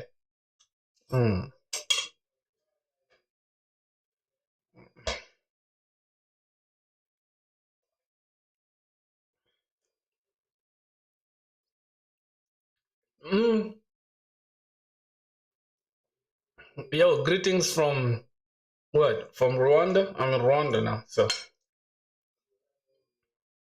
I'm in Rwanda, bro. I think I answered that, but Java devs do have to learn React, right? I doubt, because if you're doing Java, I think you just want to do backend. And Java is like, it's more like somebody who's wanted. You get it? You're wanted. Like, regardless, you just feel yourself, bro. You can decide to learn React or just chill with the Spring Boot. I feel like Spring Boot can set you apart more than just knowing React. For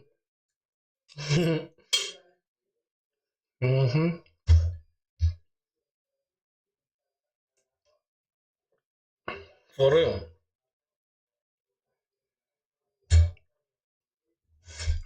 I'm better on backend, but currently my job is project leader. Bro, that's cool, man. Nah, you my friend, bro. We're gonna have to lock in. I'm from Hobbiton. What's Hobbiton? What's Hobbiton? I don't know what that is.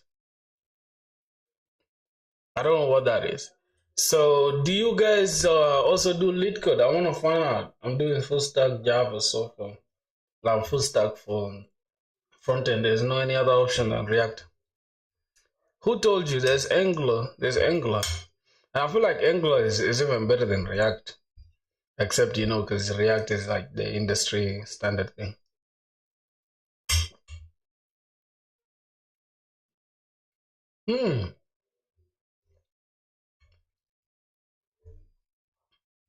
Wow. So, brother, you said let me see. You said you made financial app project. What is that financial app project? What is it for? Small project I sent you on Discord. Okay, very good. Yeah, send me your projects on Discord. Let me check it. I think my boy sent me something on Discord and he was telling me not to laugh at him. So I'm not gonna laugh at you, bro. Rishba, your name is hard, bro. Yeah, me too. I'm gonna start lead code soon as well. I'm gonna start applying for jobs. The name is Monimo. Is it on App Store already? Rishab. Oh, okay. Mm.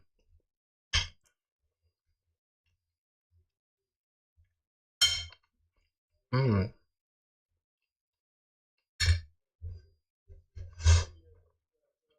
So, what is this project? It's like a note taking up. What is archive notes being? Yeah, it's a nice project, man. I don't know. What is it for? It's like for taking notes. Enter title. Mm.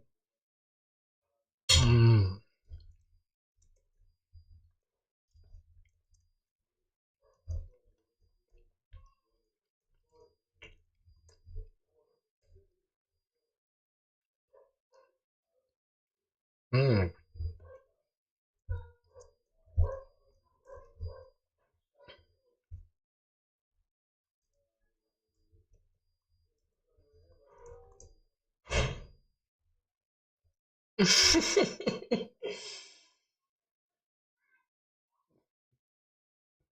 Yeah, I feel like if you're starting out, I don't know. How long did it take you to build this application? How long? Mm.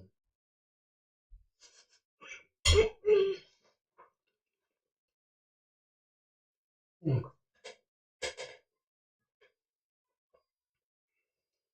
Yo, bro. How long?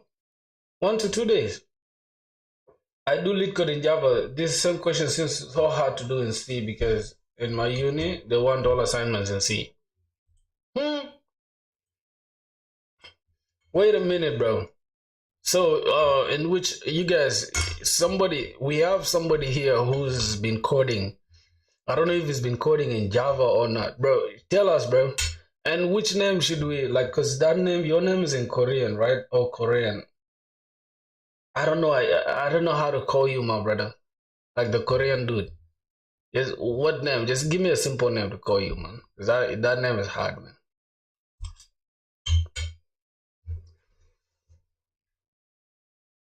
Hmm.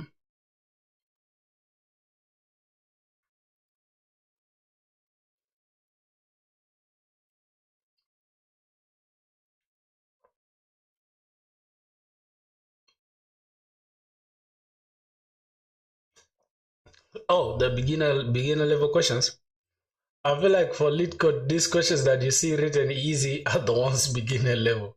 But even the beginner level questions are even harder than anything else that you've ever seen. It's crazy. For me, I feel like lead code is the hardest thing I've ever seen, bro. It's even harder than building projects in C.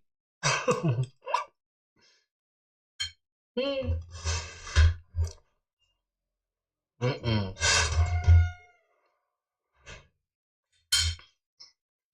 It's totally crazy, man. Wait, what do you mean by local storage?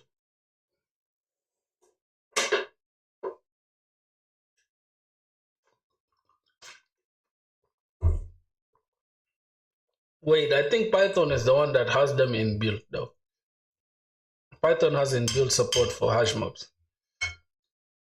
No backend, bro. Only frontend. Yeah, dude is only doing it on the frontend. Double, double with sound. What you mean double with sound? What's the problem? Is it doubling my sound? What do you mean by that? Exactly, Python. Mhm. Mhm.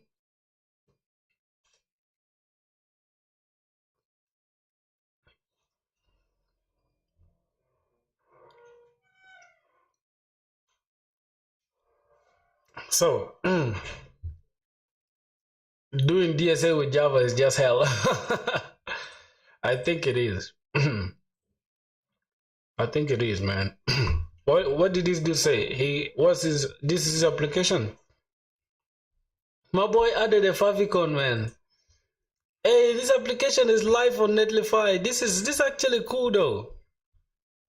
I didn't even notice you had this application live on Netlify. I didn't even notice it. Yeah, he's storing the stuff on local storage. Because if I come here and let me go to I think it's in the sources. Oh, I think it's network. I guess. Where's local storage, bro? How do I get the local storage? Is it in the sources? My boys, how do I get the local storage? Bro, you can pin notes, bookmark them, and delete them. Oh, for real? I can pin the note. Pin the notes. Wait, unpin. Ooh, what is? And I can also archive. Add them in the archive. Oh my boy, it looks cool. I can delete them and they will appear in the bin. Wow. Why don't you just make the interface? Why don't you make the UI look good, bro?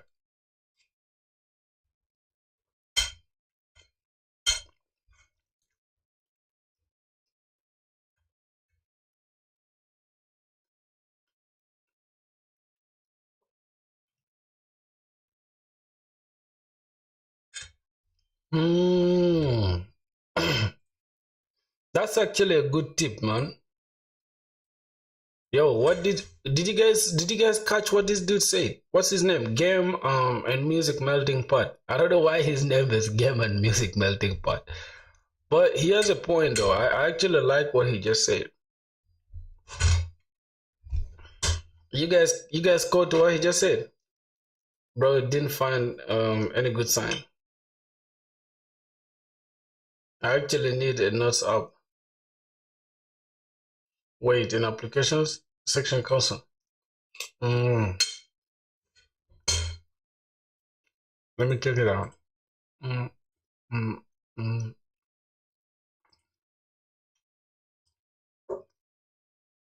mm. Wait, why did it delete it, bro? Oh, it's still there. Bodies. Wait. Mm. An archive. Then let's go to home. All right. Let me try to say console. You said in application, right? This is the local storage. Yeah, all right. If I delete this, if I clear my local storage and I refresh this, it should be gone. Yeah. Yeah, good one, bro. I'm good at designing a little bit, but not coding. Yes, I'm solving topic wise too. Maybe later I'll do randomly. I think let me show you guys. I have like a Notion thing that I'm following, right? So y'all can see like it's let me see. It's here. Yeah, this is the lit code thing I'm following, bro. And I have up to now, bro. I've been trying to do the two some question, but up to now I haven't understood how, bro.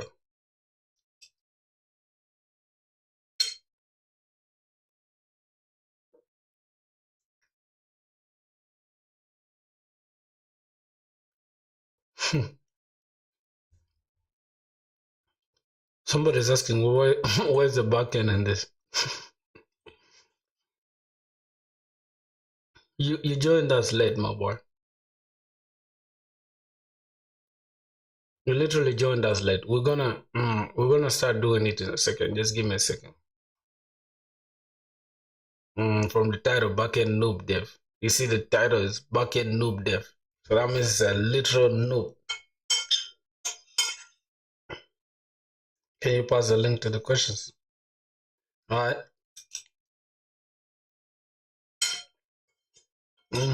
Yeah, give me a second. Give me a second. I'm almost done.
This stuff of mine was muted, man.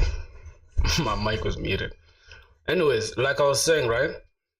I have a simple suggestion to make. Like, should I dive into like coding the backend thing straight, or just go to like how do I call it? Or just start learning the basics first? What do you guys think? It was only frontend.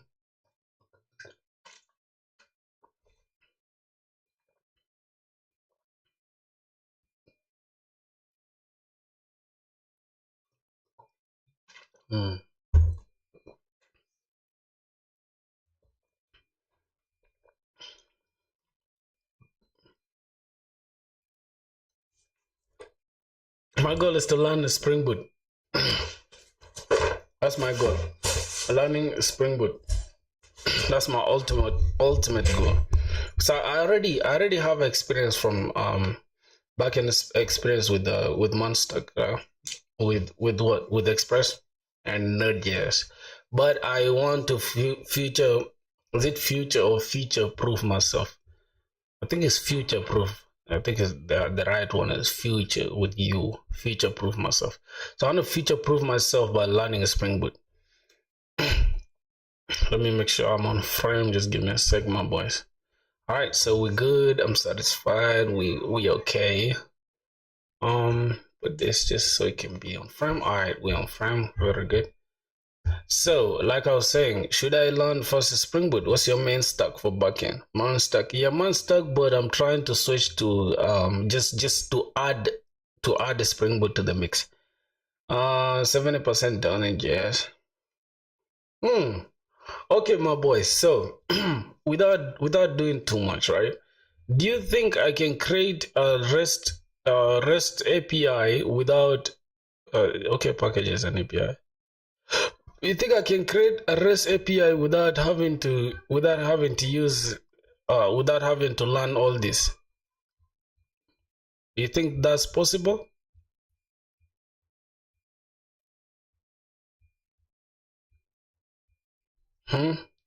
Because for me, I haven't learned everything in Java in JavaScript, and I started building projects just like that. Now you will need to know the basics. But OOP, my boy, is like it just looks super complicated for me, bro. So I think gotta learn the basics first. Jeez. All right, now speaking of basics, let's first try to create a simple API. Because I'll learn the basics. I would like to learn the basics, but for YouTube, like for a live stream, it looks kind of boring. It's going to be a grind. All right, let me try. Hey, based on my project suggestion, what next big project should I make? How to complex like adding the resume. I feel like, bro, for your resume, you need like at least a full stack application, bro. Even if it doesn't have to be a complex thing. Like that application of yours is already enough. What you can do is just add a low backend to it. And you just sustain the data in the database rather than using the local storage. I think that's better for you. I think that's better. So let me go first. Let me try. According to my knowledge, I need to first go to something called Spring Initializer, because the point actually is backend dev. You could try a goal-oriented approach. Only study the basics that are used in your application. Slowly learn that way. Very good. That's my boy, bro. You speaking now. That's what I want, actually. So yeah, we can come to Spring Initializer. Then yeah, I think the group name I can just make it prog filthy. I can just put my name there. The demo can remain demo, bro. Oh, okay. I'm just gonna say a simple store. And rather than a simple store, remember the email application that we created, right? This simple email thing, this waitlist. What if we try to build it now with Java instead of with Express? Because we first created it with Express and it's working thoroughly. Everything works. Inside the controllers we have everything. What if we try to use to just build the same thing but with Java. I think that's the best way to learn because I already know the basics now. Yeah, I feel like I don't want to, like, as long as I know the classes things and all that stuff, I think it should be enough to build the REST controller. Yeah, I think that should be enough. So let me just keep this here. I'm not gonna close it. I'm not gonna close this. I'm just gonna keep it in the background. So we need, I'm just gonna call this waitlist. This should be waitlist. So I'm just gonna say this is a waitlist project for Spring Boot. Okay, then we can add the dependencies. Like we need, I think, web dependency. Then we can add. I think this is good. We can just download generate it, and it will download it for us. Now we can just unzip it and open it in IntelliJ. I think that should give us the basics that we need. Everything should open now. Okay, so we have the Spring Boot there.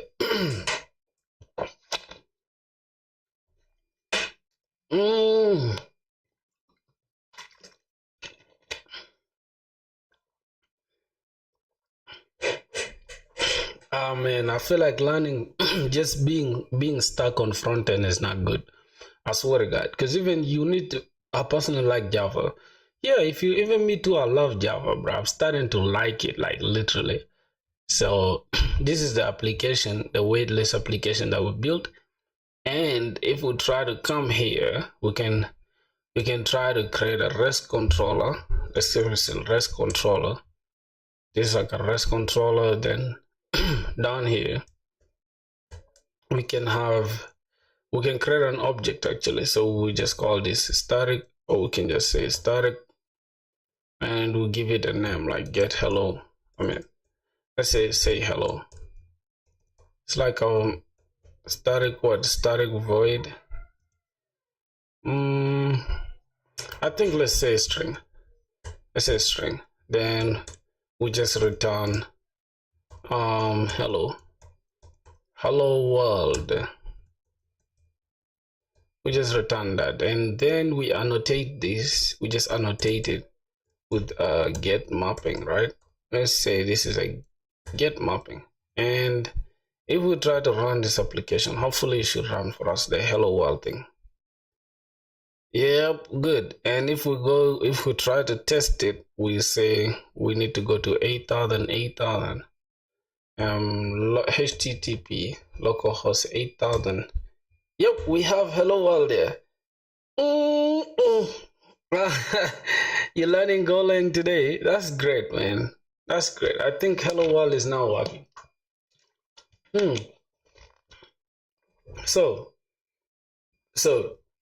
now my biggest challenge is how are we going to transfer what we've learned here, right? What we've learned here, what we already know here, into Spring Boot now. Yeah.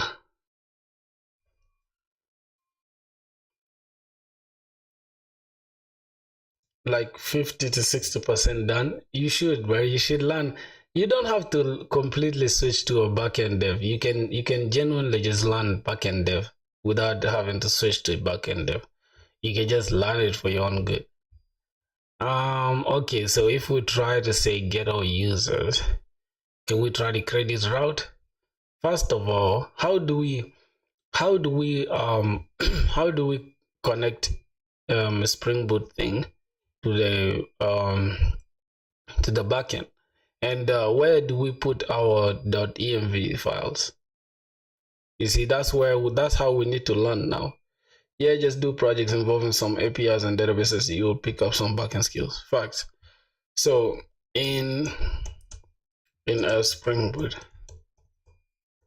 project, where do I store my .env file?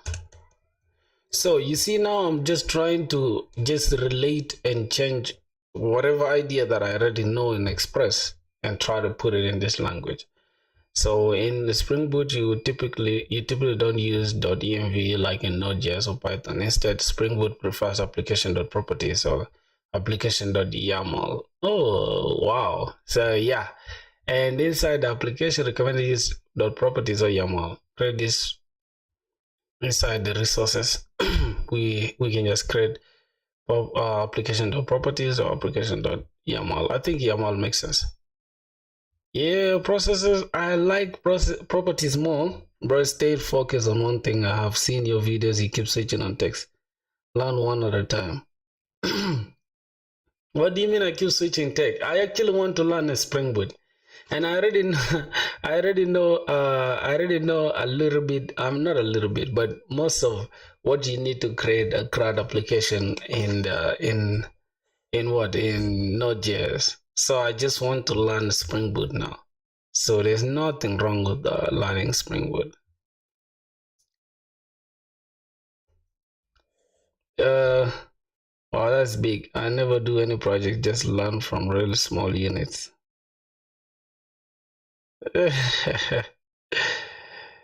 Okay. Where did you learn React from? Yeah, bro, you guys gotta teach this dude because some people have a problem with React for real. So, how do we access them? Let's say property db host, localhost, db user root, db pass secret, and access via value and db host. Okay, then private string db host. .env optional. I don't want to use .env, bro. I don't want to use .env. I don't want to use .env. Use it in Java. No, I don't want to use .env. So we can use you see how I've learned something new, boys? Just from one simple prompt, like literally one simple prompt has taught me that in Java there's difference between using .env and using this YAML thing.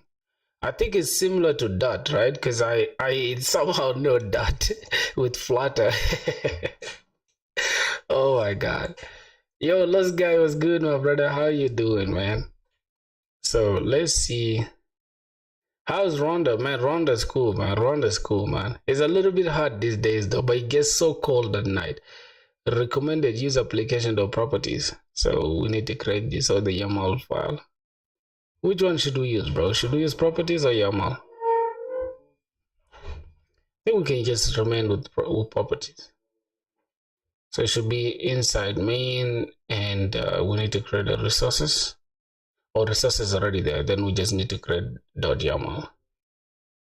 So it's properties, application properties. Oh, so this is where we put our localhost stuff.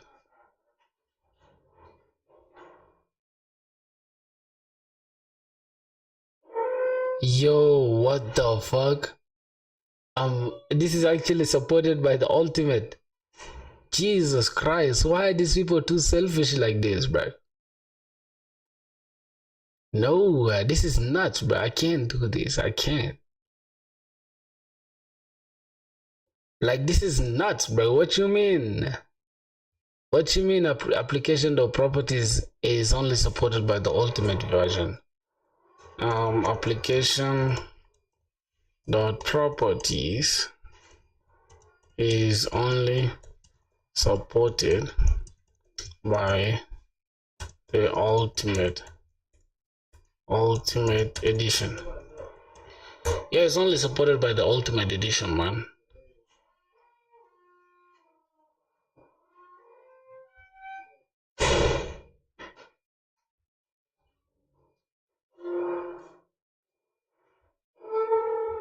Oh, okay.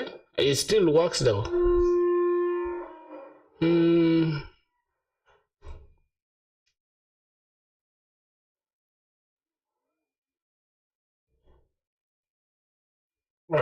Okay.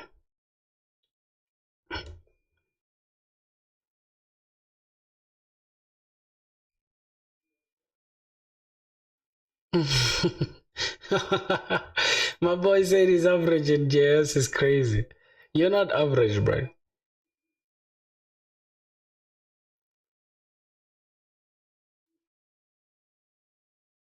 Simple hooks, yeah. Bro, look, my hard tech is like this.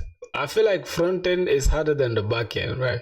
I feel like front end is harder than back end because back end things are just they're straightforward. If we're working on a controller, we're working on a controller. But front end things are not straightforward at all. Are not. You'll always find difficulties, bro. The worst part is just layout, like understanding layout. If you don't know Flexbox or maybe you don't know Grid, is over for you, my boy. Good luck finding out solving the layout issues. Yeah, and especially turning things into correct designs is the hardest thing to do. Can't even lie to y'all. So yeah, I feel like these guys are right, man. Without the basics, I am nothing without the basics. Man, for real. I'm nothing without the basics. I'll have to understand the basics first. So the basics won't be in this video. I think we're gonna get time to do the basics and stuff. But yeah, take this chance if Backend is repetitive. Everyday new things. Yeah, that's true, man. Backend gets boring sometimes because look, right now, bro, do you know how many applications I can build to the same thing? I know we need a fucking. Are you closing the stream? No. We're going crazy. We're not. I'm not. The stream is still going. I don't know how many hours now. It's like I don't know how many hours we've been going for, bro. Almost 5 hours.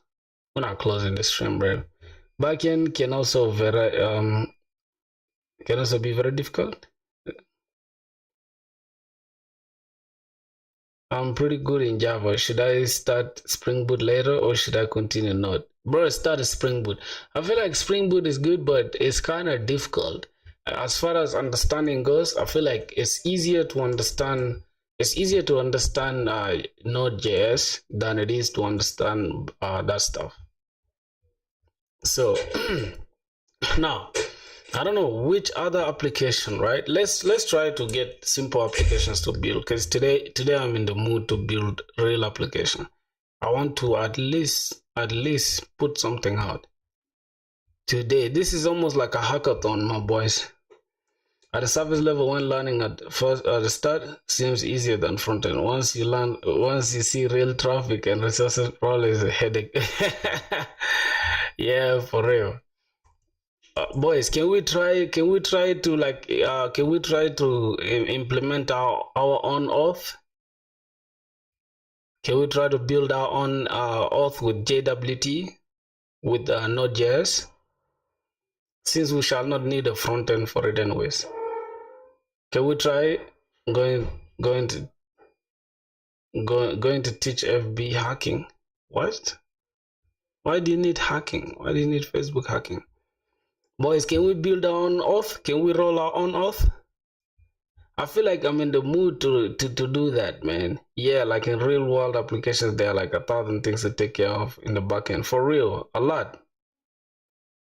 Yeah, we can do auth? Alright, and mind you guys, I have no knowledge completely as far as that is concerned. So I'm gonna have to start from zero. I'm gonna have to start from literal zero. So let's build our own auth with JWT. Just use vendor one. Hell no. Now this is just to host it, man, as our own application. Show us which folder structures for the scalable and clean backend. I have my starter kit. Yeah, I can check it out. It's on GitHub for the backend. Boys, you cannot learn if you don't try. So we can't just keep only relying on like external stuff. We can create our own auth for sure. Doing a terrible job at first is if you get the knowledge. Don't worry, my guy. It's how you get the knowledge. For real. Filthy, what's your progress as of right now? I don't know. You guys can be the judge. Like, according to you guys, what do you guys think? Like, how do you assess my my knowledge as far as I'm concerned, or as far as you guys are concerned? Let me see your guys' rating. Yeah, rate me in the comments. Let me see. Yeah, rate the knowledge thing. Not bad so far. Not bad so far is not rating, my boy. You're just giving a statement. Follow instructions, bro. This how you guys what's menu bar. This is a new thing they've added on Mac 26 or iOS 26. Oh, it has been there. I just don't see it. I don't know. As a senior, hey, bro, don't be a troll, man. What you mean as I don't give a fuck about you being a senior, dog. Look, a senior was once a junior, bro. Why you a weirdo? Let me first see. I think we should roll our own oath, man. I'm not gonna lie, bro. We need to create our own oath, man. I just like challenges like that. So let me just ask a very broad. I want to ask ChatGPT a very broad question. Now, without coding or anything technical, but I don't mind illustrations. What would I need to put together an auth for my application with JWT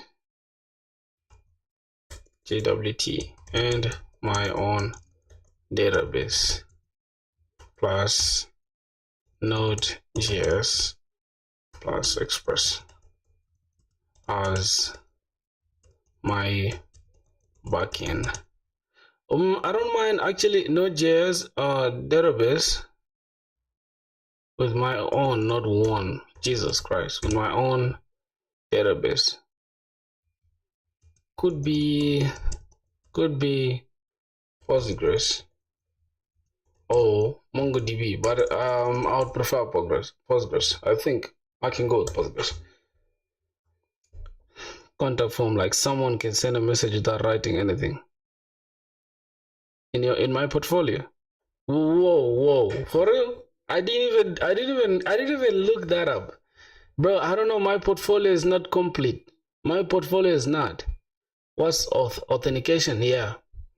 Great. Here's a non-technical breakdown with a few illustrations if you need. Of what you need to set up authentication for your application using JSON Web Tokens, a Postgres database, and a Node.js plus Express. I think, yep, this is good. Now, what is JWT in simple terms? Think of JWT like a whole pass or ID badge after someone logs in with a username and password. You can check if the credentials are valid. If yes, you give them a JWT, a little token string they can carry around. Okay, it's like a tag. It's like a tag they can run around with, right? And every time they make a request, they show this token. It's like, hey, bro, you still working on your project? Respect the grind for sure, man. How much time do backend devs give to databases? I'm averaging SQL. A lot of, bro, I feel like the most thing is database design. Like database design is literally all like you need to put your mind to it. Right now, I'm not even good at database design at all. Like as far as database is concerned. So I only know how to query and like using ORMs. I don't know like the actual like the actual raw SQLs. I know how to select and maybe add and aggregation, like those things. But I don't know a lot, bro, as far as backend, database is concerned. That's why I'm learning, man. What do you mean by design? You see, this is a senior engineer, by the way. This is a dude who's claiming to be a senior. I can't even know anything about database design. There's no constraint on time. As long as the project is alive, you keep adding features and stuff and optimizing the database schemas and queries in your app. Correct. Database design means forming the schemas and stuff and their relations, I think. Correct. It's ERD. If you come here to ERD, you can probably see it. It's ERD, and inside this eraser.io, you can see it's entity relationship diagram, something like that. So let's say we're rolling on auth. We can come here. Let's say we're rolling. Let's just change this. say we're rolling on auth, we can say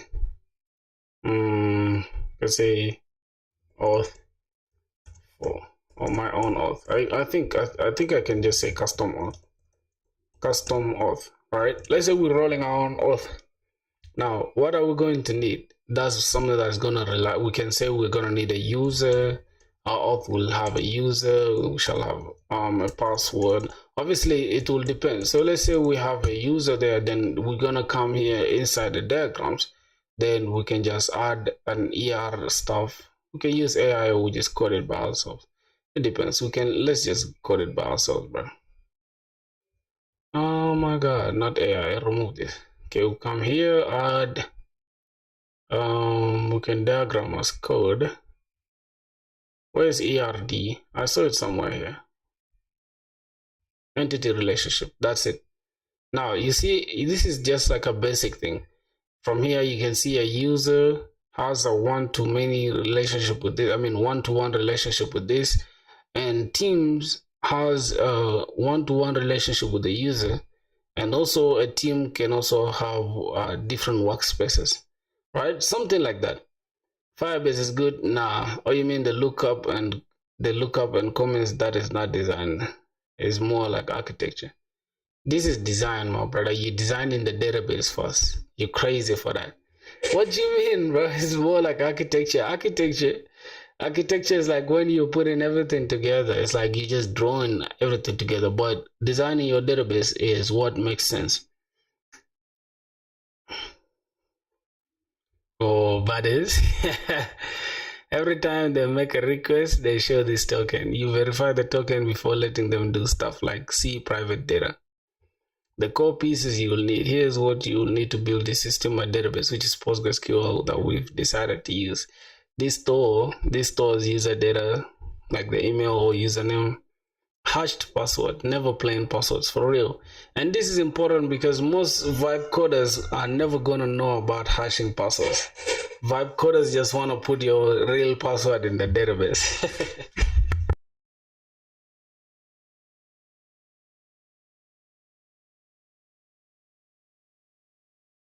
Let me stretch myself a little bit, bro. I'm kind of tired. Damn.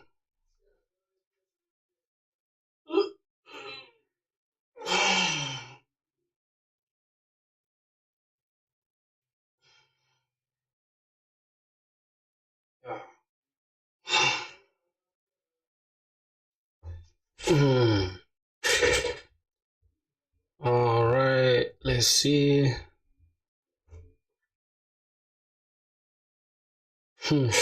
My boy said he's a senior. It's crazy.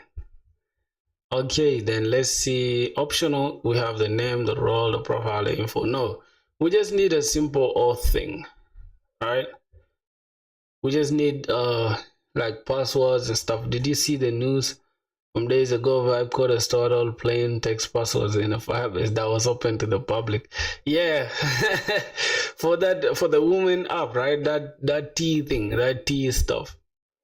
Yeah, bcrypt hash. This is your backend brain that accepts login, validates credentials, issues JWTs, protects route using JWT. Think of it as a doorman checking credentials, a ticket booth inside issuing tokens, a bouncer verifying tokens at the door. It's a bouncer, bro. This is crazy. JWT, the access pass. After a user logs in successfully, your server gives them a JWT. This token includes info like user ID, expiration time, maybe their role or permissions. Yeah, I think we need to also think about the role and permission as well, you know. And the user sends this token with every request, like flashing a badge at security. So this is the high level flow illustrated. So we have a user, you have a login request, right? Your login request, it goes to the server. Then the server checks if the email and password exists in the database. If valid, then return with the JWT. Add the JWT to that to the head of the I think request, is it request or response? I don't know. Then you get a response with JWT token or a badge to it, right? So here's the thing. First, we need to log in, right? So we log in with email and password, I guess. Response header. Oh, okay. All right. And then we get send requests with JWT in headers. So every time they want to now they want to access our application, they have to show this token. Then the server checks token validity. If valid, give yes. If invalid, block access. And we need to also invalidate the password after some time, right? But let's say we give it like 2 seconds, 2 minutes, or maybe just like maybe 24 hours or maybe less than that before we can invalidate the token. That means they'll need to log in again to get a new token. That's good, bro. I kind of like this project. I think it's like end-to-end project. I don't know if we can be able to finish it today, but we shall try. Now, what you'll need. Here's a checklist in plain English. Design your user table in Postgres to store email and hashed passwords. Good. So this is the first thing we need to begin with. Designing the database, right? That is what we need to tackle first. Designing the database. Okay. Build an express route to let users sign in and sign up. This is easy. When a user logs in, look up their info in the database. Compare their password using bcrypt. If valid, create a JWT with user ID and expiry. Return the token to the client. Protect your private routes by checking if a valid token is in the request. Oh, if the token is good, allow access. If it's bad, then deny. Okay. You'll probably use Postgres to store user data, bcrypt to hash and verify passwords, JSON web tokens to generate and verify JWTs, Express middleware to check tokens on the protected routes. Wait, then which is how? So these are the tools we're gonna need, right? We're gonna have to just install bcrypt, then JSON web tokens, and Express, I think. If you want a side quest, then add a verify step so that your server sends an email to the user where he has to click the link in the email to verify his account before calling any API. Bot protection. Good, my boy. That's very good. Thanks for that. Never store plain passwords. Always hash them. Set JWTs expire after a reasonable time. Hey, can you show biggest project or best project? Use HTTPs in production so JWTs are invisible to hackers. Huh? Oh, HTTPS. This is what hypertext something protocol, whatever. I think this is it's like the secured one, right? Because if we use HTTP without S, it's not secured. Store your JWT secret safely and never expose it publicly.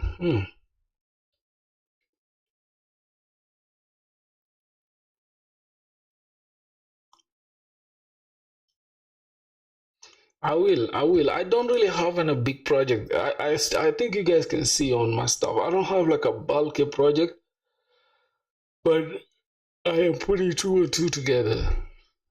So I think the next thing that I should do is build this. And actually this JWT thing might be one of the biggest project that I can build, I think. Because it has a lot of things that I have to put together before it works. So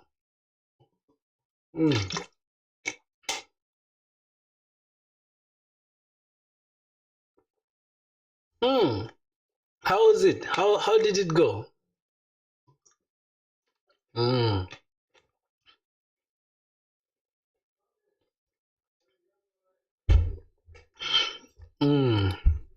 How did it go? Right? How did it go? Authoring is super important. You will use it in real life in every project. For real. Yeah, facts. So I gotta learn how to use that stuff. So I don't know. I think we can start the project. But I have already a backend stuff that is ready, so I don't have to create it from scratch. So we can just use the backend thing that I have already going on. So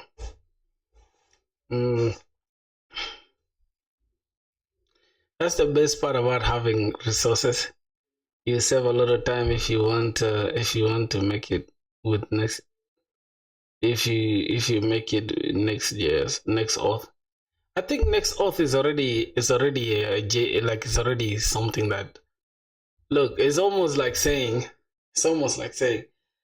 what example can I use?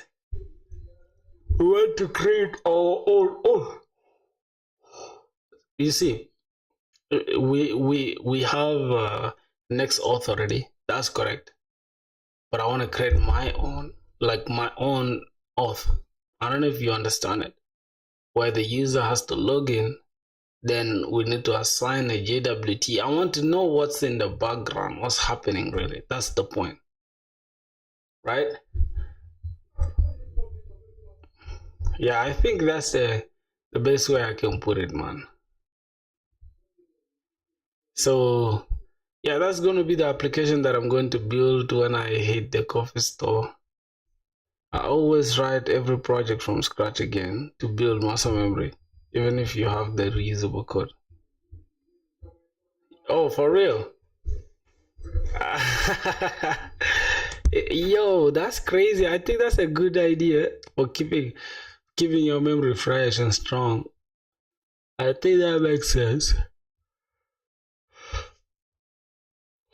I think that makes sense, man. Let me see what's going on here. So I have to block. How do you guys block out your days, man? I think I've blocked out my day. I need. Let me see if I go to the coffee store at around 4 p.m.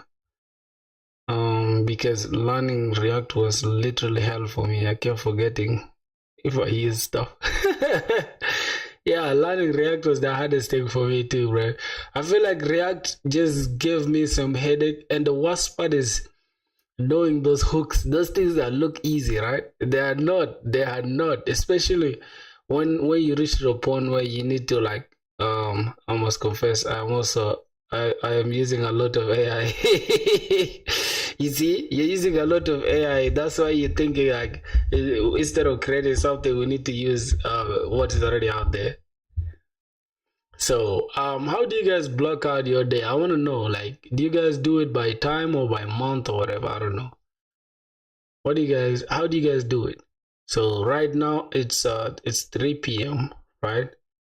I could start the project. Redux part was crazy for me. Bro, me, I use Zusten. Up to now, I don't know Redux at all. I use Zusten, and I'm not even perfect in Zusten. And I feel like even adding TypeScript just makes your life the hardest. I can't even lie, because you have to now care about, like, types and fucking stuff. Like, bro, I can't keep up with it. Yeah, Zusten is my favorite for real. So when is today? Today is Sunday. Today is literally Sunday. So I need to block out Sunday. What's the time now? It's 3 p.m. So from 3 up to from 3, I think I can code now up to like 5, right? I can code for 2 more hours. So I'm just going to say JWT my own auth, right? Say custom auth. Yeah, I think I can just put it like that. Right now I'm working on that. Try Zusten sometime. To be honest, never use Redux. We'll try Zusten. Zusten is the best, bro. Zusten is the best. Alright, so what I'm gonna do, just give me a sec, boys. Let me put on my glasses before my eyes hurt. So it's 3 now, right? We need to be able to at least maybe finish this project by like 3 p.m. I mean by 5 p.m. If we don't finish it by then we shall continue tomorrow. So we have 2 more hours to go, my brothers. Let's lock in. Alright. So let's put this down. I'm gonna just go and let me see. I'm just gonna ask, what are all the dependencies that I need? Let me just ask that. And as you guys can see, bro, I barely ask for code, and that's the best way to learn. I barely ask for code, like literally, bro. I barely ask for code unless I genuinely don't understand something. Yeah, you guys get the flow, right? Yeah, so we're gonna need Postgres. Okay, I already have Postgres. We're gonna be connected. I don't need these for real. JSON request, we can use Express for that, or express.json. So that's it. What about, okay, this is the authentication and security part. We're gonna need bcrypt, we're gonna need JSON web token, just these two. All right, so if we can create it from scratch, just so we can have something to feature proof. Perhaps we even forgot already. So let me go to web dev. I'm just gonna come here and create a new project. Yeah, that's the correct way to learn. I also ask for steps only for real. So let's say custom auth. So the only good thing about custom auth is like most of the work will be the back, like you can do it, we can do all the client requests from using Postman. So we can use Postman to test everything. So now that is cool. And next thing we're gonna do is just npx init. Just need to create it. Yeah. npm init rather. Sorry, bro. npm init. We need to custom auth is the name, version 1, description. This is custom auth. Entry point can be index.js. Test command, I'm gonna leave it empty. Git repository, I'm gonna have it empty. Keywords, I can just say custom auth or auth, whatever. Author is me, of course. Programmer, filthy. And license can be MIT. Type common, yes, we can change it, no problem. Is this okay? Yes, no worries. So it creates for us everything. Simple init. Yeah, we could do it simple init, but I just wanted to add these things. You know, I wanted to write these things. Yeah, I wanted to write these things. Okay, so let's make a directory, and we're just gonna have a src to store everything. So let's say we can just make controllers, models, and we can have routes. What else? I think that should be enough, really. But database, we don't need it since we are going to use this Docker. We're not gonna. Oh, we can even use NeonDB. Just yeah, we can just use NeonDB. We don't have to worry about that. But we can need a lib. Wait, what? Okay, we're supposed to use make directory, not med directory. mk dir. All right, so we have those directories. Then the next thing we're gonna need, I think that should be it though. Then we're gonna need express. So npm express, npm I, we're gonna need express. We're gonna need .env, and what else? We're gonna need, I think those two, right? And cause, those three rather. So we're gonna need cause. Bam. My boys, we're building our own custom auth, man.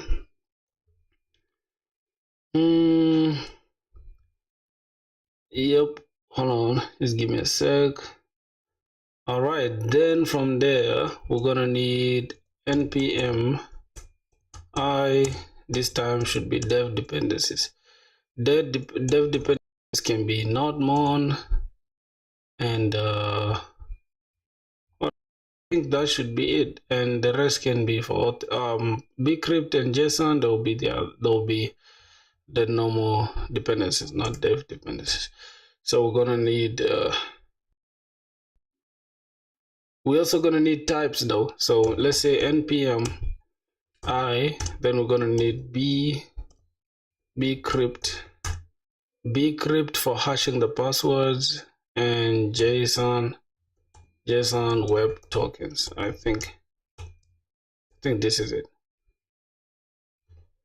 Right. Oh my god, JSON web tokens failed. I don't know why, but say npm I bcrypt. I think this is it. Can install bcrypt first.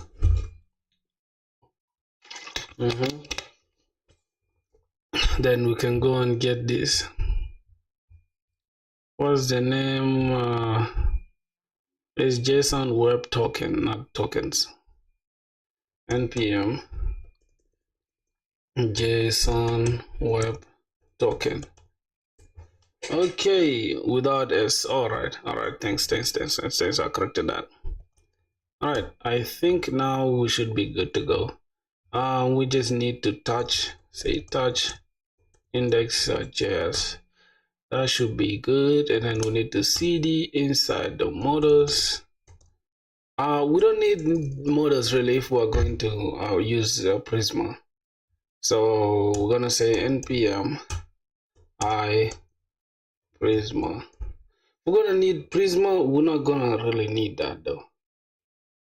Oh, okay. So we have Prisma installed, and oh my god, I think we can say npx Prisma init.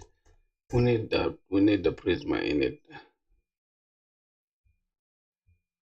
What's going on here? Prisma was created at prisma.schema. All right, then we have the schema here with Postgres. All right, not bad. I think now we have most of the things that we need. We don't need models because we are going to use Prisma schema for that. All right, then the rest of the thing is we can just put everything inside the source dot. Okay, let's put that. Put the routes here. Put the lib here. The controllers there. Yeah, node modules can remain outside. We can also put the Prisma inside this, but let's just keep it outside. All right, so we have routes. We can just say cd routes and touch routes dot. I mean, we can just have user dot route user.route.js. I think that's good. Oh, we cannot do that. Cd routes.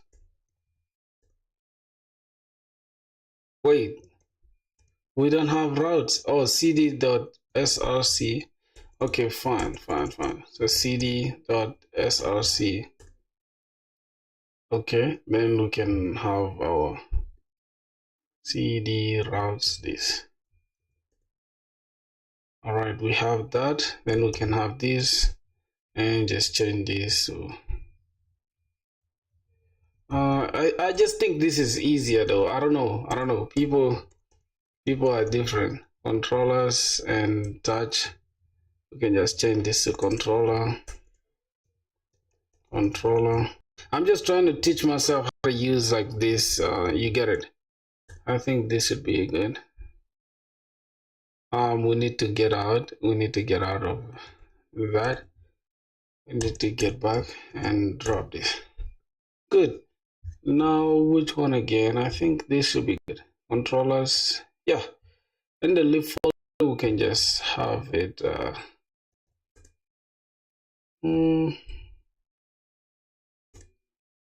You're doing good. Thanks, man. Thanks, bro.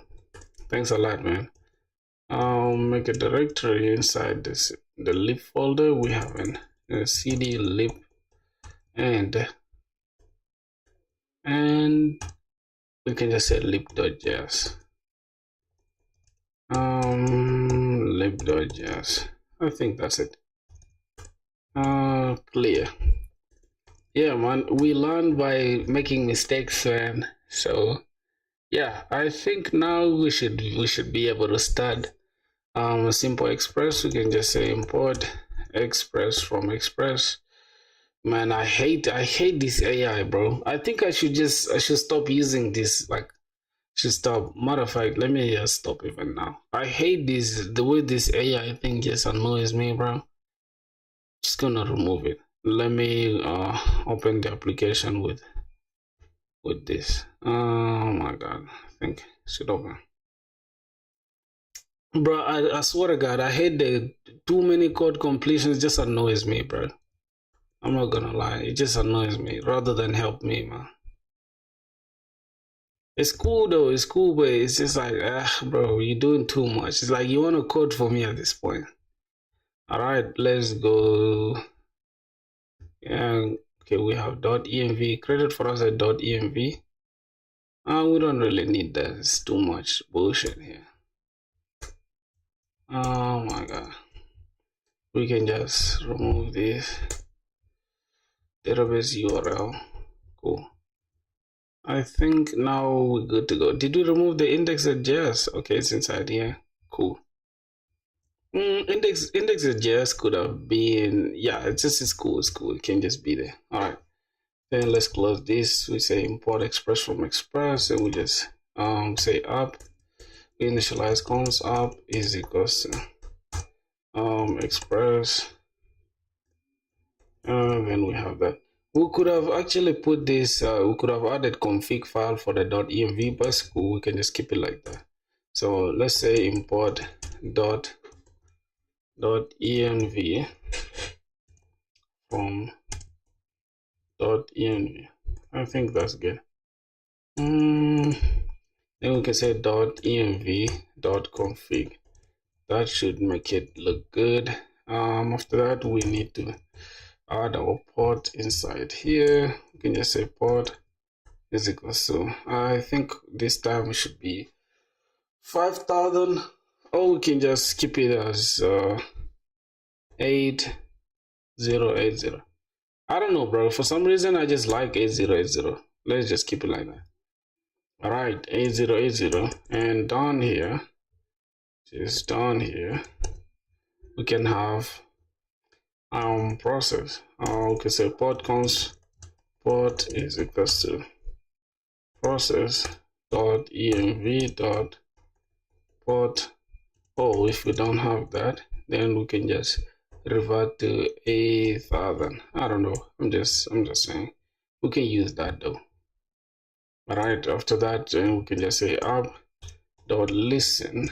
We need to listen to the port, or we use small port, okay? And then we can just say console.log. We actually need to create the app is running on HTTP localhost. Then we can just put this alias. We just call our port. All right, I think that should be good for now. And that is this, and then we can just make a simple request to this. As I say, app.simple get request to I'm just gonna say this to check the health, and we're gonna have a request and a response. Say response.send. Let's say, hey, this is health check.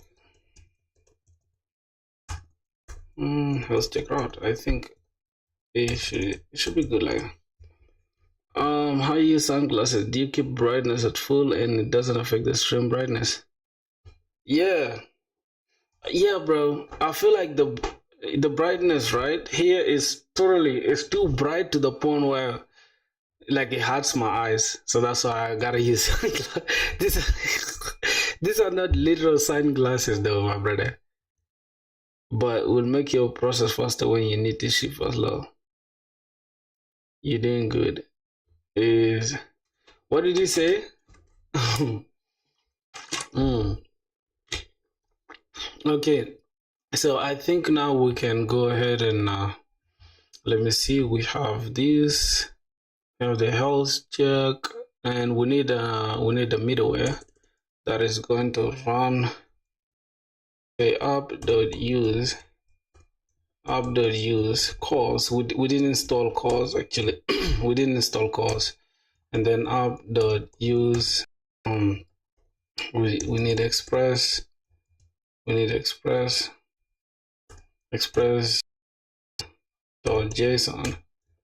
We need to pass the request into JSON.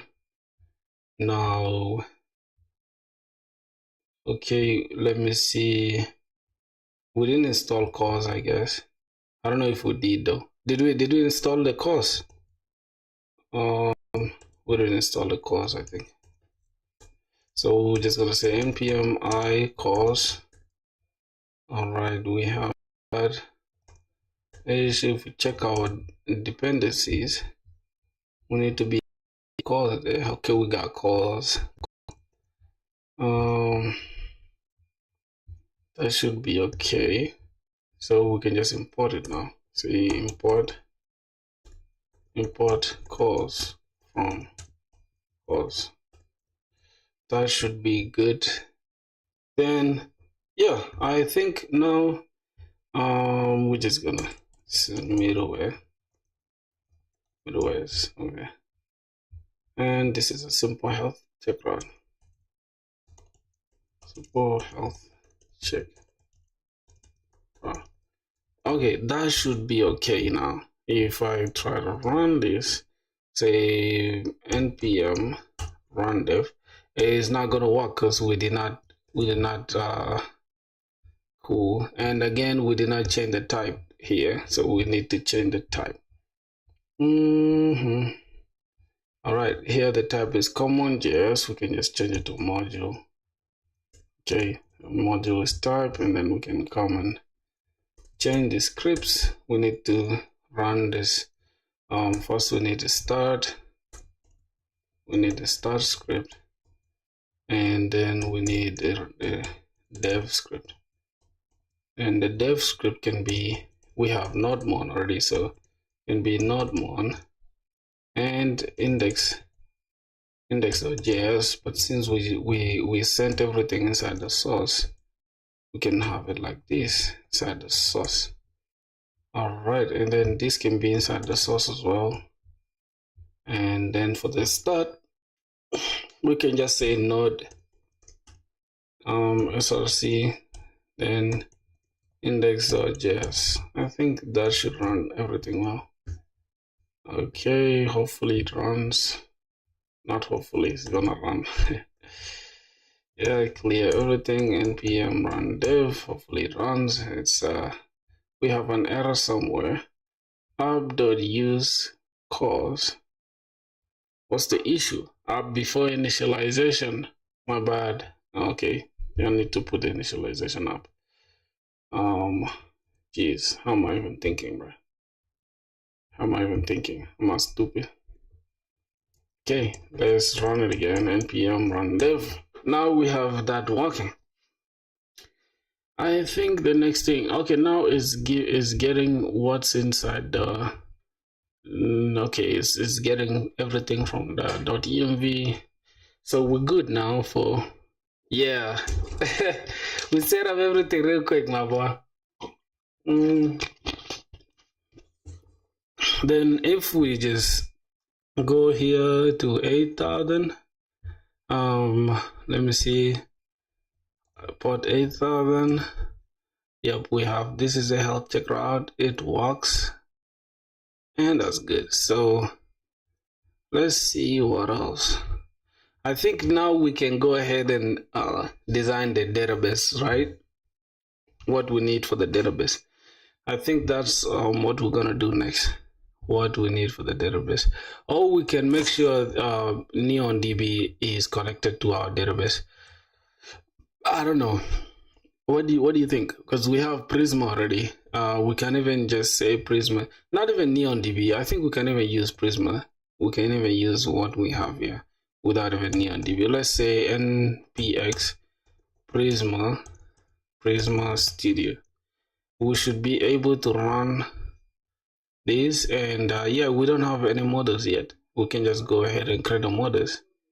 So yeah, I think the next thing is, the next important thing to do is to run, is to build a schema, right? To design the database and build a schema. So we don't need to put this output generate thing. We can just keep it like this. Now the database URL, we don't have a Postgres database URL yet. We can just create a new Docker thing, right? We can run it inside a Docker file. We could actually use this connection string that we already have here. I don't know if it's going to run. We can actually use this this container that we have. We just need to get the string. I think that will make more sense. I don't know what you guys think. Or actually, I need to just create my own. I need to create my own container again. I need to create a new container. What do you guys think? Should I create a new container? I think I need a new container, right? So the next important thing to do is to say, I wanna use Postgres plus Docker. So can we run a new container with my name as filthy, database name as Postgres, and password as prog pass. Let me ask if that's gonna be possible. If that's gonna be possible, then that's cool. Absolutely, here's how you're gonna create a Postgres. So this is what we're gonna run this in a terminal. Because we're gonna say docker run name prog filthy PostgreSQL this DB, the password is that. Okay, 5432 Postgres. I think that's it. So let's go ahead and let's run our terminal. Let's open this and we just say this. Let's run it. Unable to find the image locally. Okay, now it's pulling it from whoever. I think from Postgres direct is just pulling the image. I don't know, because we already have an image that is old. I think it's version something. Let me check the image that I already have. It's 15. There's Postgres 15 and we have 17, which is the latest. So I think they will just, yeah, let's see what will happen.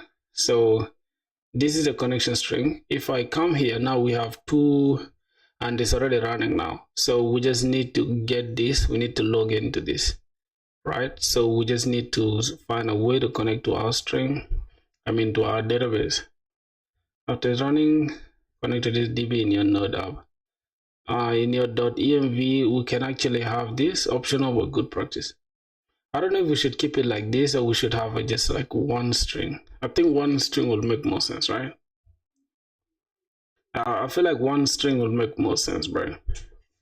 I need it as a string. For database. Let's just database URL, just like that. Let's see. Okay, so it's gonna, I like the way like AI just makes it easy. I don't want to stress with this. So prog pass. Okay, this is the name is Postgres.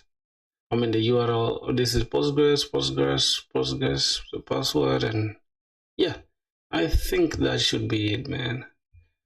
My boys, I think that should be it. Let's go inside our .env. Got a database URL. We're just gonna, okay, we already have something called database URL. Let's just drop this here. Yeah, I think that should work. So we need to push this. If we need to create a schema first, then we can push it, and we shall be able to see our tables on there. So I think next important thing to do, I don't know if we should design the database ourselves. The relationship and stuff. Do we need the relationship and all that? So let's go inside this eraser. Let me just remove this. We're gonna need a user table, right? We're gonna need a user table with a user can start with an ID, and the ID can be a string. And it's like, is it the primary key? I don't know. Do we really need to do this? You don't need relations, permissions going in separate table. Oh, for real? So the only thing that we need is to just we don't need a relationship though, but I want to understand the entire structure. So we need an ID first, right? This can be an ID. An ID can be a string. Okay, rather than just doing it here, we can do it inside the schema itself, right? Yeah, right. We can have this as model, then user model can be like this, right? At least one unique criteria. So an ID, then an ID can be a string. It can be what the default. Matter of fact, it should be the ID. Yeah, should be an ID. A default. We can actually have it as a UUID, right? What do you think? Because I want to just keep it as easy as possible, my brother. A user can have an ID, can have a password. Password can be a string. Argument value is missing. UUID is good. A string. The password can be a string, but at least we can say at least how many characters. I don't know, bro. Can we give it max? Is there a minimum and max here? I don't know. Let's just say that a user can have a name, right, or a username. What do you guys think? A username can be a string, and this username should be unique, I guess. I've never used Prisma. No problem. Username should be unique, and can have also a user can have an email, and can be a string, and it should be also unique. Yeah, the email can be unique, and the username can be unique as well. And then the password, yeah, the password can be a string as well, right? But we need to encrypt this password though. So inside though, are we going to are we gonna hash the password from Prisma level, or wait, let me try to find out where we're going to hash the password. If you're using Prisma, the password hashing should be done in your backend code. Oh, Prisma is just an ORM. It's just a job to talk to the database. You shouldn't put hashing logic there. Prisma is also responsible for business logic. You don't want to accidentally store a plain password if something goes wrong. So we can just store it as what are the tasks today? I'm building my own auth, man. You store the hash password in the DB via Prisma. I think I can. Fine. What else? We can have a string. Boys, you're now helping me, bro. What does the user need now for us to? I think we need a full name, right? Say like put the first name, last name. Oh, I think we can just say email and password. Yeah. Boring. Okay.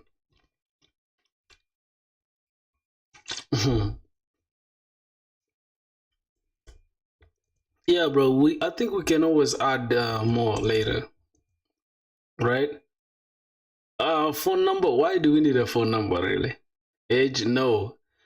This is for authentication. If you guys go to like, let me make it simple. You make what you making, bro. I'm making my own auth, man. Let me just go to like Shatsian. Let me show you guys something. Because I just want us to use the blocks here, then authentication. Like you guys can see here. Let's say here this is a form. We need an email, we need a password, and yeah, these social things we can add them later. SSN? What is SSN? Yeah, I think what we have now is good, right? It's good enough. So what we have is good. All right, no problem. What we have is good. We need just an email, a password. If we need anything, we can always add it later and migrate the schema. And then we need a created ad,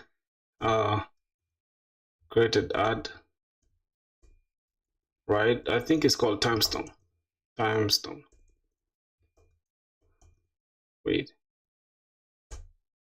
What? It's either missing a type. I think this is good. Do we need a created at, and then this is created at. Is it supposed to be like this?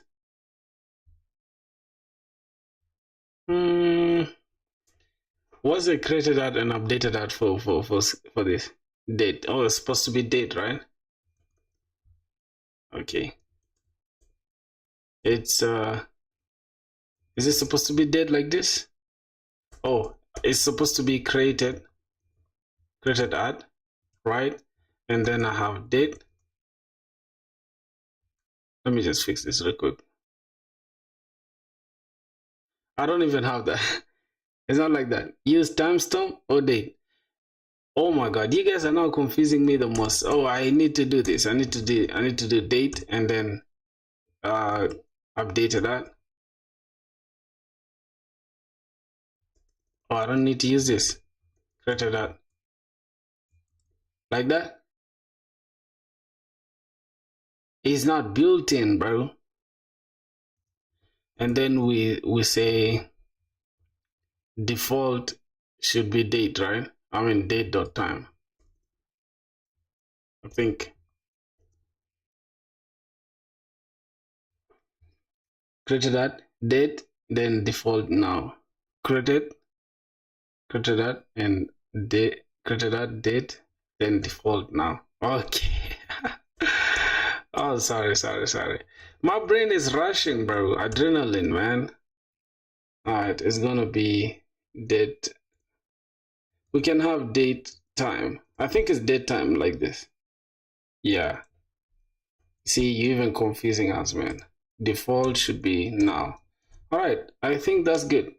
And then I think we need to also take care of updated that, because if we know when we created, then we need to know when we updated it, right? And we can just change this to updated add. So yeah, I think these two can be enough for the schema, right? Why there's no background noise today? One of my friends is watching your stream and he's so much in love with Contessa. He gave you a nickname, Kalula. Do you like it?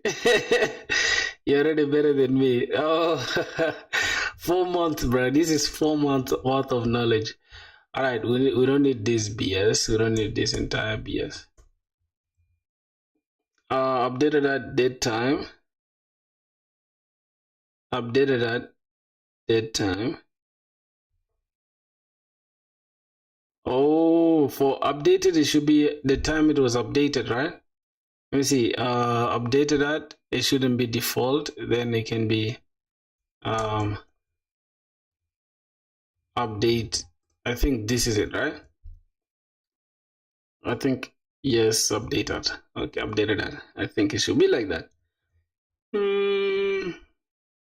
Cool. So can we now push this? I think we can push this, right?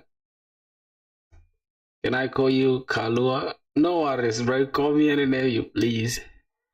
Okay, so now we have a user. We have a user. So ban this guy, bro. Oh my god. Where you from? I'm from South Sudan, my boy. I'm from South Sudan, bro. For real, we're gonna start banning people who are not serious. You actually be serious, man. You get it. So we're gonna have npx prisma db push. Alright, let's see what's gonna happen. Alright, your database now in sync. If we go here, let's refresh this. Prisma Studio, we don't have that. So I think for this one we need to create a migration. So npx prisma db prisma migrate dev. I think that's all we gotta do. Oh my god, we have a problem. Your database schema is not in sync with your migration history. Database schema given your migration history.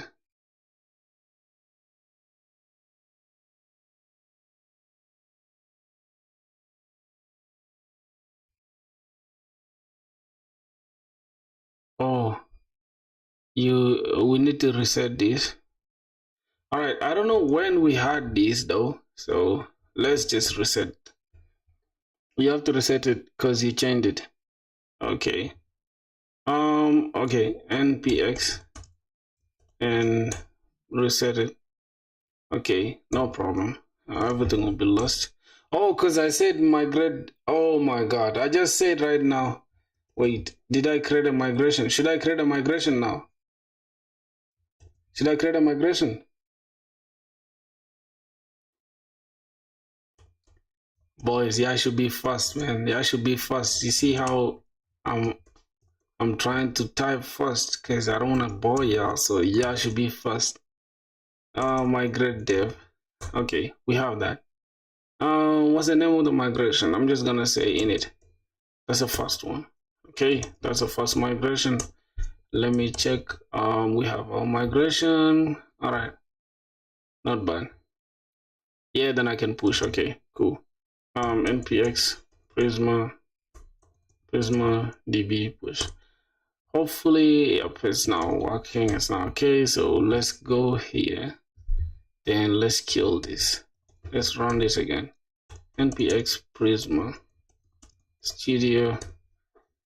Why don't you show? Why don't not you have what are you saying, bro? What the fuck is that?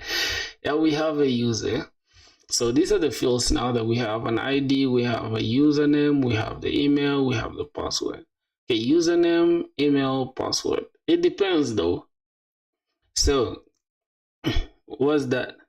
I don't know what this guy is saying, bro. This dude is. So you know what I'm gonna do? This because I don't want this username to be required. You get it? I've changed the schema. I think now I have to perform a migration again, right? Do I need to perform a migration again? Or I just say and why don't you have a shadow DB, by the way? What do you mean by shadow DB? I think try to push first. Okay, let's see.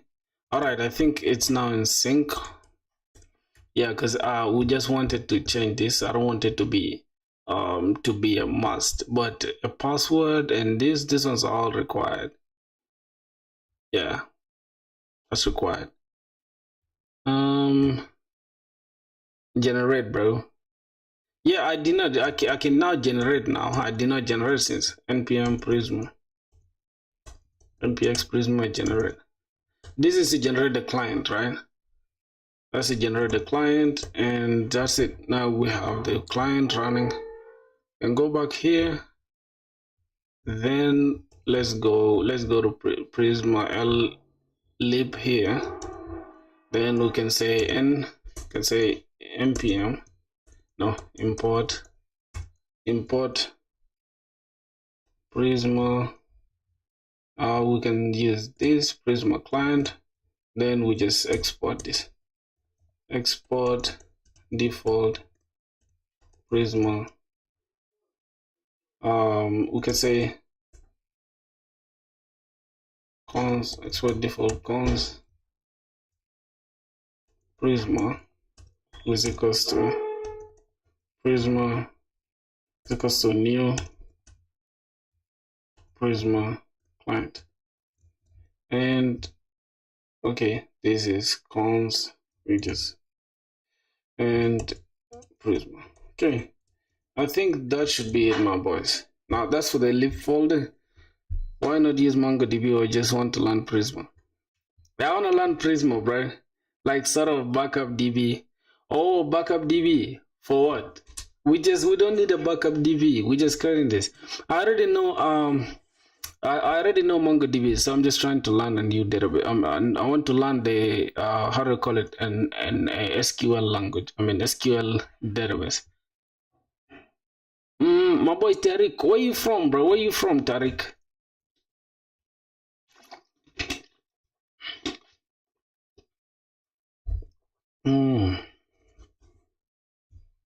Yeah, Prisma is the ORM, man. Prisma is the ORM. All right, so we have everything in place. Let me see. Docker is running perfectly. No issues. Yep. Let me see. We need to close down this Notion. I don't want anything that's gonna slow us down. You feel me, boys? So I'm gonna have to. Let me see. Y'all should join the Discord though. If you guys wanna join, join. No problem. The link is up there. Okay. I'm from Romania, man. Thank you for asking. I said I'm Tanzanian, but I live in the States, North Carolina. Oh my boy, how is it over there, my brother? How is everything, man? Have you ever gone to Tanzania? Tanzania, nakupenda. Tanzania is dope, right? Okay, what else? What else do we need? I think we got everything in place. Right? Am I tripping? Oh, let me see. Refresh this. Why do we have two of them?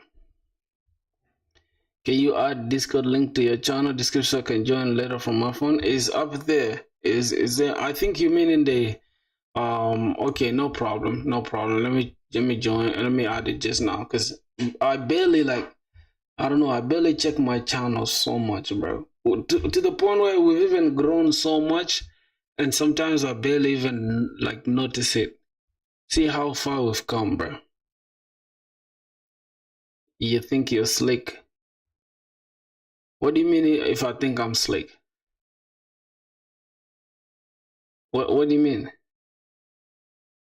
It is pinned, yes, I know it is pinned, but I don't have it on my channel. Did you understand what he said? I think you have a comprehension problem, my brother. Yo, Tariq, what are you doing in the US, man? You got like a job or something over there, or you live there? I mean, like you coding that side? Customization. Let me see. I think this guy meant here in the channel link. He meant in the channel link. I'm just gonna say Discord, and I'm gonna just add it just here. Let's give it a sec. Where's the Discord? Like you're cool. You stupid, man. Why you negative, my boy? Calm the fuck down. Calm the shit down, my boy. Slow down. Let's go to filter squad. I just go here. Let's say copy link. All right, and I'm gonna just go back. Let's give it a sec. Drop it here. So this could. Why do we even have this? Why do you even have this Instagram here, bro? I don't know. Let it just be there. I don't use that Instagram anyways. Why do I have this email? But it's cool. It's cool when I do it. It's a problem when I do it. Fuck them. Birds of a feather. Alright, I think we're good to go now. Show us your earning. You're a rich guy. My boy, you're a senior dev, man. You're a senior dev. You should know better. Let me stretch myself a little bit, bro. Damn. You see, I'm almost. I think we're done with almost the hard part, right? The next thing is just not done with the hard part though.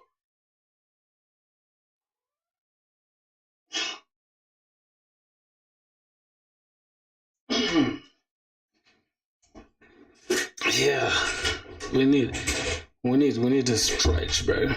Joking, you good? Yeah, man. You know what is, man. Are you like part of the tax guys, bro? Are you trying to you feel me? Relax. Calm the heat down. All right, my boys. So now that we have the database set up, see what else? What else do we need to take care of? Okay, we got all this. Now, what step should I follow next? I think everything is good now, right? So can we try to build the routes? Let's try to build the routes now, and let's see how everything is gonna look. So we got inside the routes is a user route, and yeah, we just need to connect it here. We're just gonna have we're gonna say app.use, and we're just gonna have to say API / something. I think we can say users. I think it should be auth though, right? think it should be auth, since we're doing authentication / users. I think that should make sense. Right, we can just have it like this, API / auth, and we can have this users route. So we can just have user route or users route. I think it's better as user route. Then we can just import it. Oh yeah, that is for the auth. Auth we can have like we can have auth here, and then inside this route, I'll show you in a second. Let's give me a sec. Here we can have slash login. We can have slash login, and we can have slash logout or sign out, right? Which is sign in or sign up. So it's better to use sign in, right? Sign in and sign up. Then what else? Yeah, the path. So we can have sign in, sign up, and I think we also need a reset. We need to also reset the password. That is for the password, right? Yeah, bro, it's good. I think that is better. So we can first start with what we have here: sign in and sign up. Then verify and other stuff. We shall add them later. So let's go ahead and just build the routes here. We can say import router from router. I can just say cons router is equals to router, and this is gonna import it. So that should be it. Let's bring this one down. Okay, that should be it. Then we can just say router dot. So we need a get. This one is gonna be slash sign in, and we're gonna have something there. Then we can just duplicate this for the second one. Okay. This one can be sign up. Is that not dev or noob? Dev is noob. A lot of people just like to talk about the title, right? It's noob, bro. It's noob. You can say node, you can say node dev or whatever, but I'm just saying I'm a noob. I'm a beginner. Yeah, I'm a beginner in backend. So we're gonna go to this. We're going to create controllers, user controller. But without having to do that too much, we're just gonna have to say slash. Let's go to controllers, right? Just say cons, say controllers. We can just say user controller. Where are you from? I'm from South Sudan, my brother. User controller is equals to this. Then we can have, I think, sign up, right? Sign up controller.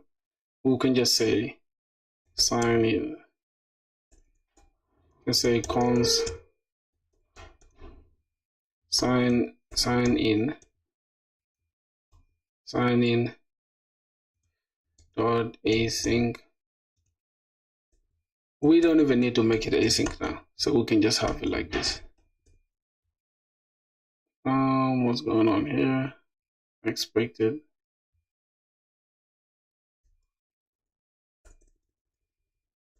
Okay, this should be good. We can have this and replace this as well. Just say sign in, sign up.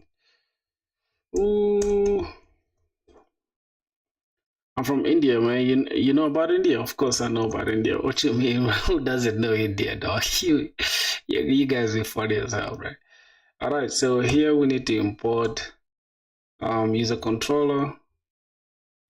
User controller. Why didn't it import user controller? Why didn't it bring it, man? User controller. Okay, it's not gonna bring it. I have to just bring it myself. I hate to do that, man. Import user controller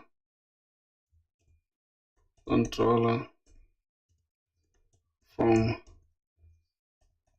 There's controllers dash js dot js. I think this one should be dot sign in, and this one can be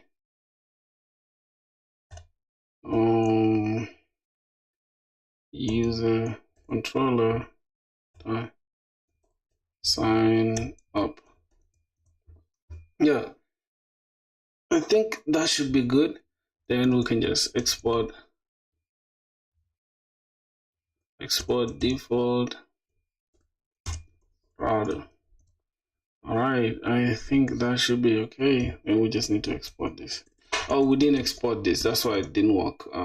Default user controller. Okay. So inside here we can just try catch, say control console.error.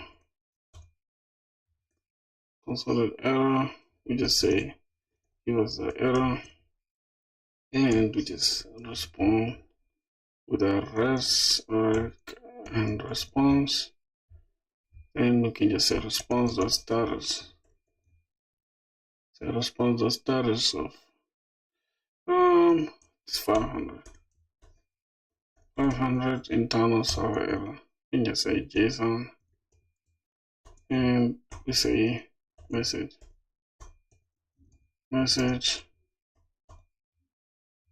failed to sign up. I think failed to sign up. I can just say internal error in the sign in user control, and we just give it we just add the problem. We say use error. Oh, wait, just give it a sec. We have the message. Yep, we say error. Oh, we can just keep it without the error though. It's good like that. Okay, then we can do the same thing for the sign. We just add here request and the response. Then we can do this. Let's add this inside it. This is just placeholder stuff, so we can which task are you performing? Building an auth, man. Building an auth, my brother. Okay, let's see. We have that in place for now. Sign up. So if we go to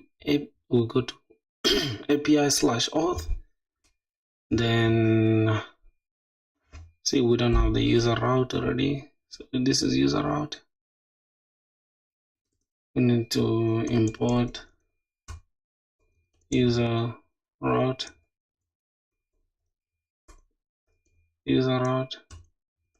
from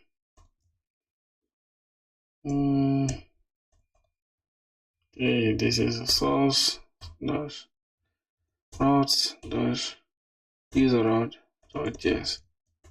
I think that is it. User route, and let's open the controller.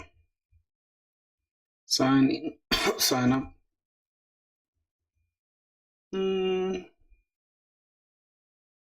Okay. Do you have any other programming language knowledge? Yeah, Java. Not too much though. Just beginner friendly. I don't know if there's something called beginner friendly, bro. All right, let me go and open Postman. Let me try to check now the route. I'm just gonna open real quick, man. God damn it, why are you taking forever? Okay, we're gonna close off this. I'm gonna close this one, so we don't need this really. Oh my god, we don't even need this collection. I'm just gonna close this. I think I can duplicate this entire collection, right? And I can create a different one. I'm a Java full stack developer. That's good, Brian. That's good for you. I'm happy for you, my boy.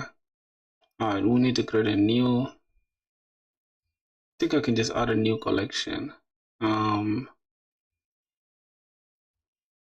Wait. So I can't create a new collection.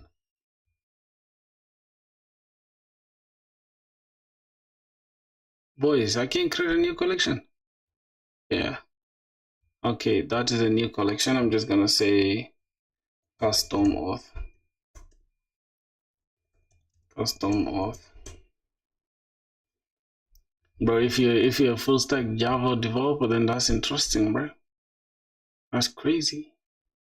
So we're gonna add a new GET request, and inside here we're just gonna say we're gonna say sign. Oh wait, sign. We can first test, right? We just say get check health, right? We can just say check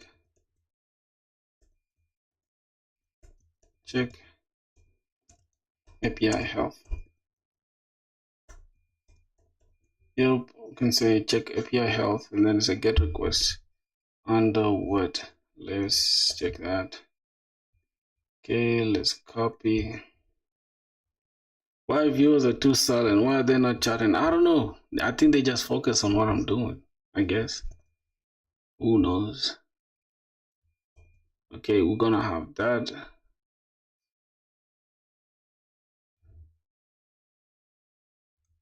Yeah, I'm working non-stop, of course, my brother. API slash API. I think it's not API, it's just slash. This will give us the health. Let's see, yeah, it'll give us, okay, this is the health check route.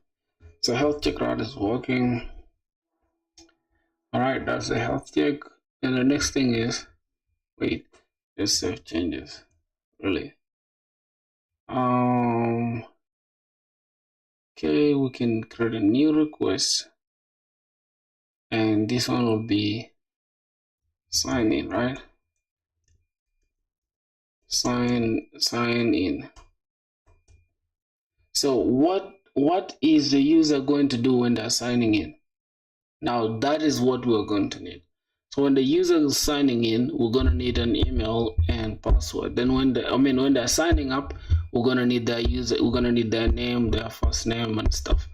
Good. So yeah.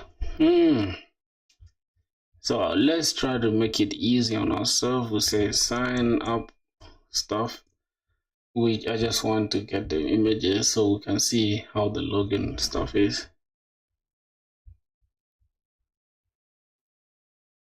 So a simple sign up thing.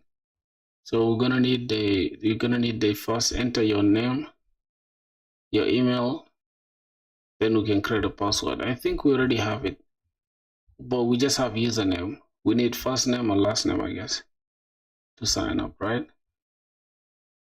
Yeah, I think this is the one we're gonna use. First name, last name, email address. First name, last name, email. We already have email, so we need the first name and the last name. And yeah, I think that's gonna be it. We just have to add the first name and last name to our schema, but that's not gonna be our worry for now. Let's first make sure the route works and everything.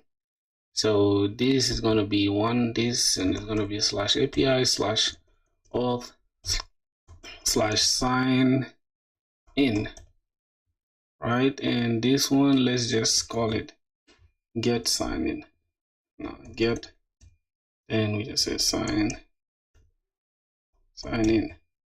Okay, so we can just start with the capital letter like that, and then we just say sign in. Okay, and then let's see, let's try that out. Oh, we're not returning anything.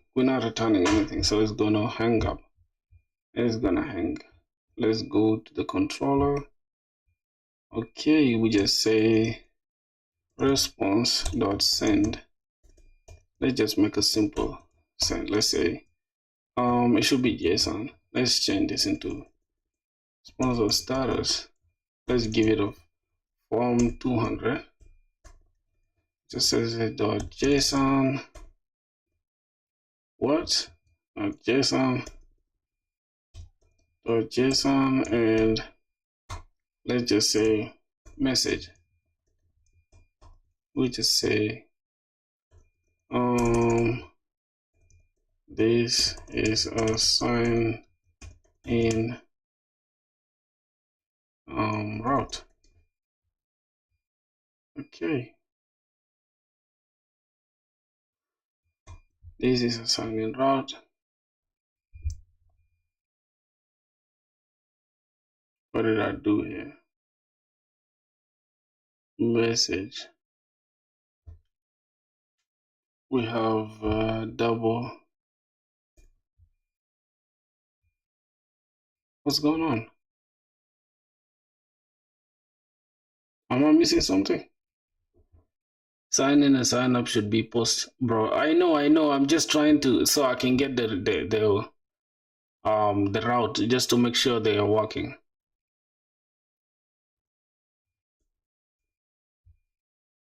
Yeah. Just to make sure they're working, bro.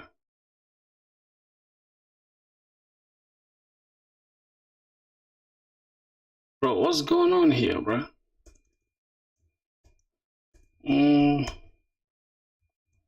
Okay, then we're just gonna say a message. Oh, message should be inside the JSON. Oh my god. Yep. Extra. Okay, cool. I just forgot. This is the sign. It's a sign in. Okay, this is a sign in. We need to fucking turn this into strings. Okay.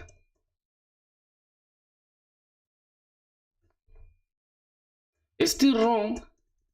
Wait, what did I do? Oh, Jesus Christ, man! It's supposed to be like this. God, but my brain is my brain is running faster than I can even think. This is sign in. What language am I using? I'm using JavaScript. Okay, then I'm just gonna copy the same thing and I'm just gonna put it here. I want to check if all the routes are working first before going into functionality. I think you get what I'm saying, my boy. All right, let's see. Check this. Okay, this is the sign in route, and let's duplicate this, and we say go. This is going to be sign up. Then I'm just gonna make this sign up. Okay, then this is a sign up route. I think now those ones should be okay. I think that should be okay. All right, that should be cool. Your brain is sign out before they sign in. Sign out. Your brain is sign out before the API. Easy way to do the commodity just I use Stingify method. It's you see this middleware here that is this one. It just it stringifies the JSON stuff already. So I don't wanna use that JSON stringify thing. It's just gonna stress me. So I like the way it is now.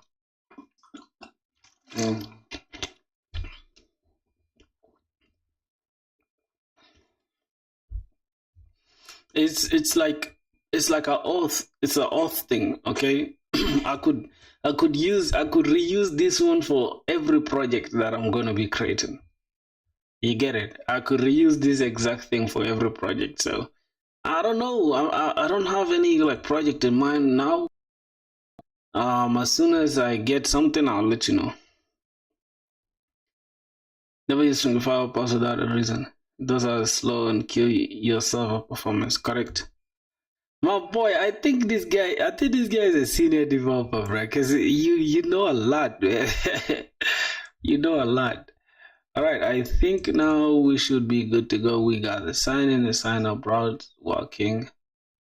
So let me see. We can go now into implementing everything. But I realized inside the schema we have other things to add, like the username.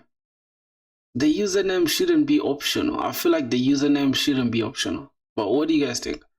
I think we need a first name, right? We need the first first name should be string.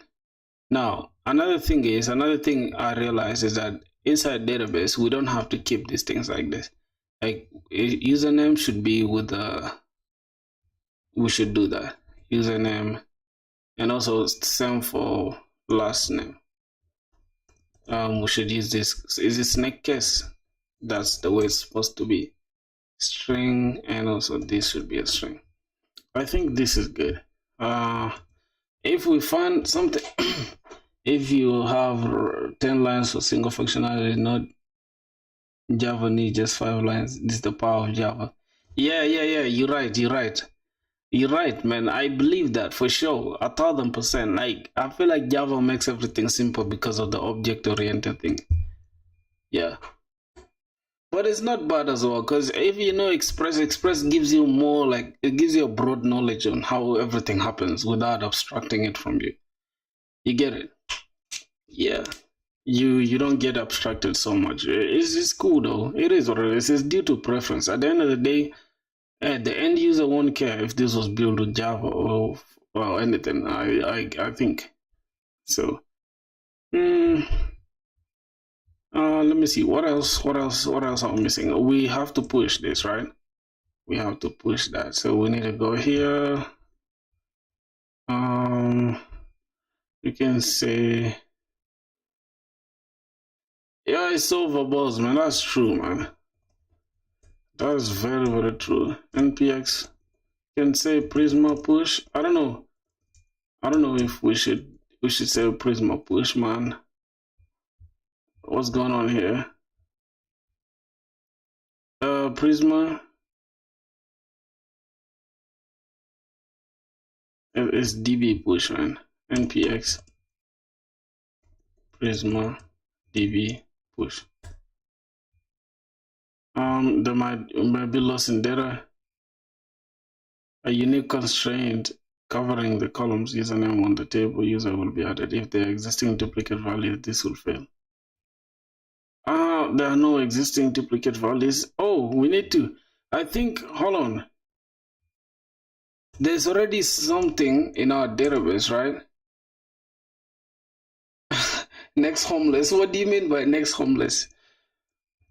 So I think we can say npx prisma migrate reset. Can we just do another migration? Because then later, if we want to get back to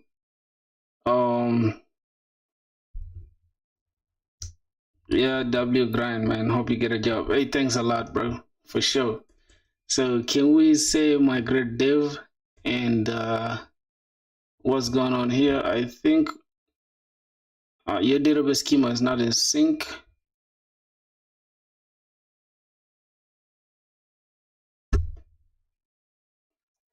This is 20 lines. Save the time of writing 200 because of oh boy. Are you like are you like, how do I call it? Are you okay, let's say npx prisma migrate dev. Okay, let's see. Manage to create this. A unique constraint covering the columns.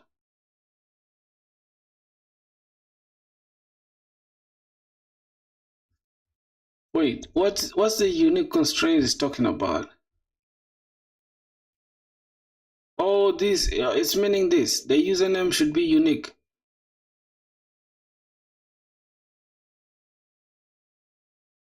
I don't know. How can you focus while also streaming? Yeah, I'm focusing, bro. I don't know. Maybe I'm just good at multitasking. I'm just gonna call this init, man. I can focus, bro. Maybe I'm the multitasking final boss. Prisma Studio.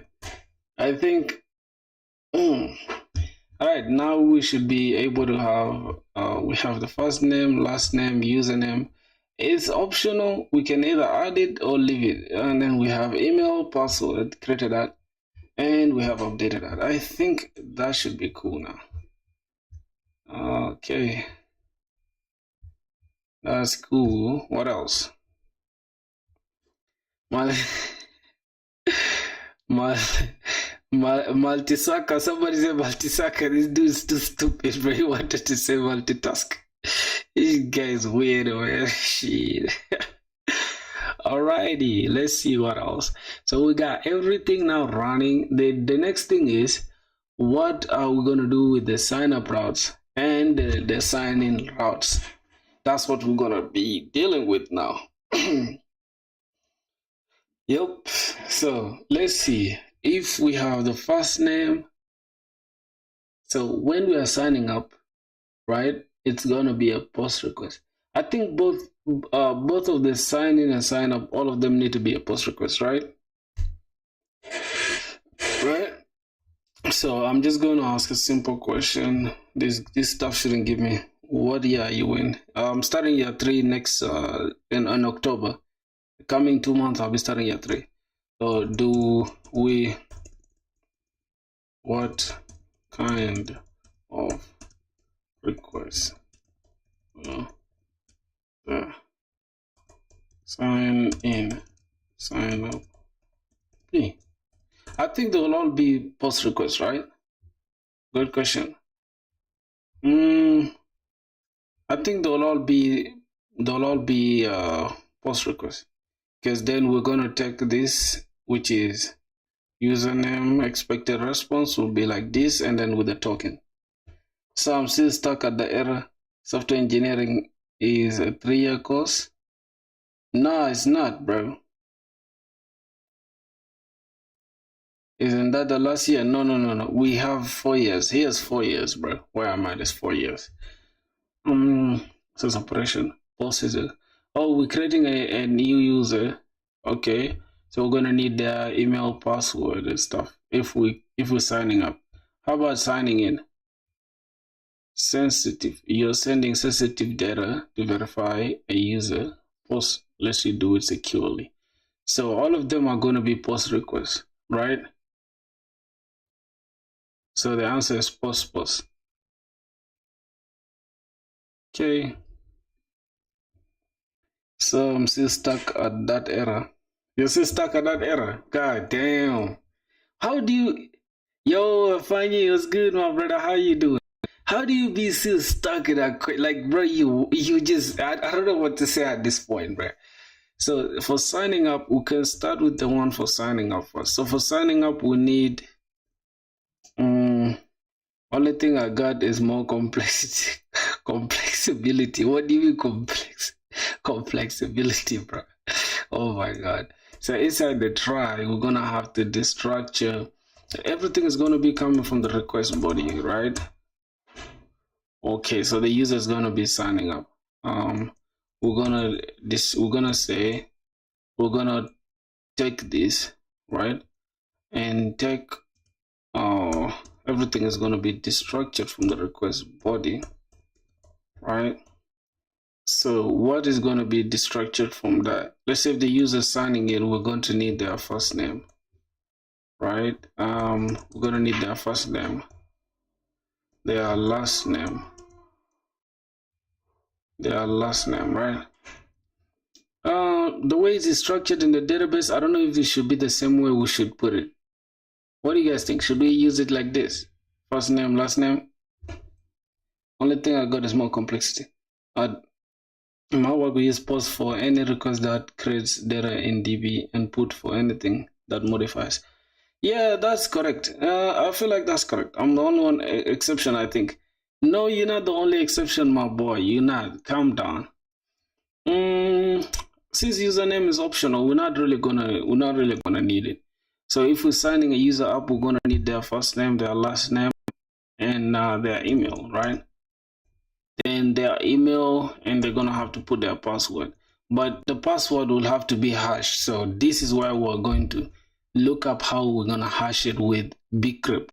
All right, so I don't know if we should include it here or we should leave it out, right? But first, I don't know. I think we're gonna leave it here for now. What do you think? Okay, we're just gonna leave it like that for now. Here, then creating this user, we're gonna check first cons user is equals to await. Now that's why we're gonna change these ones to async of them, asynchronous. We're gonna change this to async. Then we're gonna say await. Now we need to import Prisma from our Prisma stuff, right? For some reason I can see it here.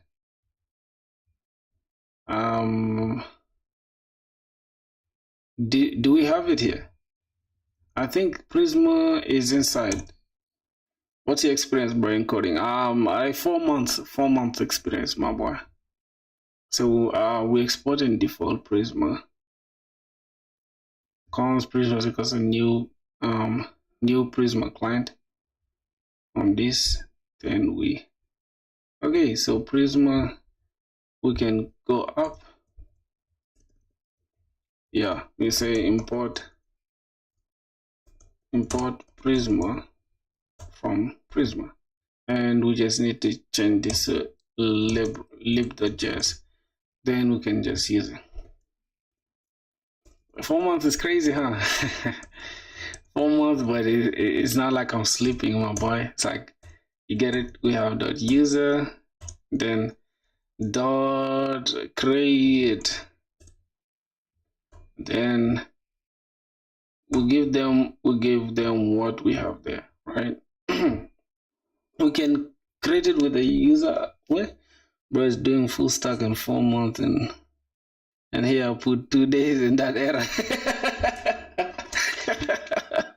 It's not a competition, bro. It don't feel. Are you joking? Yeah, 4 months knowledge, my G. I even doubt if it's 4 months though, because just check my channel, you'll see, you'll notice it's like less than that. I think it's like 3 months and some weeks, I guess. Yeah. But I'm focused though, like I put in work. That's the point, like I put in work. Bro's lying for real. How am I lying, bro? Why would I lie to you? Why would I benefit from lying? Alright, so we gotta create this user. But first, before we create, we need to check if we don't have the first name and we don't have the last name and we don't have the email and we don't have the password, right? So these ones are all required. Then we gotta return response dot status of 400, say the JSON, and we give them, say, message, say, hey, all the fields required. Or we can say hey, email or whatever. Let's just say all the oh my god, what's going on here? I spend I'm dead. Save me, bro. And why you full stack and you just 4 months? Yeah, 4 months, bro. 4 months for real. All the fields are required. I just put it like that. All the fields are required. Now, why controllers object? Why not as function? The controller, as you can see, we have. I just want to put them all under one controller, which is a user controller. That's why I have them like that. You understand? Because if I don't do it like this, then I'll have to create every single one and export every single one. But if I do it, if I do it like this, then inside the user controller, it will just look clean like this. I mean, the route, it will just look clean like this. You just have to say user controller dot this, user controller dot that. I think you get the point now. In which topic? So, yeah, bro, y'all gotta help my boy, man. My boy is having issues with routing, bro. Like simple React routing with oh my god. How do you just spend 2 days on fucking front-end routing, dog? Like that's not good, my boy. All the fields are required. So user to create, and we can create with this. Yeah, that's good practice. For sure, for sure. Now, if we don't have a user, right? If we don't have a user, say we don't have a user, yes, we can just return from it. Can either return or we just return a response. Status, response as status, and we're just gonna have for.json. Simple. Just say message. User not found. User not found. I think that's give me your Discord. Oh, tag me there in the server. Are you using browser routing or SIM routing? I think it's using browser routing. Why would it be much better if you separated the DB querying functionality as models? Oh yeah, I think that would be better, but I just wanted them to be in one place, bro.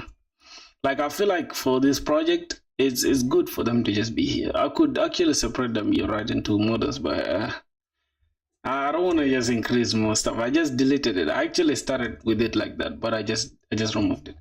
I think after this project, you should write a middleware for request for validation. Right? Yeah, for sure. Because we're still gonna need a lot. We're still gonna need a lot. Because here, as you can see, we're still gonna need a middleware that is gonna sit between all the routes to first make sure we have the JWT. That's where the JWT will come in. Just install it, check it properly, install it or not in JSON. For request param validation. Oh, you mean inside the request here? We need to make sure the parameters are well validated. But I think it's good to do them inside the router, or what do you think? Yes, check all the things. ChatGPT had DeepSeek. Bro, React routing is, if ChatGPT is failing with React routing, that's not true, bro. I think the issue is with your computer. I guess the way you just I think the way you just made everything is the one with the problem.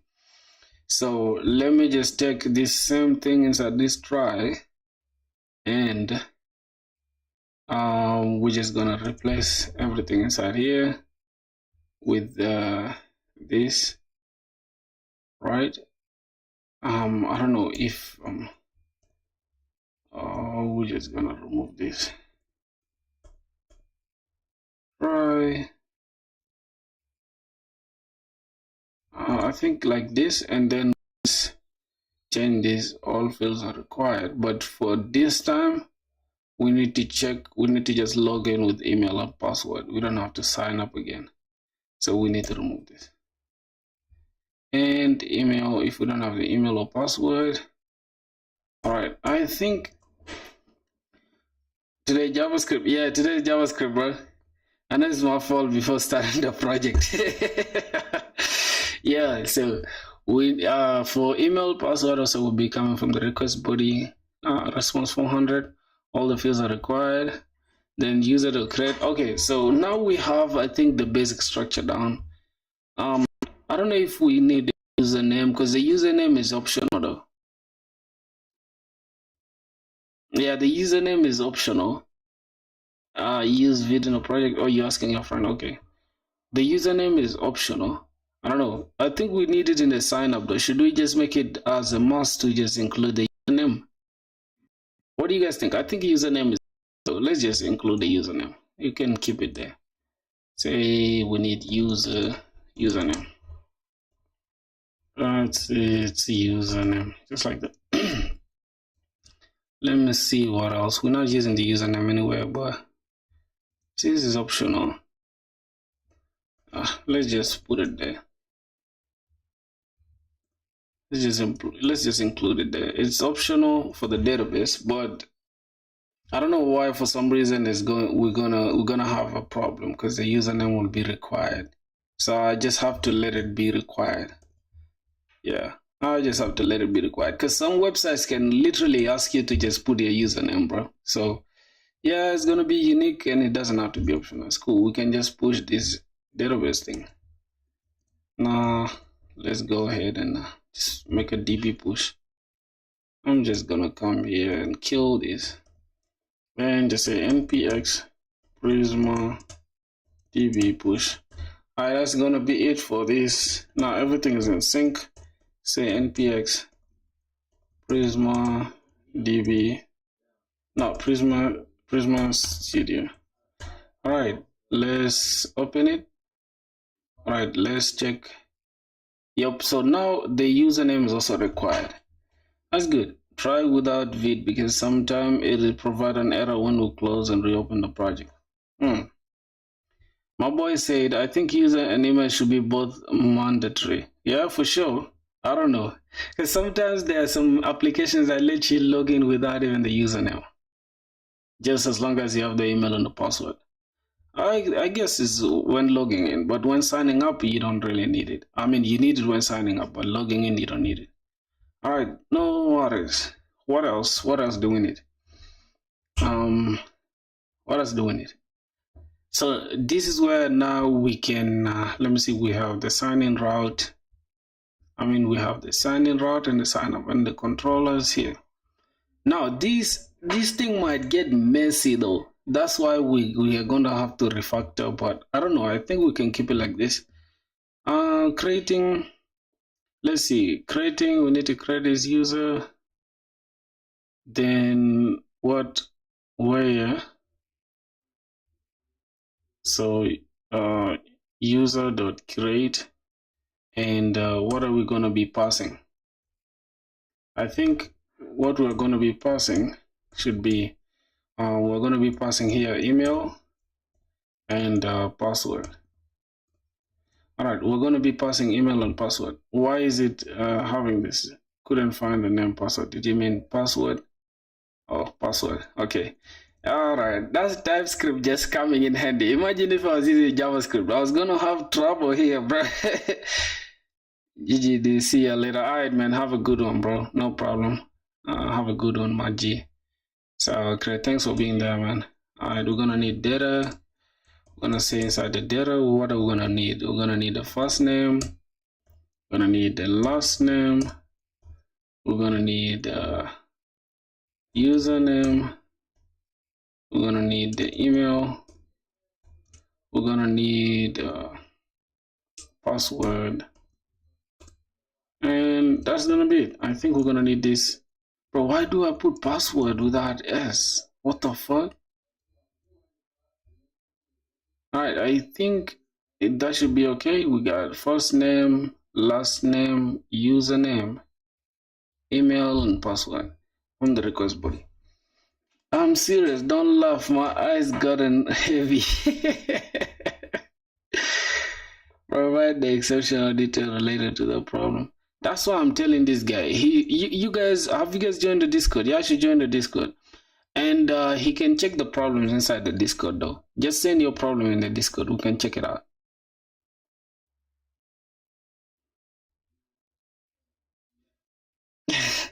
I think this guy doesn't understand what the exception they are meaning, right? I think he oh my god, I feel bad for my boy. So this is now the user controller. Now the best use case for AI, right, is for us to check to say, hey, like, go through this and tell me how clean.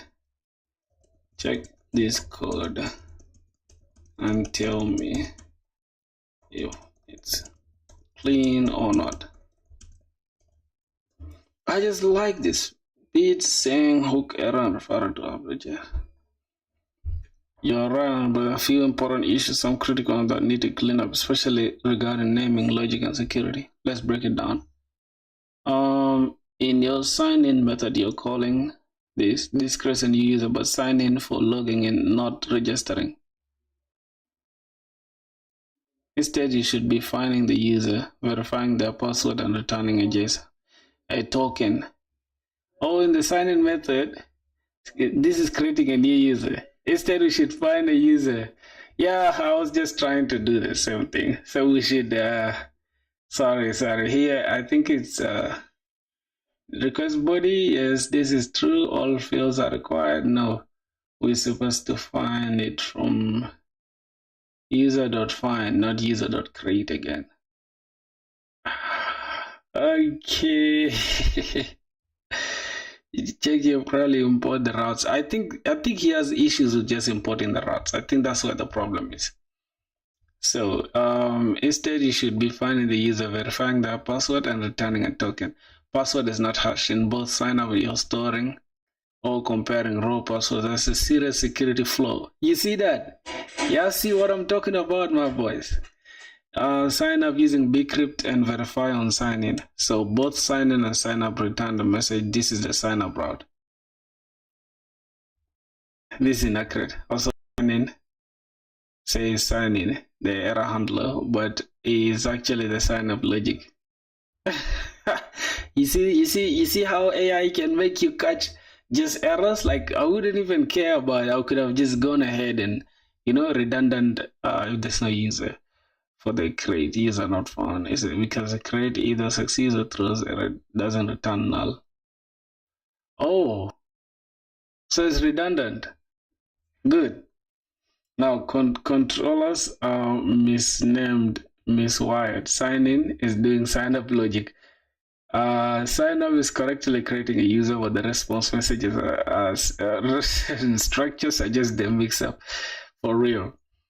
Now, this is a cleaned up version, right? We're gonna have this, and the first one, it should be signed up. This is correct. So all fields are required, and if the user already exists, then check for an existing user. You see that? Find unique where the email, and if existing user, then return user already exists. Now, const hash, this is how we're going to hash the password though. Hash password is equal to await bcrypt.hash, then password, and then 10. Then we can have await prisma.create.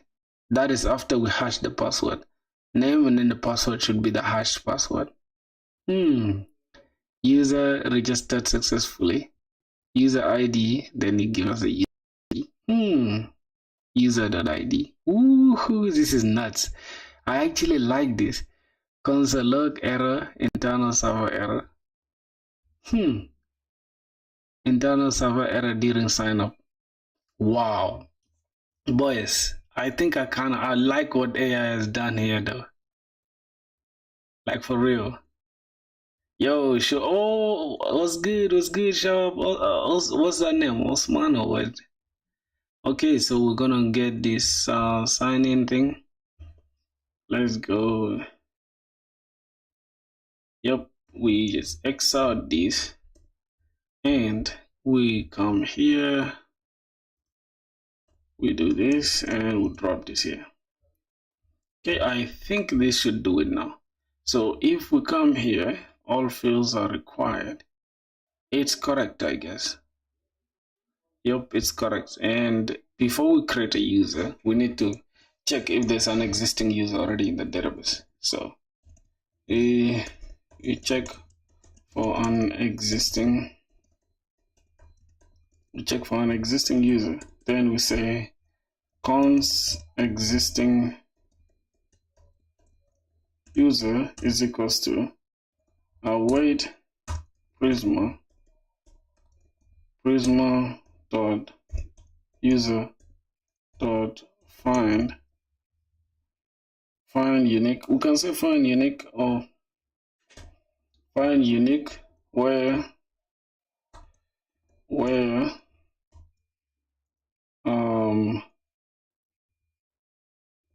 the email with the email, right?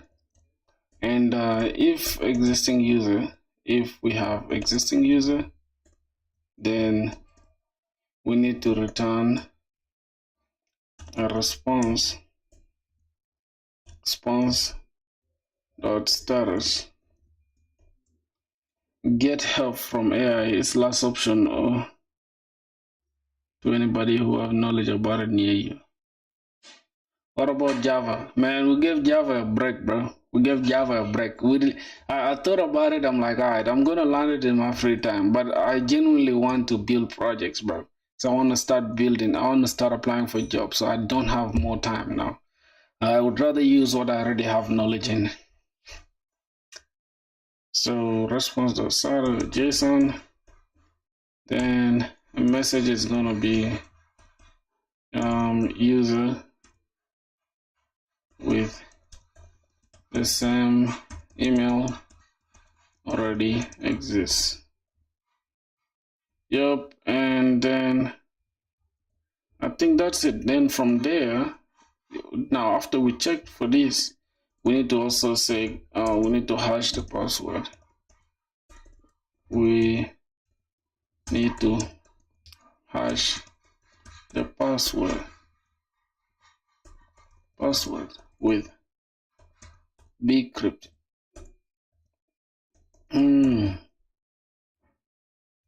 So we need to hash the password. So we say const hash password is equals to did we have bcrypt? I think we can say password. No, we should be having bcrypt, bro. Let me check. We have bcrypt, so we need to import it, I guess. Import bcrypt from bcrypt. Then we can use it here. Oh, what's the Discord about? I mean, what did he say? You continuous learning of 3 times. I've eaten 3 times meanwhile. Yeah, bro. Share your code to the streamer. We'll solve the problem.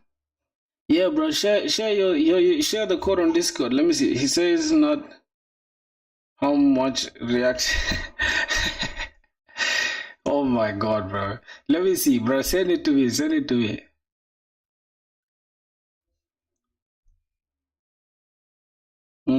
I think he sent it here. Boys, yeah, join the stream, boys. Yeah, I mean, see, here's the thing. You guys, you check his stuff on Discord here. Check his, yeah, you bro, join the Discord, then you can help him via the Discord server. It's easier that way. It's easier that way, bro. We have a bigger problem here to solve. Hash password, so we're gonna say bcrypt, and then we're gonna say password, and then give us 10 characters. Then instead of passing plain password, we're just gonna hash the password. I think it should be good.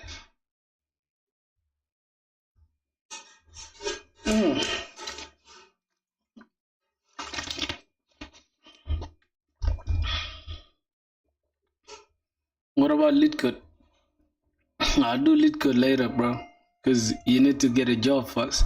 You need to get an interview before you worry about lead code. I feel like that's the best way to put it. So yeah, I think our stuff was correct. We didn't have a problem. Oh, it's bcrypt await bcrypt.hash. What? Look at that mistake, bro. And I was thinking we did it already. Jesus Christ. Await bcrypt.hash. Alright, so that is it. Await bcrypt.hash.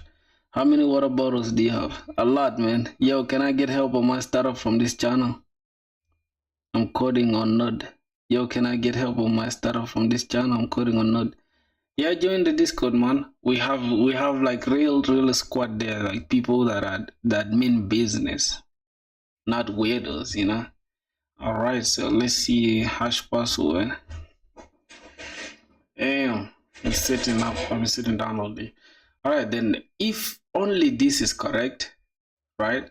Let me see. We have the first name, last name, email, password, username. If only this is correct, that's when we should go ahead and register the user. Wow. Then after that, we just need to console.error, then we say internal server error during sign up. I think that's the best way to, yeah, for error handling. So this is redundant actually because we're not finding a user. That is correct. Now response.status, this will, since we're creating a user, it should be 201.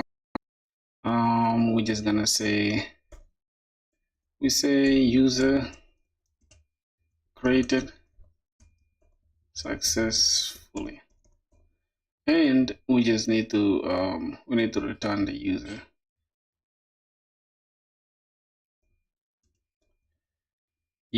Oh my god, user dot user ID. All right. Oh, where am I adding it? How many water bottles? I got a lot, man. I got a lot of water bottles. I keep a lot of near me, bro. So what am I doing? We got user ID is user ID. How is that even possible? Do we have user ID the same as user ID? Do we even need it though? User created successfully. Do we need to put this?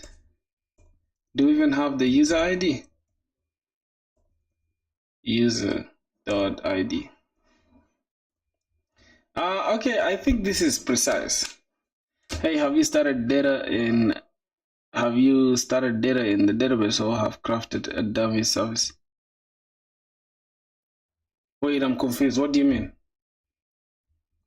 So if we try the sign up route now, it's going to work. Signing up now is going to work.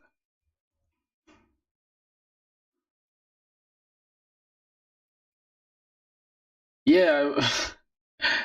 Don't send any ID fields in public API response. No, don't send any ID fields in public API responses.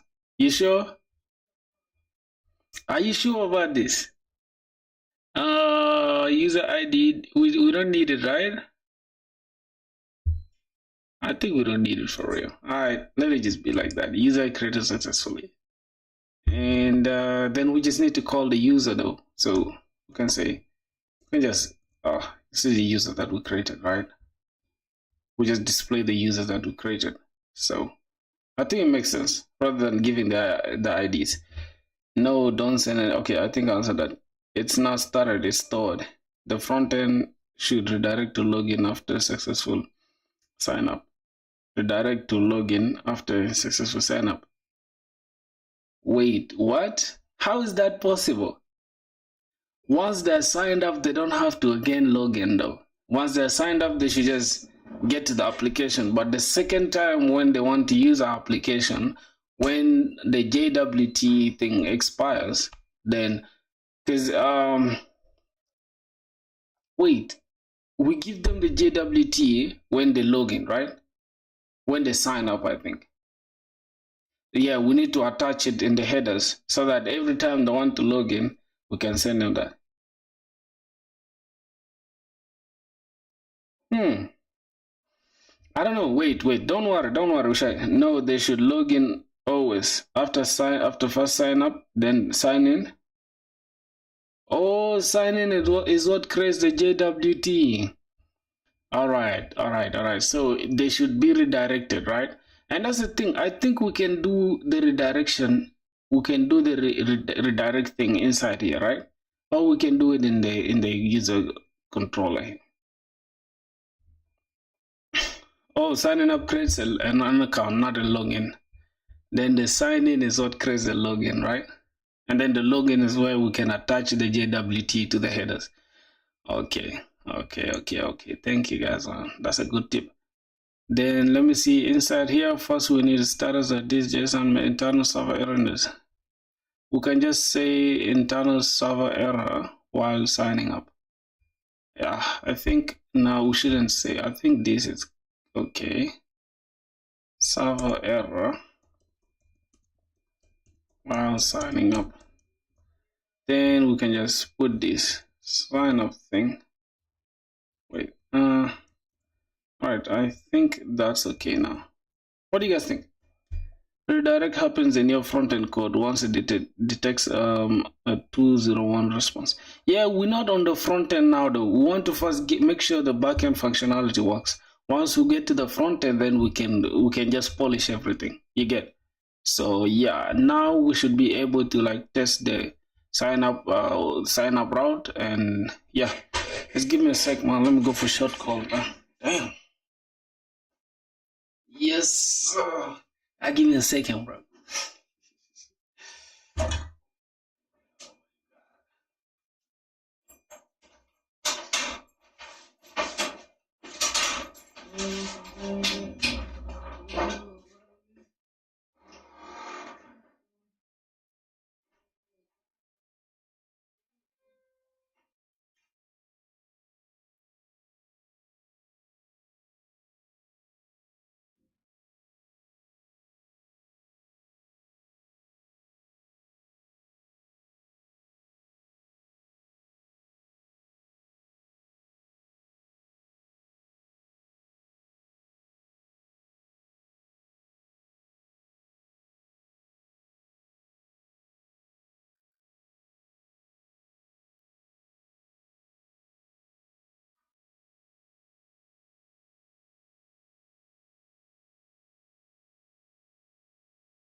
Yes, sir.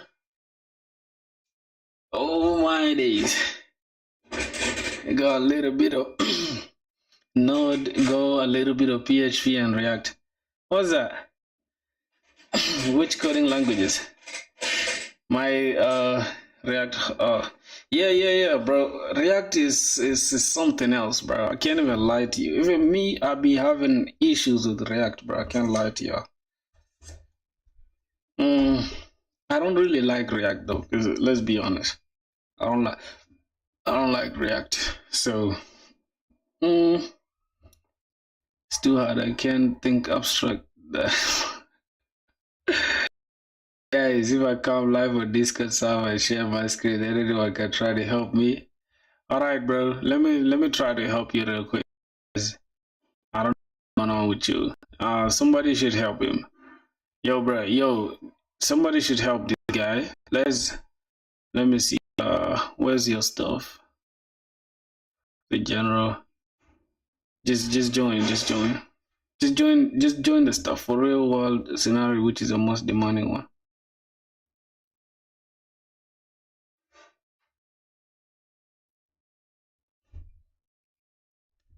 Yo, how is your logic building, Filthy? What do you mean logic building? I'm confused.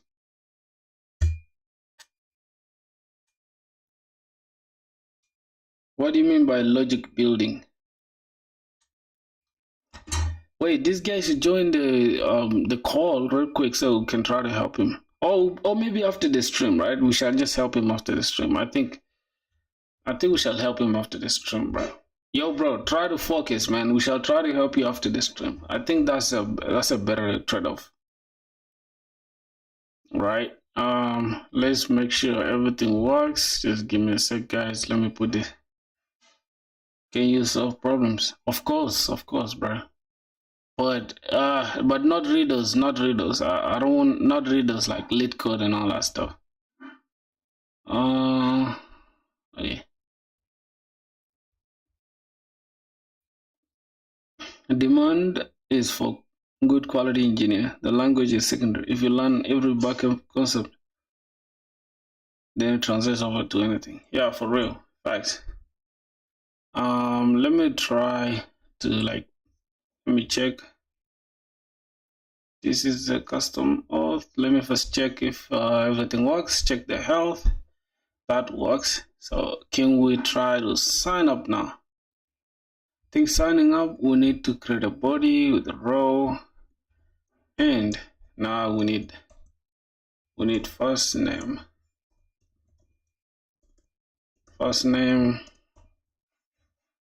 And I think we need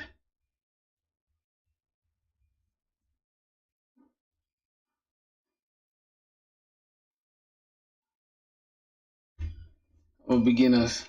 Python is good for beginners.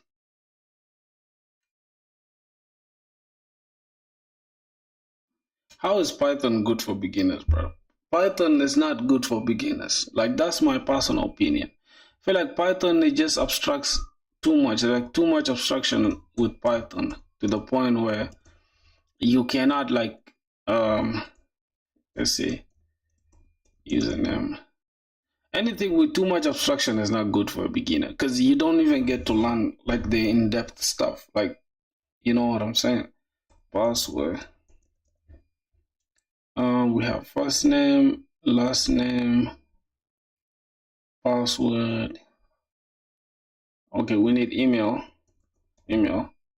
and password. So yeah, I think these are the ones we need, right? I can just say Emmanuel, then Francis, username. I can just say Emma. All right, what else? Filthy, say Emmanuel, Emma04@gmail.com. And password, I can just say little baby 04. I don't know why I like that little baby thing. So that's gonna be, buddy. I think we can now change to post request, and that's gonna be it. If you like Python, learn all backend concepts with it, become really good, and then learn the next language. All right. So can we try to send a request here? Password. So we have 404 not found. But we didn't change the thing from the code. We didn't change the routes. Okay, they all should be post. They all should be post, man. What am I doing? Okay, let's send now. Send internal server error. Why do we have an internal server error? Boy, I'm not really struggling. Internal server error while signing up. Less boilerplate code. That's true. Prisma to trade. First name, last name, username, email, password, hash password.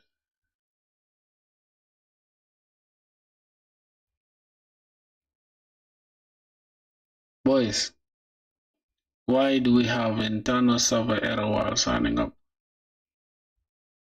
Can we check what we have in the console?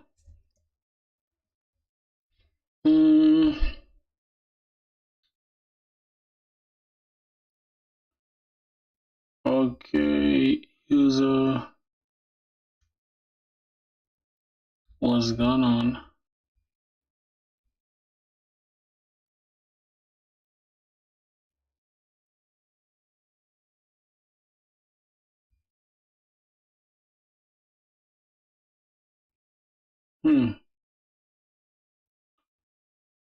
Wait for sign up.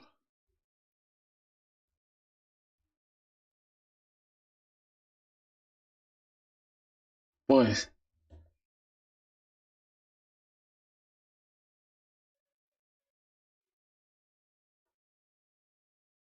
you're live on Discord? Where? Alright.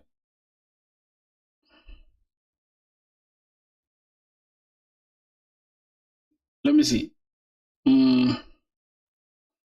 Yo, top tier, somebody should help this guy out. Don't worry about failing. Somebody should help this dude out, bro.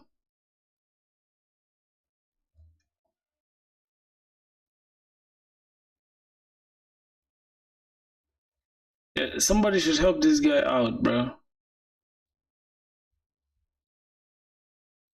Yo, boys, somebody should come and help this dude out, okay? Yeah, bro, try to run your stuff.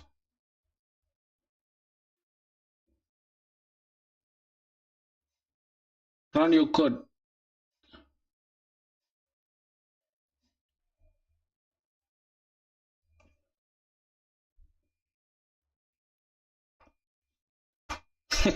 It's React. Even me, it's not my cup of tea, dog.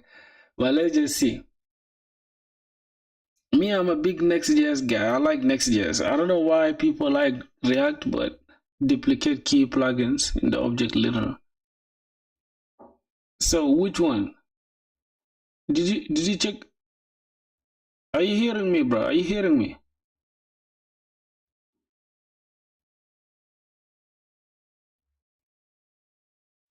Yo, bro, are you hearing me?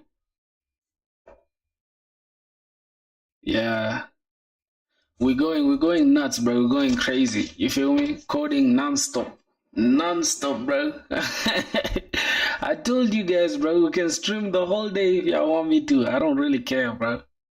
At the end of the day, I'm still learning and I'm still gonna be, you feel what I'm saying? Earning more knowledge and earning more money.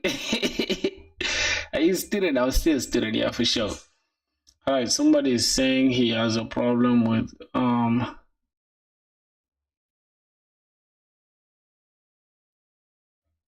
still a student, bro.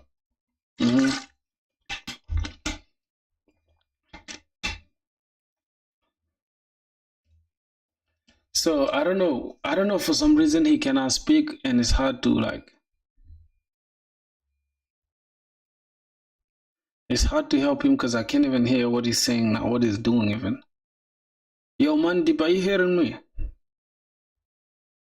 What's my age? Who you asking? Me or Harish? Cause I'm 24 years, man. Oh yeah, you hearing? That's good. All right, let's see. Something went wrong. Please refresh. You first refresh again.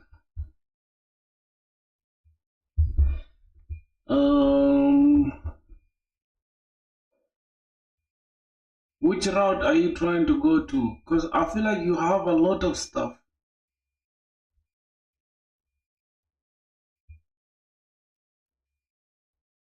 Oh my god.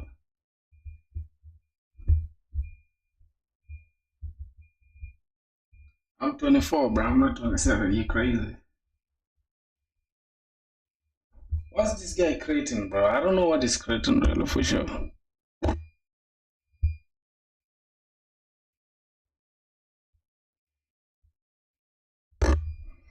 He's calling the hook outside the function.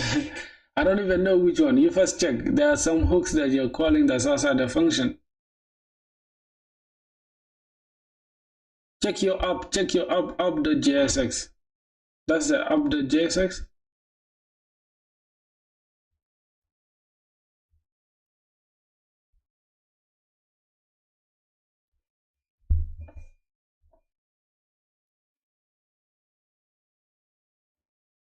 Oh, for real? Yeah, thanks, bro. Thanks a lot. Let's see. Let's try. Yo, somebody should try to help this dude out, right?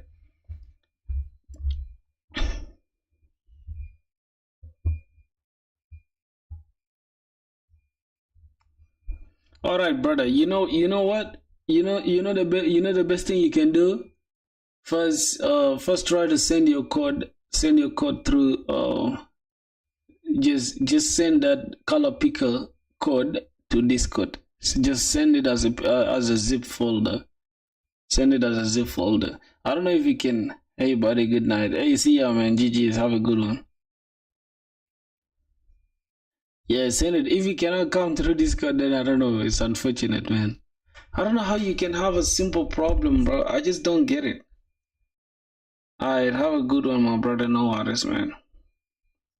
Yeah, let this guy send the stuff on Discord, then we can try to see what's going on with him. Okay, as we try to fix our own problem here. So, invalid prisma.find unique. Where is it? Where's the find unique? You'll find unique where email is the same as the email. Oh, expected where unique input provided string. Expected a unique input and you got a string instead. I think it should work now. Let's try to send it. Alright, we have a problem again.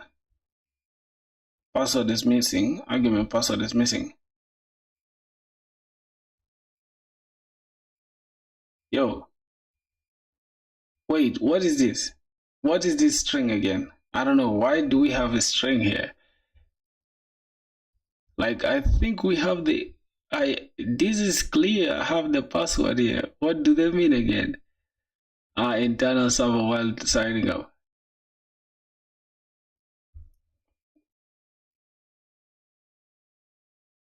Step by step. Yeah, facts. Yeah, but this is hashing though. This key is hashed into 10. This is not the actual password thing. Argument password is missing. Password spelling wrong.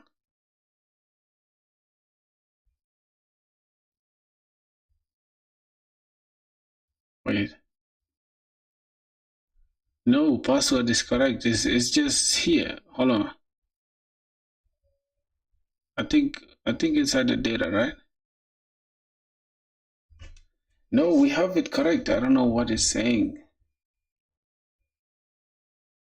Password.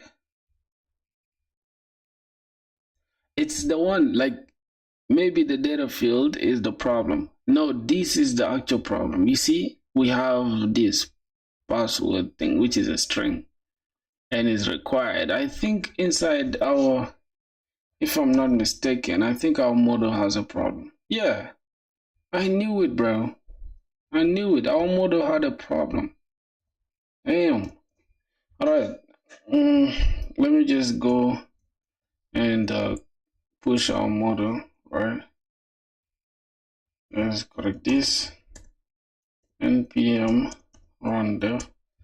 Let me just run this, and let's say clear that, and npx prisma db push.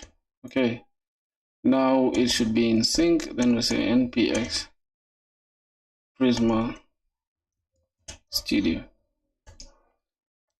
Yep, now we should have the corrected one. Password. Yep, it's, damn, why I didn't see it, bro?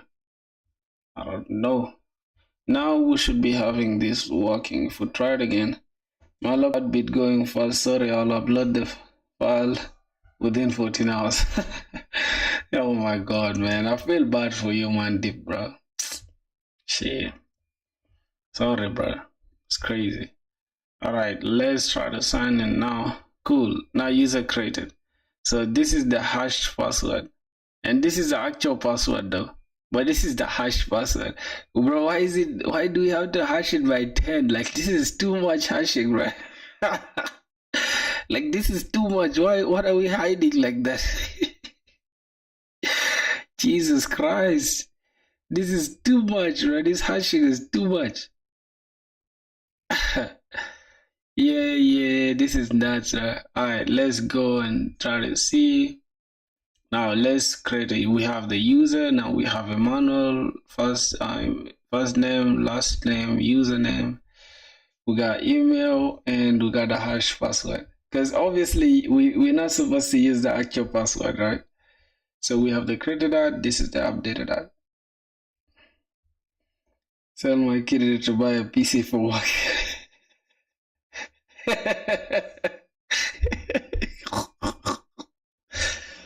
Oh my god, bro. Hey, you funny as hell, bro. What the fuck? What you mean you gonna...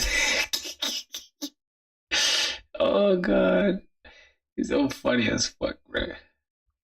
What you mean you gonna sell your kidney, then you gotta buy it back? Who's gonna give you your kidney back, dog? So let's try to test if this one works by signing up a user with the same email. right? Let's try to send this again, but this time we just change the name. I think the name even we can just change the name. Let's say Emmanuel Francis 2 and Emma 2. Just put Emmanuel 2, but the same email, right? Now this time let's just try to change the password. We can leave the password the same. The users can have the same password. What am I making? I'm making a auth system. I'm building my own auth. User with the same email already exists. Yeah, so everything must be all right. So we got this, and that's correct. That means our application is catching everything correctly. Okay. All right. I think you see our application is still running, but we have that warning. User with the same email already exists. So we need to get that. We need to get that together. All right. I think we're good. So if I get back here and I need to create a route to get all the signed users, right? Route a get request for signed users. I'm just gonna change this to make it a problem for me and others too. Nah, bro, you're not making a problem for us, man. You're not making a problem for us for sure. All right, so this is a sign up, but we're gonna have. I need to get all users actually. I don't know if I need to get all users.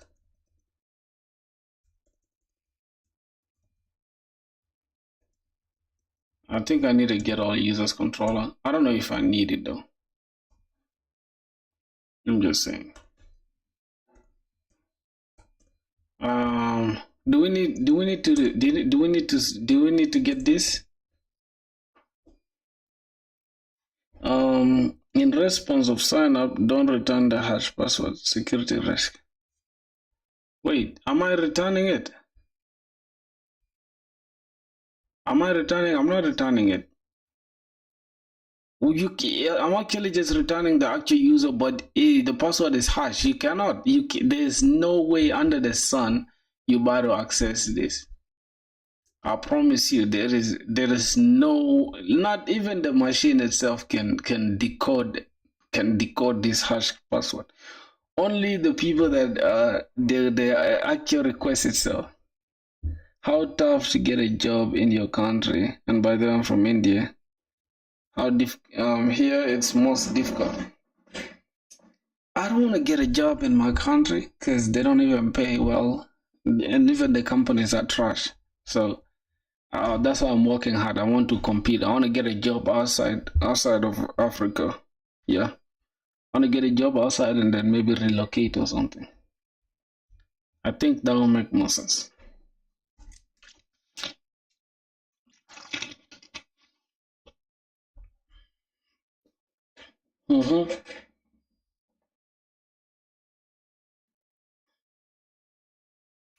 Yo, Crutch, my boy, bro. You've been off, man. You haven't joined our previous stream, my boy. Where have you been at? We've been looking for you, bro.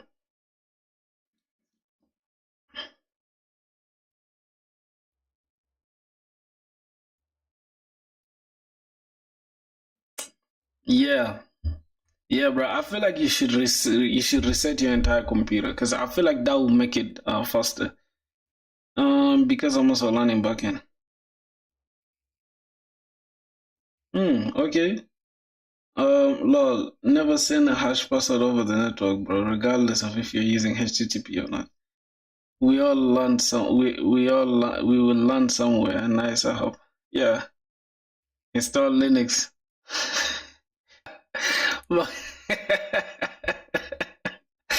My boy, that's my boy right there, bro.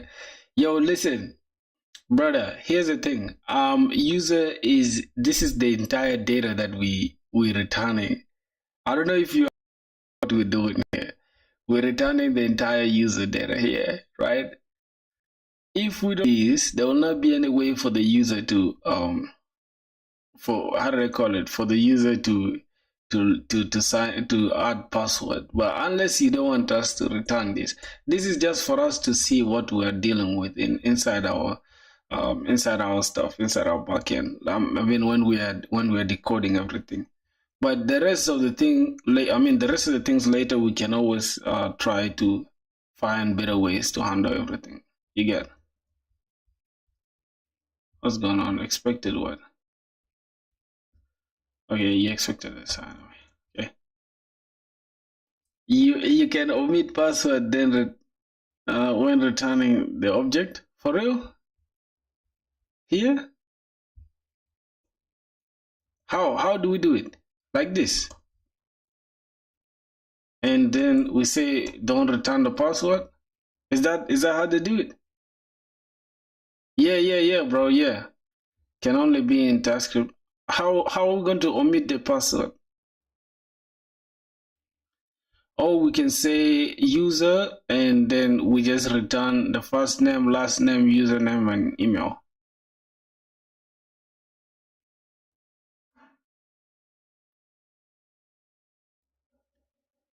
Delete user.password before the return statement.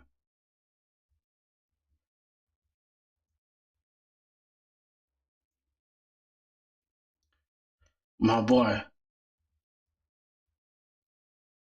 I'm confused right now, bro.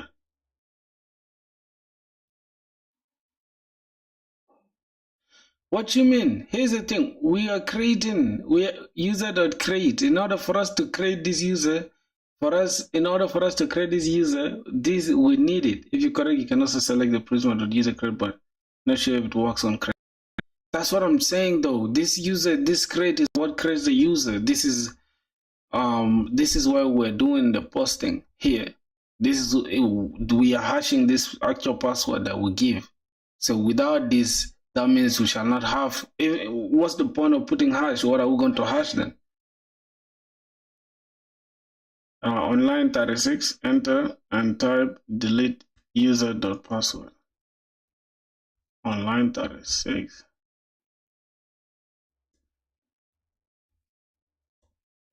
Delete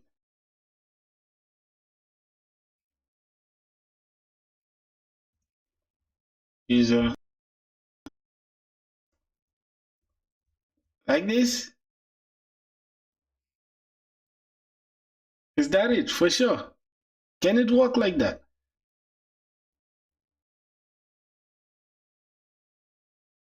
All right, let's send this again.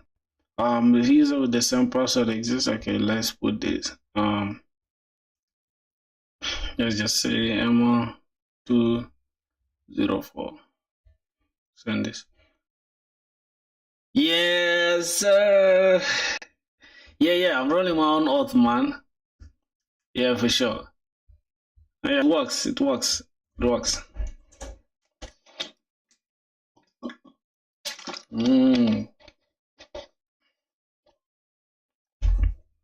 Yeah, bro. Who's this dude, man? Top tier, bro. Top tier. Just locking with me on Discord, bro. Locking with me on Discord. I love to have smart people around me, bro. Yeah, bro. Discord. What are y'all doing, bro? My boy Crutch, man. Ah, man. Fuck better off, man. I don't want to deal with that shit, bro. That's just too much stress, bro. I don't want to deal with it. Too much stress for me, bro. So we need to hash the password. Okay, that's it. We have the hash password. Now, let's see. This is my actual code that we sent to ChatGPT. Let me see. Here's how you should structure your controllers, leaving out hashing and JWT for now. Yeah, we're not having any hashing, and I mean, we have hashing. We have the sign in already. So this is where we're checking email or password are required. Find unique, then invalid credentials. Wait, email and password are required, correct? Then we check if we have the user, then who's run invalid credentials, compare. Also, bcrypt is what we asked ChatGPT if it is safe to roll out your own auth.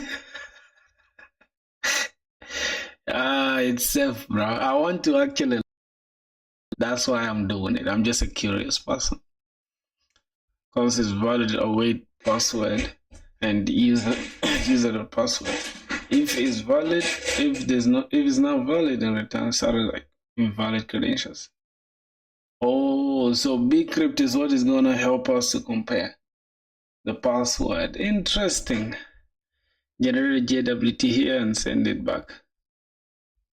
How are we gonna generate the JWT? Interesting.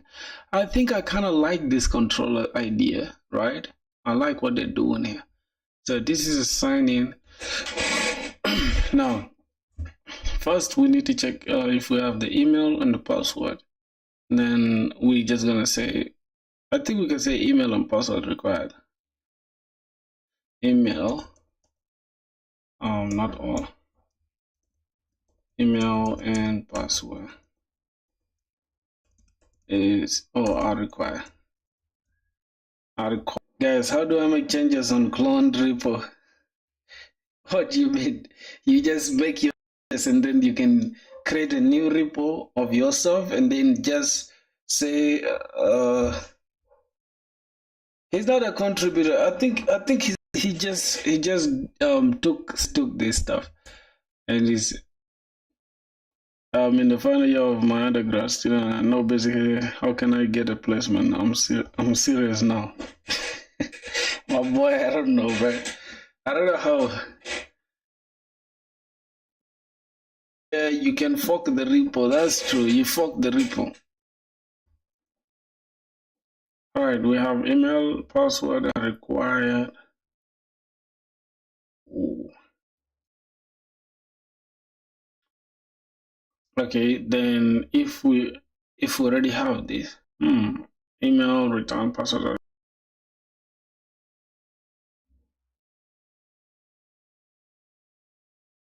I think this guy doesn't have Git CLI, right? I think that's it. He needs a Git CLI for real. We need to check if the email exists already. So we need cons. With this email is wait. What are we doing? User is equals to await. Not create again. We're not creating. We're not creating. We're not creating. So await Prisma dot find. Prisma dot user dot find. Should it be find unique or find? I think it should be find unique. And where the unique it's the email, right? Then if they exist,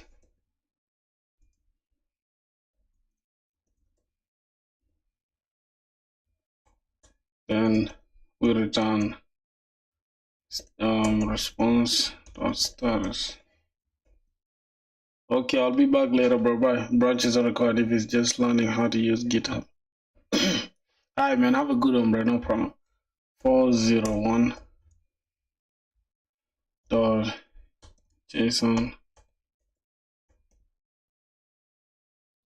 invalid credentials, right? Message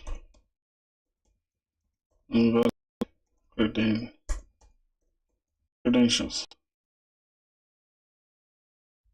401 invalid credentials, right? That means if there's no, then we say invalid credentials. This is the sign up route, and if everything is correct, then we also check is password valid, cons. is password valid is equals to await dot compare, then compare password and user dot password. Yep, so it compares the two.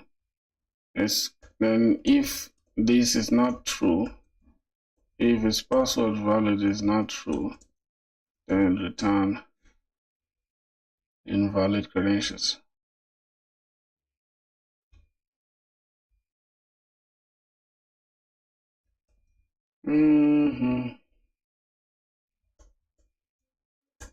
Okay, so I think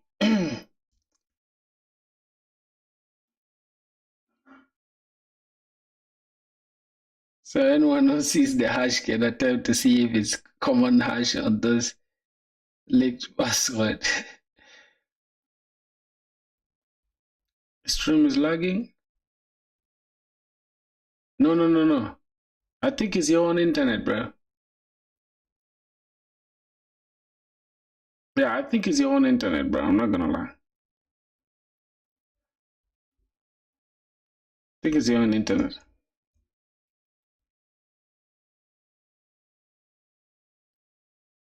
Yeah, I think it's your own internet, bro. I don't know.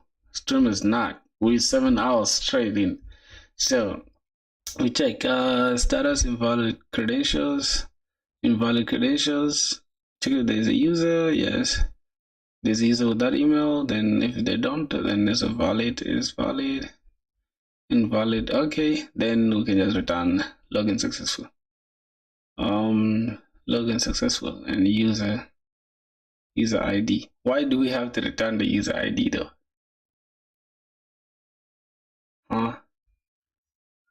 Why do you have to return the user ID? I think that's a problem. We're just gonna say here. I'm just gonna say login successful. Successful.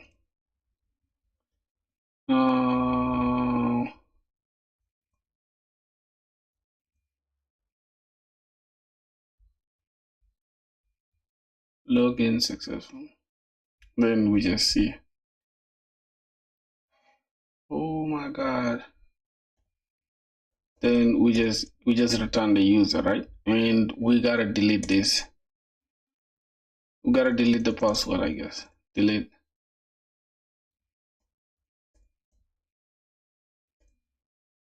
How are we handling the delete thing? Delete user password. User.password. Alright, I think it's good now. Oh, nice, yeah. I think everything is cool now, bro. Internal server error. Internal server error in the server error in the sign in control. We can just leave it like that. Or we can just say while error while signing in. I think this should be it. What are you trying to do, bro? This is for signing in, bro. When we sign in, and then we need to add the JWT here. Wait, are we supposed to return the user? Are we supposed to return the user?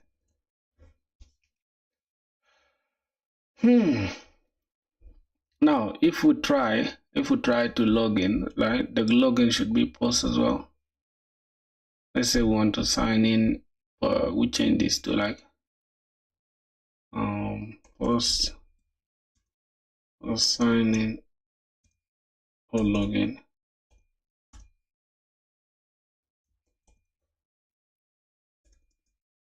Sign in, then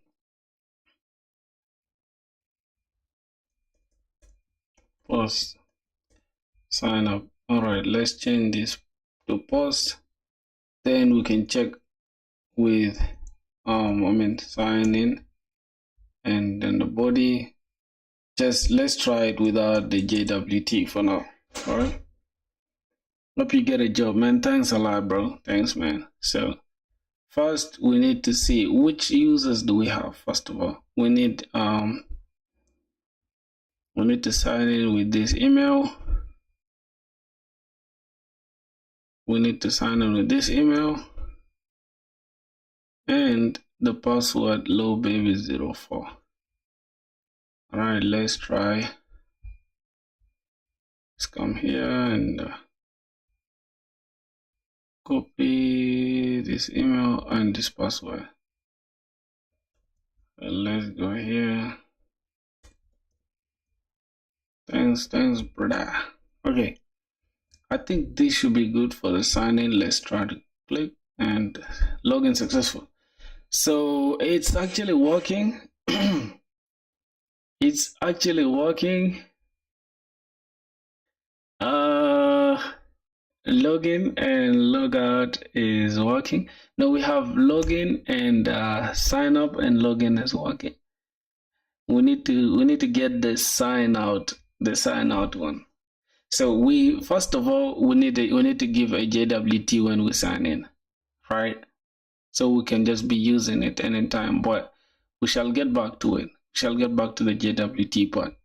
Let's see, here it's gonna be here later. We generate JWT here and send it back. Yeah, 401 invalid connections. We have that. Then before we log in, we just have to do it there. So okay, where is it? Just right here. So we're gonna add the JWT here later, then send it back. I think that should be it for the login logout. I mean, for the login and sign up functionality, for the sign up and login functionality, remaining logout. So how are we going to attempt to do the logout? Is it also going to be a post? Let me ask a question. Is the log out gonna be a post request as well? Let me see.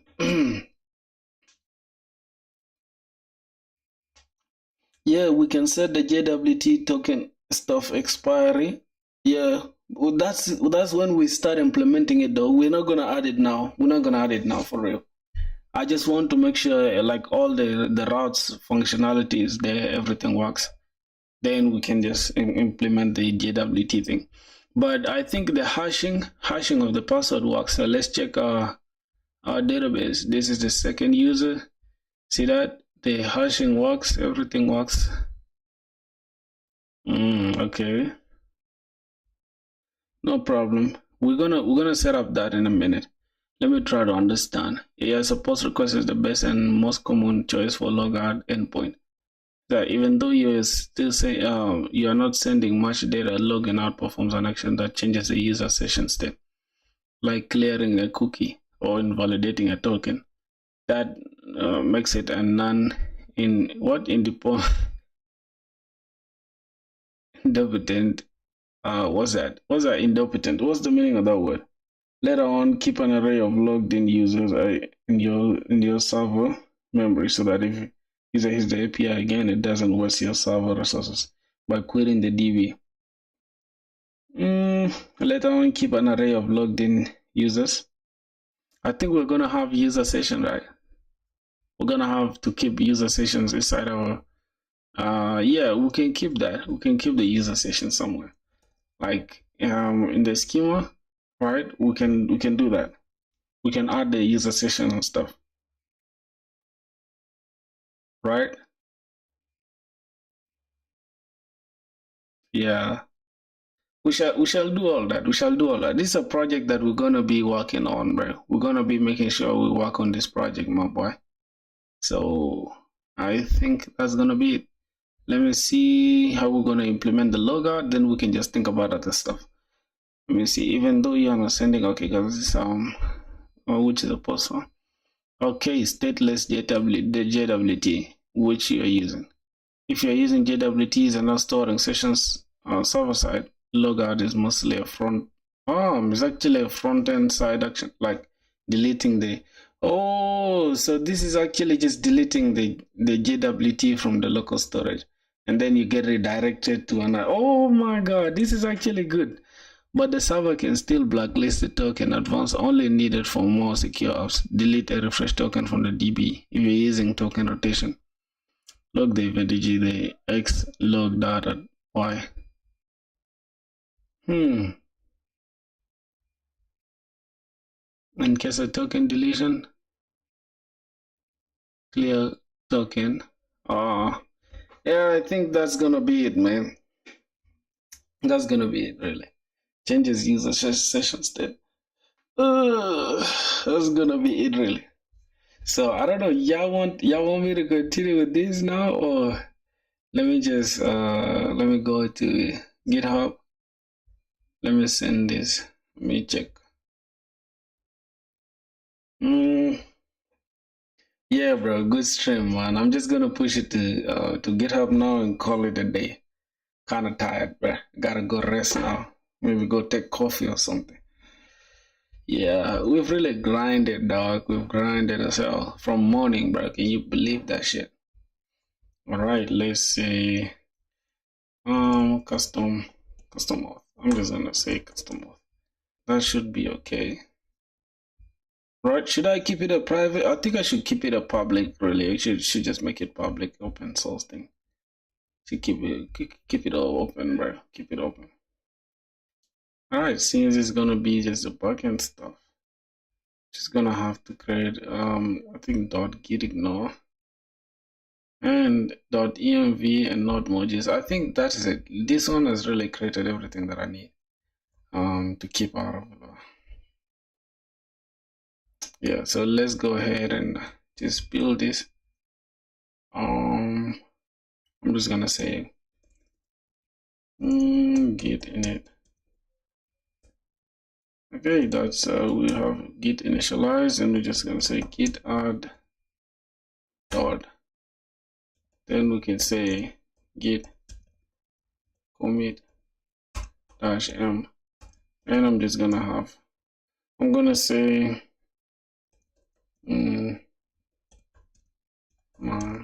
okay,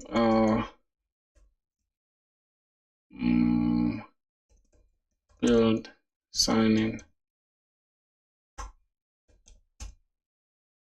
sign up, sign up, role, and functional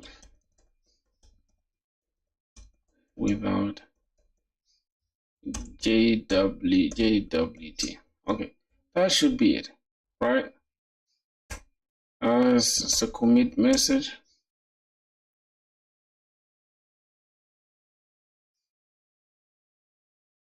Like what you mean? Because the database access stuff, they're all inside the.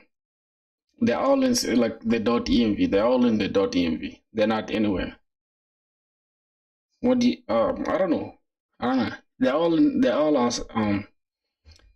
all in this stuff. So we can just pick this and push it. You sure? Yeah. Somebody said I'm sure. Yeah. Did you ask me a question? Are you talking to me?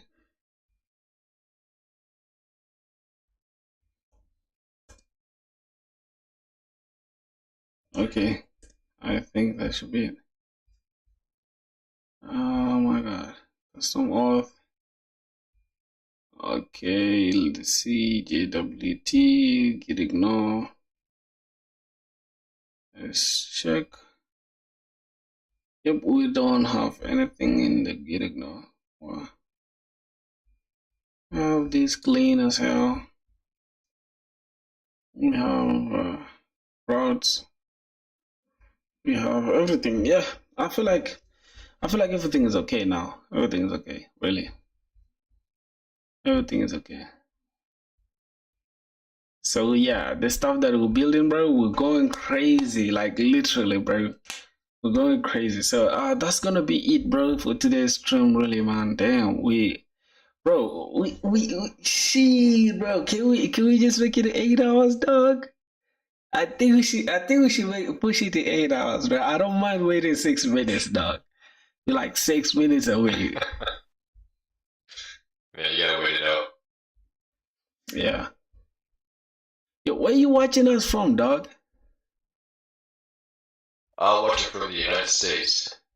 Nah, you on Discord too? Yeah. Oh, hold I'm on. actually learning Python at the moment. Wait, hold on. This is you, the dude, the top tier dude? Oh. I would say top tier. Why are you scaring me, bro? What the hell is that? What's this dark stuff? What the fuck? Yo, this shit scared the fuck out of me. Yo, what the fuck is that? How did you do this? Oh, no, I'm not top tier. I'm not top tier. I just looked at your chat. No. Who the hell? Like, how did you do this? How did you put this dark skin dude? Like, scary. If you get Discord Nitro, you can put a GIF on your banner. Damn. Yo, this shit scared the shit out of me, bro. I was like, what the fuck was this dude talking from? Like, oh god. Yeah, so this is you, the real pimp, right? You call yourself real pimp. It's crazy. Yeah, exactly. Oh my boy. Oh, you the one in North Carolina? No, I'm from Texas. I was trying to put you on the Harvard's classes online. Oh, for real? Yeah. That's interesting, bro. Put me on game real quick, man. I don't mind. Yeah, I was showing it to you the other week, or probably, I don't know, maybe a month ago. For real? Here, see if you can see my share screen in a second. Alright, you want to share your screen? Is that what you're saying? Yeah. I bet. No worries. No worries, my boy. Let me see how's it gonna be. Watch this stream. So they have a bunch of different courses and shit. I can't exactly show the actual thing because it's got my name and shit on it, but they've got a bunch of assignments that they'll put you through, a bunch of problem sets. They've got web development, they've got cybersecurity, they've got some paid courses, they've got some free courses. Yeah. The introductory courses are going to be your free courses. But they do get pretty in-depth, so where like, you'll be pretty self-efficient after going through the course and passing. So, how did they do it? Like, afterwards, then you get like a... Yeah, they'll get you a certificate, and you can access it through their website. Yeah. Who's playing music? Is it you? Yeah, I've got some lo-fi going. Yeah, because I was wondering, I'm like, who that plays shit? Because you know what's funny is YouTube be detecting stuff like this and they just like cut off the video and shit. Yeah, see, I don't have any certificates yet, but I'm working on the Python one, and then I'm gonna do the web development one next because it goes over like JavaScript, React, all the basic web development shit. Yeah. I envy web developers. I can't do it. Wait, what do you do? What do you do? I'm more backend. I like doing the logic of things more than designing. For sure, bro. Yeah, man, you my twin, dog. I hate anything to do with design, bro. Yeah, I'd rather just have someone else do the design. I've got a few buddies that code, and they do the front and shit.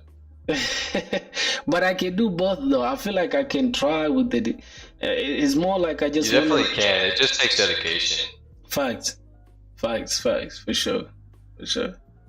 Oh, your stuff is like 1440p. Why is it big? Oh, wait, you got? I've got a ultra wide. Oh, bro. Yeah, I set this PC up. I've got two setups. I've got one with 2 monitors, and I just set this one up for my coding environment. Did you hear that that meme about that dude? The Linux guy, the dude that created Linux. Somebody saying the dude that created Linux is literally using one screen, and they got dudes that got like 100 screens and shit, but they can't even put anything together, dog. Oh my god, shit. I couldn't do that. I need more space. I don't know. I can't be tapping. That just gets annoying.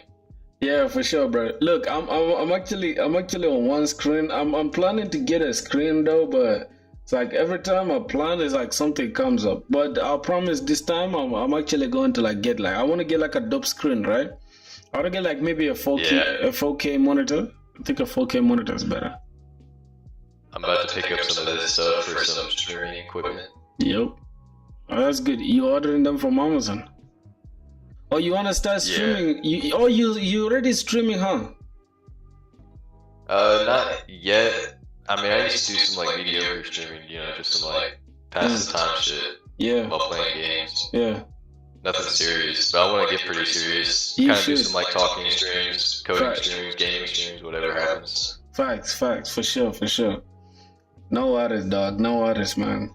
So I don't know, man. I've been streaming for like 8 hours and I'm kind of tired, bro. I gotta go take coffee or something. Nah, man, you're good. I figured. All good, twin. Yeah, just keep me posted, bro. Hit me up on Discord. We should talk more. Oh yeah, I got you, bro.